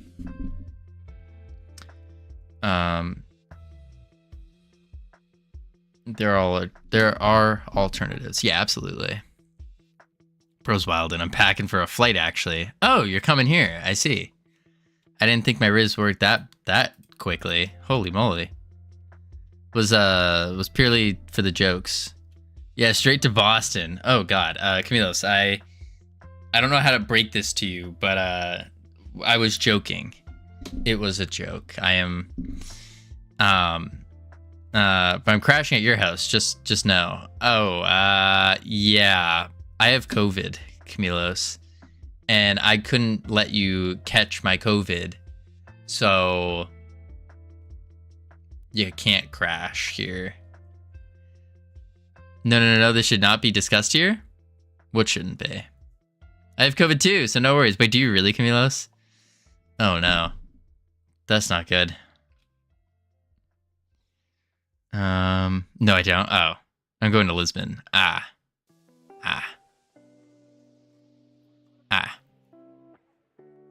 was here to learn about game dev. Oh, typical fat guy. Don't you worry. Was a joke. Sarcasm is part of being a good game dev. True. Johnson, hello and welcome. What were you working on? What were you doing? For those who don't know Johnson, creator of ridiculous shipping. Oh no, we got raided. I'm scared. Why are you scared? I do want to preface everything first, folks. Hello, my name's Covino. I want to apologize real quick. I currently have COVID, and so I am dying right now. You're going to constantly see me taking on and off this sweatshirt. It's good. Wait, so you really do have it? Yeah, no, I do. I really do. I thought it was a joke. No. But we don't let that stop us from doing game dev. So you're probably wondering, hey, Covino, that's me. what are you working on? Well, we are working on the world's greatest clicker game. The world's greatest clicker game. I need to hide this margin first. Where is it? This guy. Boop. The world's greatest clicker game. All of the artwork right now is purely just placeholder stuff. But the idea here is you click on the island. It's all pirate themed. In Godot, nice. Absolutely. Absolutely. We started game dev about 11 months ago with 0 programming experience, 0 game dev experience, or knowledge for that matter, and just sent it on Godot, and it's been great. Absolutely great. But yeah, this is the idea. It's all pirate themed. You get things, again, placeholders. This guy's broken right now, the ocean. Oh, and then that's also, it's a work in progress. But the idea here is you can get all these upgrades. You can go into your discovery tree and you can zoom it and all that. You can get new discoveries and stuff like that. Really cool. That of course increases all your generation of doubloons. Then you can go into the tavern, and at the tavern you can buy a captain, you can buy members of your crew, and you can bring them with you to battle. Boom, boom, boom. And this is where we were originally going to do an auto chess mixture of everything. Also, did we get a shout out for Jotson yet? What were you working on, Jotson, by the way? Long time no see. Boom, boom. So we were originally going to do an auto chess version of this, but we decided against doing auto chess because I was doing some like deeper dives into like what makes games good, you know. Try making a game for a Playdate console called Totally Accurate Kissing Booth Simulator. Oh god. Oh god. Oh jeez. Oh, something Covino will never experience. Ha ha ha. It's a personal choice of mine because we're focusing on creating Freedom Forge Studios, the game dev studio here. We don't got time for any extracurricular activities, if you will. So we were gonna do an auto chess game, but then we were looking at it and we're like, auto chess players, for those who don't know auto chess, think Teamfight Tactics, Hearthstone Battlegrounds, similar. Dota 2 auto chess, of course. And we're like, these two genres, they don't really intermingle, and there's a reason for that. So instead, we decided to scrap the auto chess, and we're just going to do an auto battle. So just improving upon the clicker and all that. The idea with this game is it's going to be done within the next month or so. That's the hope. But yeah, you can go, you place your crew, and then this is the thing we just worked on, where now the enemies can spawn, and we're going to have different set pools of enemies to kind of have different difficulty levels and whatnot. And of course, you hit start, they all go attacking and whatnot. Yes. But if I didn't mention again, all of this is placeholder art. All placeholder. It's not going to look this terrible. Hopefully. Hopefully. Cool game concept. And you said you started learning this from scratch not that long ago. Correct. Yeah, 11 months ago. 11 months ago is when we first started. Basically, I was like, I want to make games. I don't know how to. I'm going to start streaming and stream the process of me learning how to make games. And so I just got super, super fortunate. And some of the most brilliant people on all of Twitch decided to pop in and go, hey, Covino, you're an idiot. You should do this instead of that. And I've been learning a lot from there. That's really how a bulk of my learning's done. But yeah, now I'm kind of starting to get to the point where like I don't get yelled at as much, and it's pretty cool. It's pretty cool. Not as much. I don't get yelled at as much. But what we're working on right now is trying to get, because we're diving more into this auto battle type deal, is we're diving into the crew manager. So we need to give these crew members some stats. Some stats. Or me, hey Covino. We are both idiots, so I won't help you, but you're doing it wrong. Yeah, pretty much. Pretty much. So, let's see here. We're trying to give them all stats, and that's where the crew manager is going to come into play. So the crew manager, I'm in a similar boat looking to make something. Well, thankfully I've had some tech background, some dev background. Game dev is out there for me. Done some engine tutorials, etc. It's really awesome to see and hear the story and see the results in just less than a year. Berserk, if you want to hear something even more crazy, we've already released our first game. Now, by no means is the game that we released, it's called Realm Rapture. It's available on iOS. Because Google hates me for some reason. Yeah, don't show them Realm Rapture. I won't. It's not a good game, but it was purely to break through that mental barrier of, I noticed when I was, before getting into the space, I noticed a lot of game devs were kind of, there's like this mental barrier about releasing a game. And how I saw videos of game devs that have been doing game dev for 2-3 years and still haven't released a single game. And I was like, holy moly, that's insane. And so the idea was, all right, we're going to make a game, get it completed, and release it. And that's just going to be the full learning experience. Fira, how you doing? So that was the whole purpose of it. Berserker, thank you for the follow. Welcome to the team. You now have access to the beautiful, the immaculate team emotes you can use to welcome people to the team. But yeah, so the whole purpose of Realm Rapture was just a learning experience, getting it out there, getting it done. And also it's nice to say, like, yeah, we released a game. It's not a good game. It's bug-ridden for sure. For sure. But it's still something we got out, which is pretty cool. This next game, that's the way, man. Just get it done. It's how I approach other tech challenges. So it's really awesome to see. Absolutely. It's released better than most games. Yeah. So I'd say just, if you're looking to get into game dev, really just do it. Bye-bye all. Oh, goodbye, North Pole. Have a good one. That's a very ominous way to say good night, or you're going to bed. Good night, North Pole. Sleep well. Have a good one.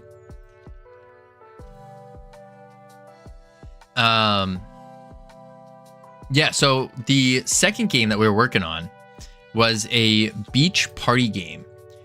And it was kind of like Mario Party. I'm not going to sleep, but sure. Oh, I see. Have a good one, North Pole.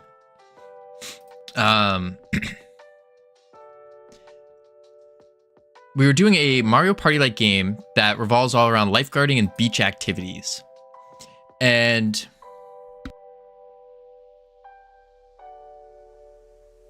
holy moly, sorry about that. And what we learned from that is it took 35 days to get a singular mini game done. For those who don't know Mario Party, it's a board game. And then at the end of every round, that's my board. That's a board. It's beautiful. At the end of every round, there's a random mini game that plays. And so our goal was 15 mini games. One mini game took us 35 days. 35 days for one mini game. That's absurd. Full multiplayer functionality, by the way. 35 days for a mini game, too much. So we decided instead we're going to shelve that game for now. Work on another game that's going to take multiplayer into like a smaller step. So the steps of multiplayer, to the way that I've learned it so far, is there's really 3 main types. You have leaderboards, which is the easiest. Then you have turn-based. Then you have real-time. Realm time? Oh my lord, real-time. And then you have things like FPS and crazy packet prediction stuff. We ignore that. So we're taking it one step at a time. And the hope in doing this is we're going to learn a lot more and be able to start taking it in where we can take the leaderboard, learn from it through our RPCs, and then from there,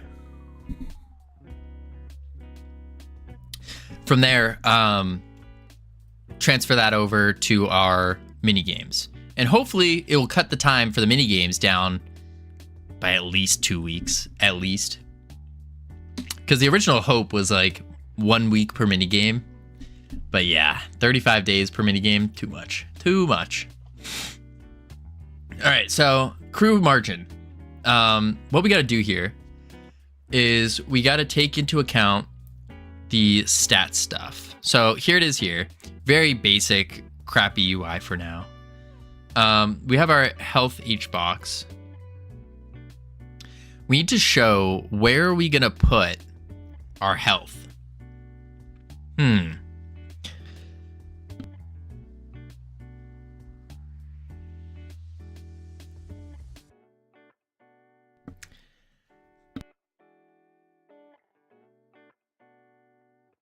Okay, sorry. The COVID is not treating me well. So we have the crew margin, and then we need a place to show the health. Here is going to be a viewport, just so we can see the model. It just looks good, visually pleasing. Where do we put the health and the damage? Maybe what we do is we actually extend this out. So we could make this, move this box to be here, and then we extend out this, and this would be like stats. Be a stats box, and then we can say, let's see, it would be like health 10, and then the increase buttons. Could have a health and damage value bar below the current health and damage. Yes. I don't know if that would be too annoying to see. We should look at what other games are doing something similar.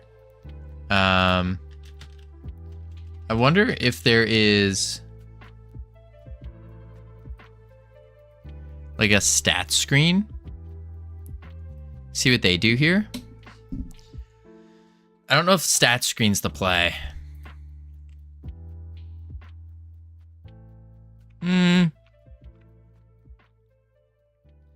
Kind of. Not really. No. It's more of like a, maybe character stats would be a better search term. Character stats. Yeah, that's better. Card game comes to mind. Damage in one corner, health in another. That could...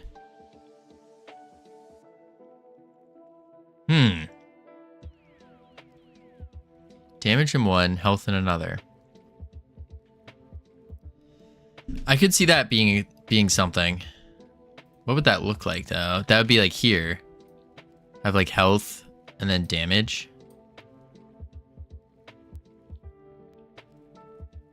But what happens if we get... Yeah. Our numbers are probably going to get big. Because we have to keep in mind, it's a clicker. Which means it's infinitely expandable. Card idea is really great.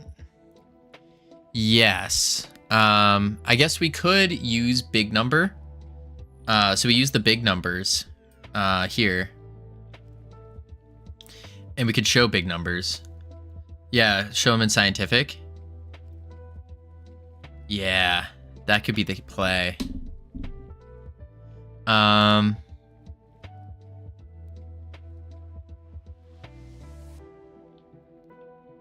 Yeah, I think so. Okay. We can do that. Let's do...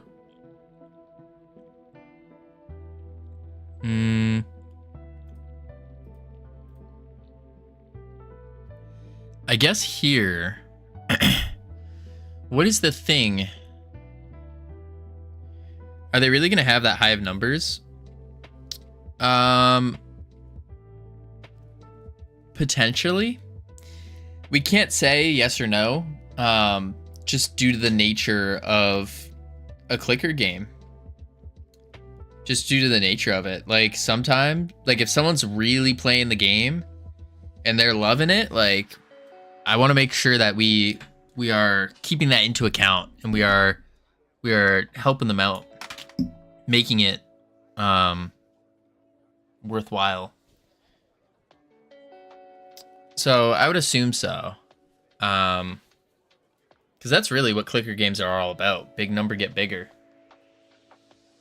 And so if your big number can't get any bigger, doesn't seem like a very good clicker game.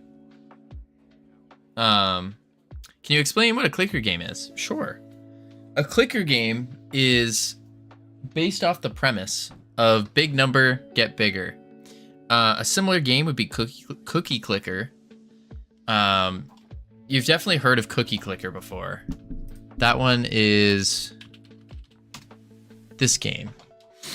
Cookie Clicker. Is this like a COVID fever idea where you're gonna snap back to reality when you get better? I sure hope not. I'm trying to parse the fever ideas versus the good ideas. I will say it's very difficult. It is very difficult to parse it. But yeah, okay, I get it. Yeah, you just click. You click. But yeah, I'm definitely trying. I'm aware of potential. Sounds like a lot of math. It is a lot of math. A lot of math and huge numbers. Absolutely. Absolutely. Huge numbers, lots of math, too much math. I agree. It's funny because jumping into this, I didn't originally take into account the amount of math that would be required. And oh boy. Oh boy. I just can't imagine that balancing infinitely scaling combat encounter stats is going to work. I mean, it works in other games. There's other games that do this. So I would assume it's pretty standard. I can't remember who referenced it to me, but someone referenced the game Crush 'em All. It's a mobile game, and it's like your standard kind of mobile game, but they have something similar where it's an idle game, but it has that infinitely expandable stuff to it.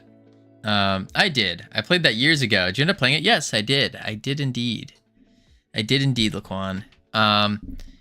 And so they have infinitely expandable stats, constantly growing. But the way they approach their stats is they actually do it on a level basis, which could be a good idea. Instead of breaking the stats down to health and damage, we could just do it simpler and say level. And the level will increase all their stats by a small percentage. Maybe that's the actual play. That could be a pretty good play, actually.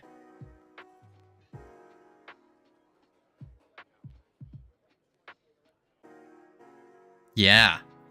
And then on things like a prestige reward, when you prestige, you could have like a base level set.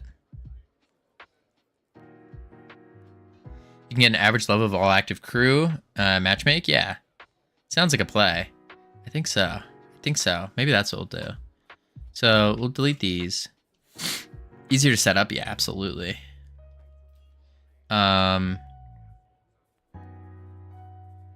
think that's how CTA does it. Your team has an average power level, and you PvP based on that power level. Oh, interesting.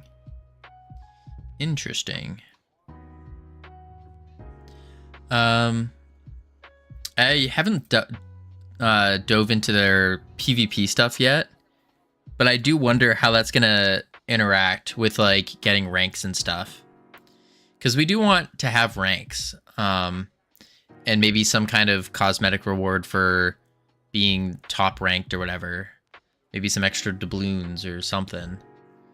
Hmm.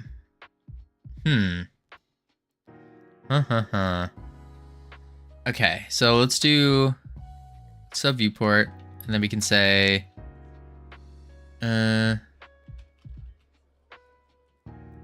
hbox level up hbox. We add a label. Then we add, I think again we're gonna add our 3 buttons. Because in these types of games, it's always good to have like a 1x, 10x, 100x.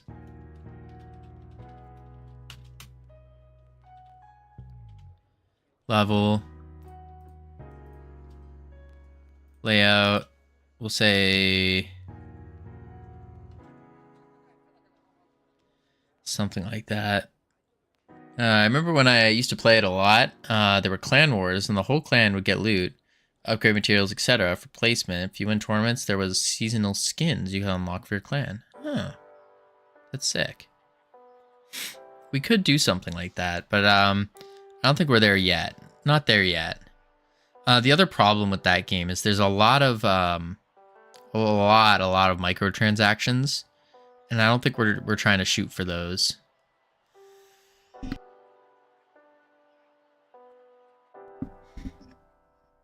Ugh.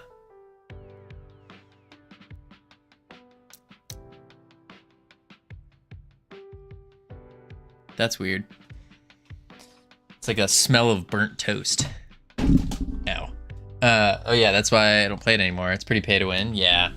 Yeah. And I don't wanna fall into that rabbit hole of being pay to win. That's why I'm thinking like one-time payment. You buy the game and then you're good. But I think the idea of having these similar to the microtransaction things, just minus the microtransaction, I think it could be good.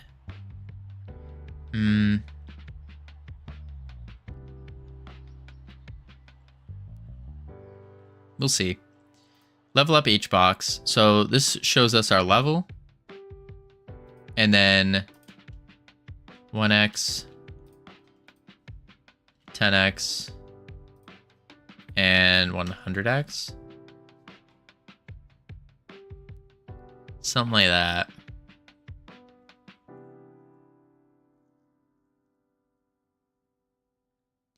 Yeah. And then this also means that in our autoload, we got to shove a level. Ooh, but in our crew dictionary, we're going to have to rework this.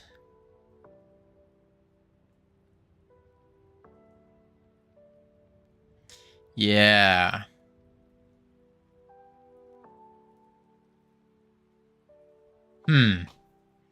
That's a tough one. That's a tough one.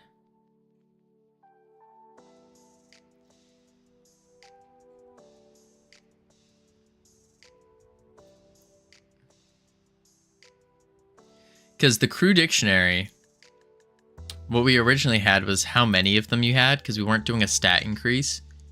But now that we are doing a stat increase, we got to kind of keep that in mind. Unfortunately. Keep that in mind.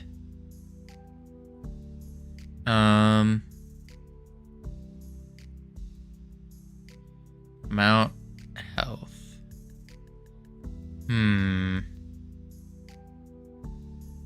So we'd have to save each individual crew member with their stats.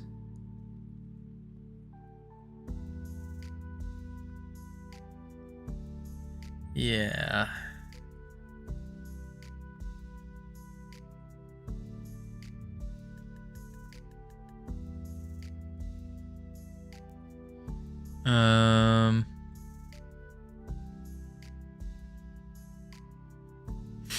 Crew manager. We want to say, first, let's get this button attached. So, crew manager button.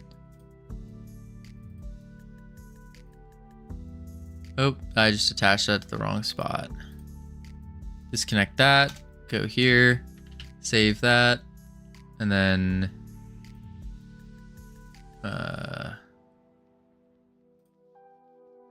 rest. And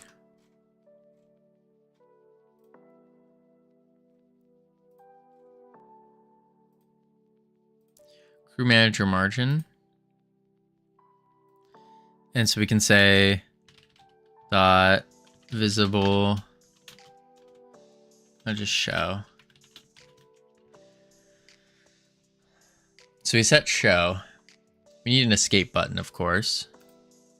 Another important factor.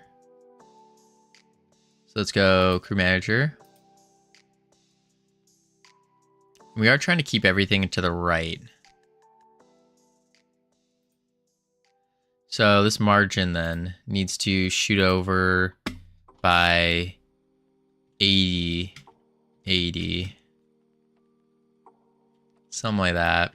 Add a button, and this will be the back button. Then toss you up there, and then to the right, to the top, layout.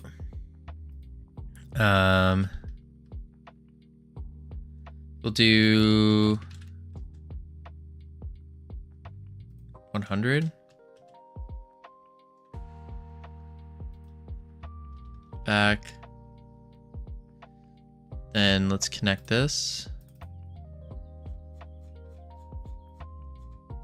Somewhere. Crew. Boom. Self.hide. Make sure that our mouse inputs are good. It's always so strange that by default, mouse inputs are on a pass, not ignore. Causes so many issues. Let's hide you. Play it.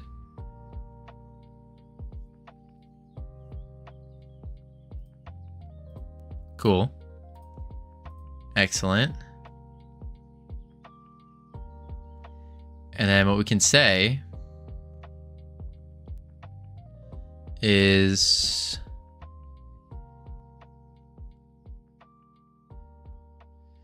I want to figure out a better way to set this up. So what I'm imagining is on this left side will be our captains and our crew.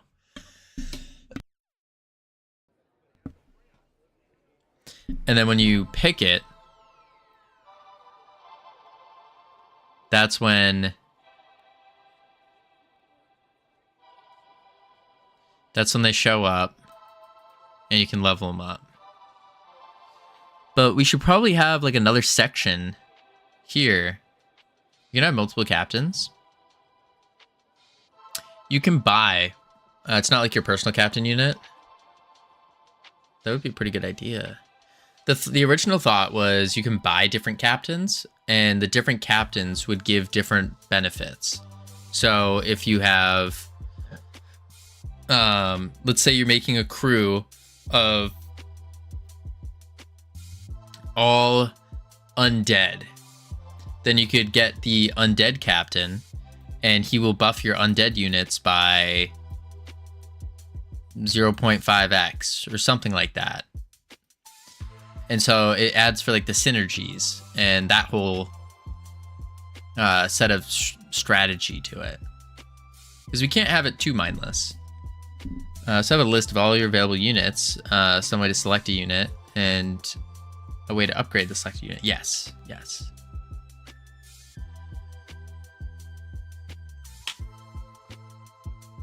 Yeah, that's what I'm thinking.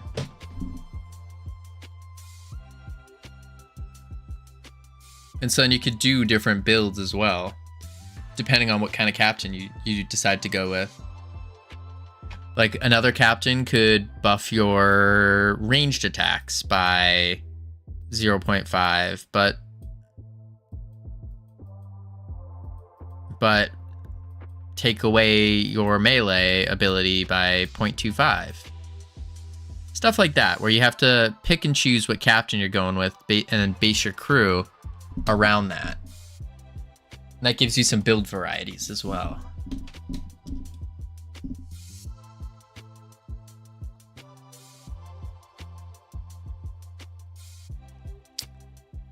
Well, then you should do something almost identical to the team builder UI for unit selection on the left side.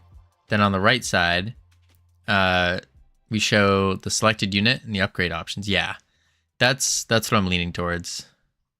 That's what I'm leaning towards. I think we do want to show stats though in this VBox. I think that would be very important. Yeah. So we kind of do... Not in this.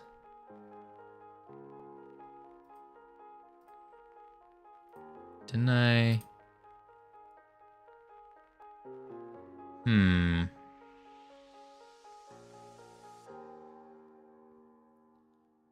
So I guess I would just stack these on top of each other.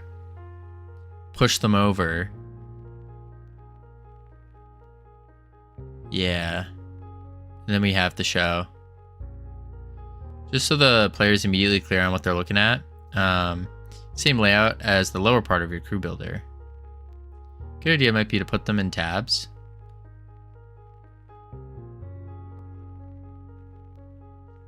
What do you mean by put them in tabs?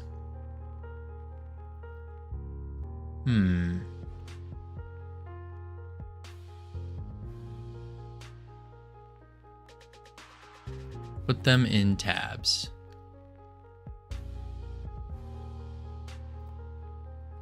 Tabs for captains, tabs for regular crew in the upgrade UI. Oh, I could see that. I don't think you're going to have that many captains though. Like there's only going to be maybe 5. I think that's the intention, is like 5 captains and then you have like 20 different crew members plus. Something like that. So I was thinking we could squish the captains and have it just laying on top. Way less captains than I thought? Yeah. Yeah. I think that's the idea. I think so.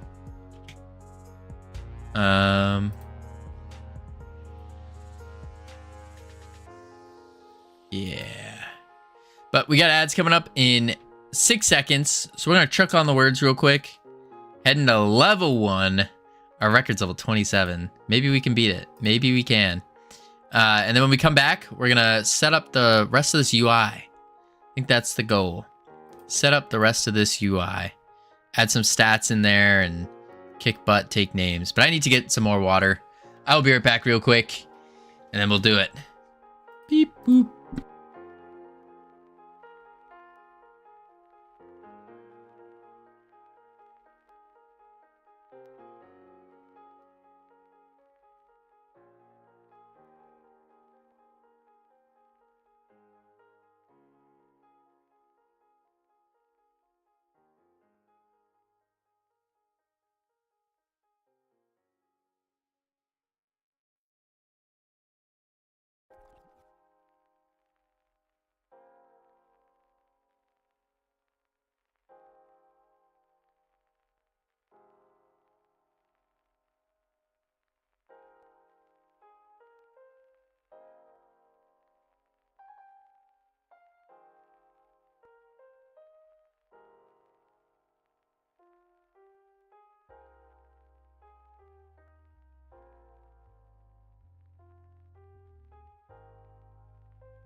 I've returned.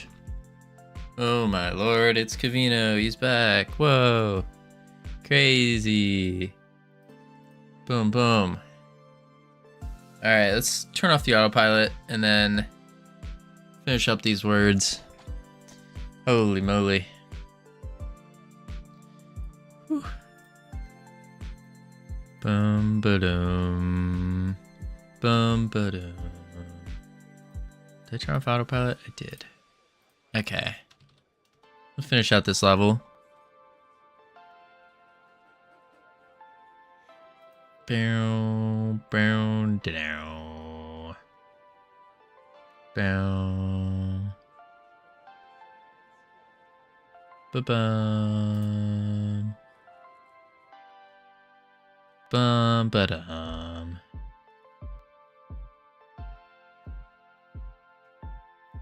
Bum. Ba-bum bum. Ba-bum. All right.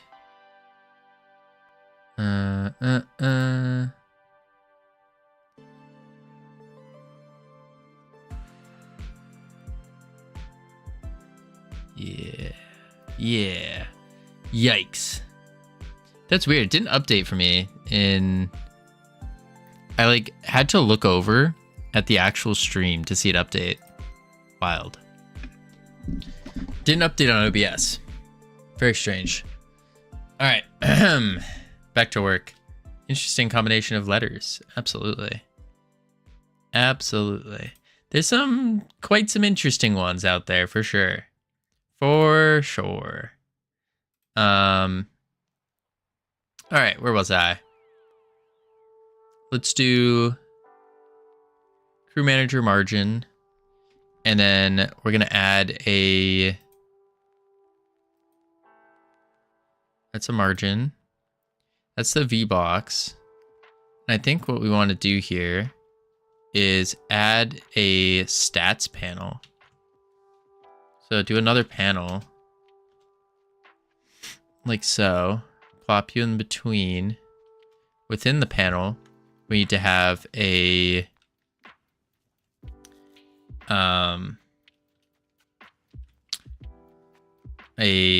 V box with a label.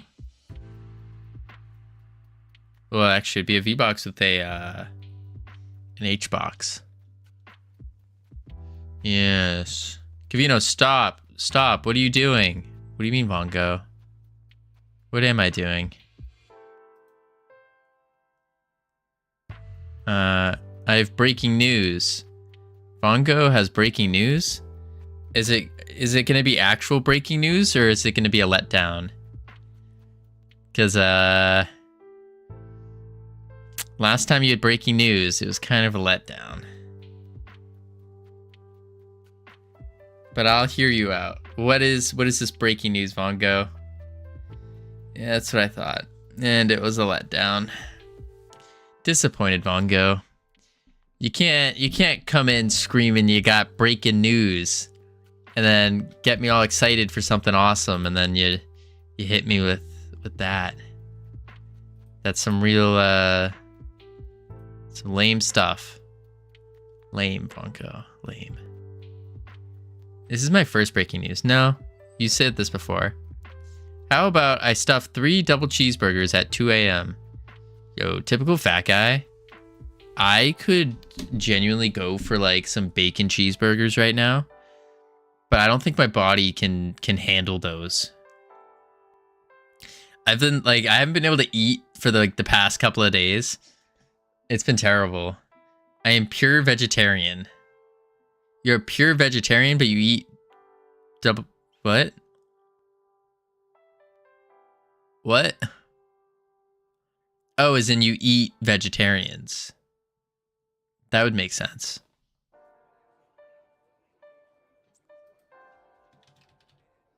Stats. Center. We have vegan burgers available in India. Ah, I see. Same fake meat. Ugh. Nah. I've had like those Unreal burgers and stuff, like the fake burgers. They don't do it for me. Nah, soy, veggie, etc. Yeah. I can't eat those. It's not that I can't, they're just not as good tasting. I don't know. I tend to function better when I'm eating like real things. Yeah, I love Beyond Burger. See, Vonka, I think the biggest problem is when I had a Beyond Burger, I was doing an experiment and I tested. I cooked them the exact same way. I grilled them up. I had one Beyond Burger and one like regular burger. And I did the exact same thing on them. I left them plain with a bun. That was it. Nothing else on them. Just plain and a bun. And then I had, I think it was my little sister at the time, mix up which one's which, hand one to me while I wasn't looking, and I'd take a bite. And I immediately could tell that this one was the fake one. And it was gross. Gross. And I think it was because I went back and forth between them. If I had never had a real burger, then yeah, I could see that being tasty. Bun patty, cheese bun. Oh my. Oh my. But yeah, no. They're just, once you have the real thing, fake burgers can be tasty, but they're inconsistent. Yeah. They're very inconsistent too. Try Burger King Impossible Whopper. Heard they taste almost, if not the exact same. No, they don't. No, I can tell you now. The Impossible Burger, it's a brand that partnered with Burger King. And I've had their burgers. They don't taste like real burgers. People are saying that. That's cope. They are hardcore inhaling the copium. Nah. But for someone, I will say, like, for someone who hasn't had a real burger, then yeah, they probably taste pretty good. But once you get your mouth around a good old real beef patty, whoo, your life changes. Stats. You're weird. Vongo, I think your previous messages have confirmed that it's quite the opposite, and you're the weird one.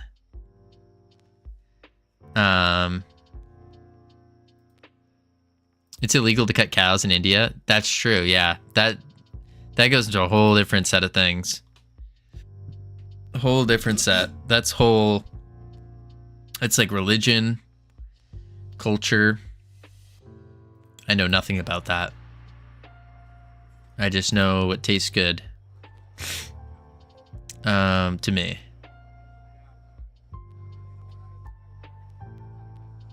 Okay, we do actually.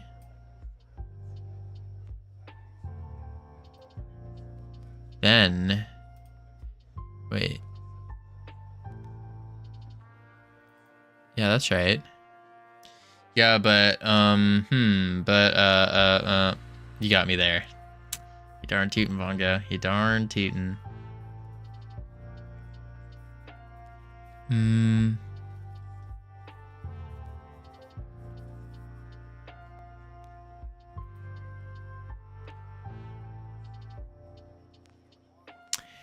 What was I doing here? I was going to do the V box, and this was going to contain an H box for each stat. And so it was going to contain a label. I am darn tootin'. Something like that, Bongo. This label will be called health. Oh, I don't like that.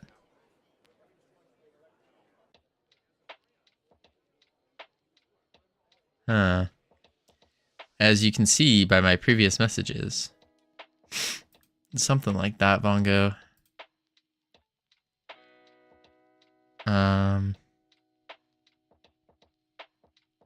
Huh.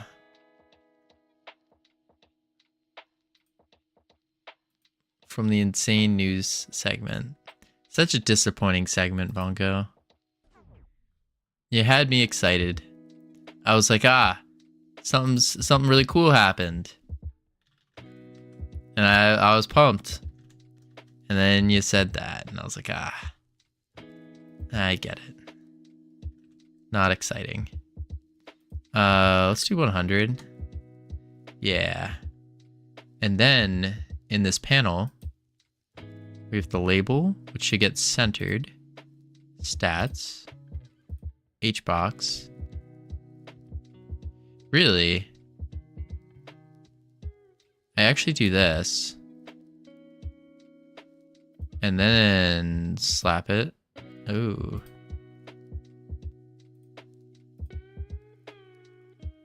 Expecto Patronum. There we go. Yeah.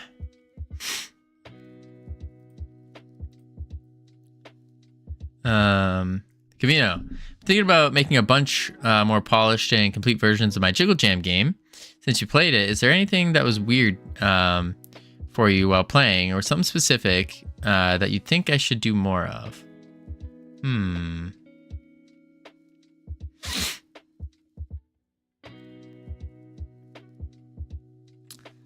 I think making those the barrels, I like the idea of like there being a sticky barrel and a bouncy one and all that.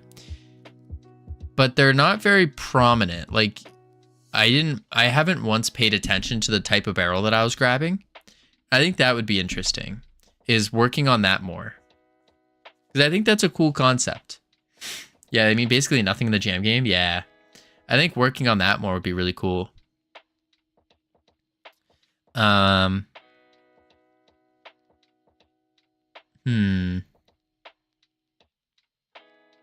That's just the first thing that comes to mind.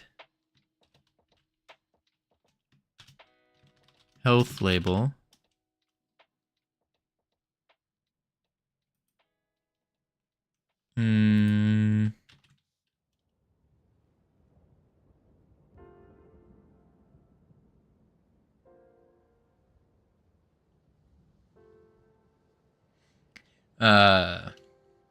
But now for real breaking news. A volcano erupted at Mount Etna. Did it? When did that happen? Health value.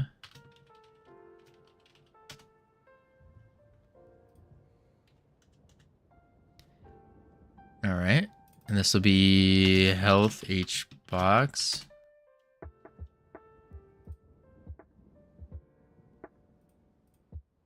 We can just duplicate. Damage H box. Damage label. Damage. Damage value label. And then that's fine.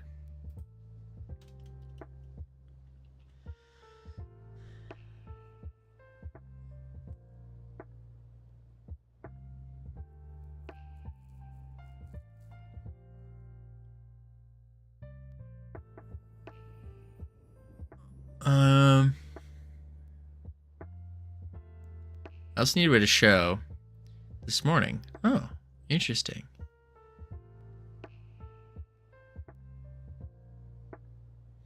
We need another way to also show other things. We need to show the level. I don't like showing the level here. Maybe we just add another H box.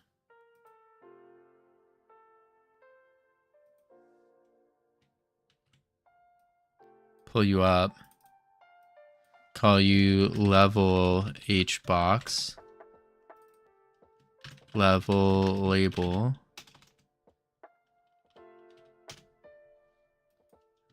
Level.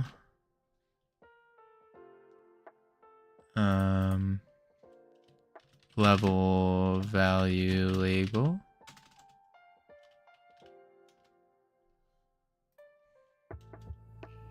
One. Make the panel a little bit bigger on the Y. 120. More streamers need to stream to YouTube. There's a reason they don't, Vongo. And that's because the interaction on YouTube as compared to Twitch is like night and day. Like on Twitch, there is a lot more fun. Like you can do so many different things with the chat. Even just as simple as like the emote culture. But with when it comes to YouTube, it doesn't have that. Not as active. I ran out of phone numbers to use for Twitch. It blows my mind still that they haven't gotten back to you at all. That's actually wild. They just banned you outright. Did you say something stupid? Like, did you get... It's mind-boggling.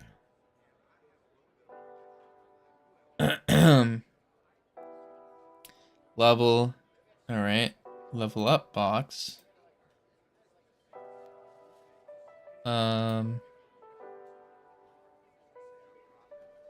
Plus X levels.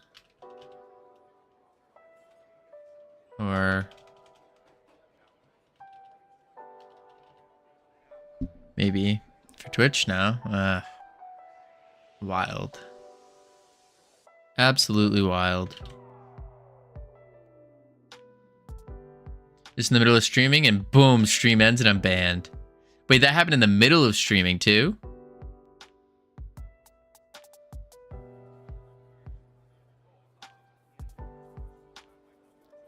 That's wild.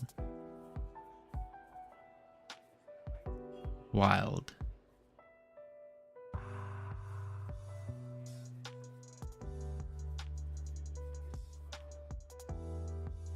Yup. Blows my mind that they didn't get back to you at all.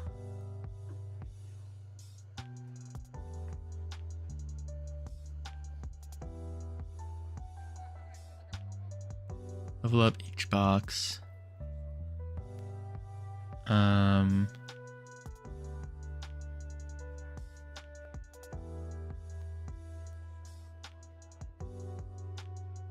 Buttons 2 to 3.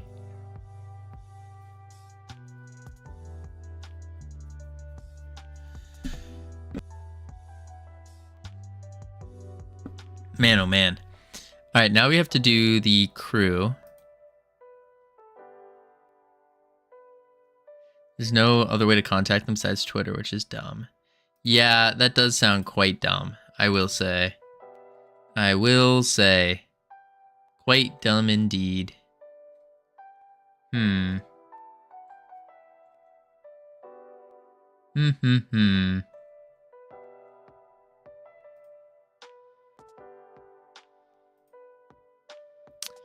Wild. Absolutely wild.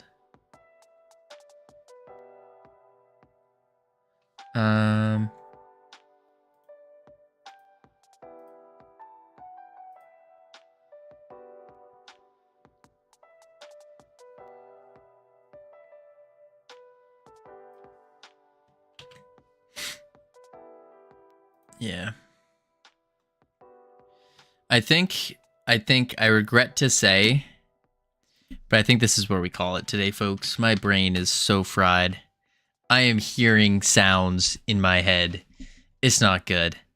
So, alrighty, folks. We're calling it here today. We're heading out to Mad Chirpy. This dude has been putting in the work. Putting in the work. I'm going to go take a nap for sure. For sure. This is going to call my goose friend? No, my head can't even handle that. Hopefully tomorrow will be good. We're going to announce the Jiggle Jam winners tomorrow as well. We are going to announce them tomorrow. Appreciate each and every one of you for being here and dealing with my COVID-ridden self. Because I already know. The stream's just not as entertaining when I'm sick. I know. I rewatched it. I was like, it's not good. So I appreciate each and every one of you for being here. It means a lot. It really does. But I will catch you all tomorrow. Heading out to Mad Chirpy. Be sure to spam the emotes if you got them. Otherwise, we can just hit him with the good old yeehaw. Or no. Love the work you're putting in. Do this. Love the work you're putting in. Take it easy, Covino. Rest well. Absolutely. I'll catch you all tomorrow.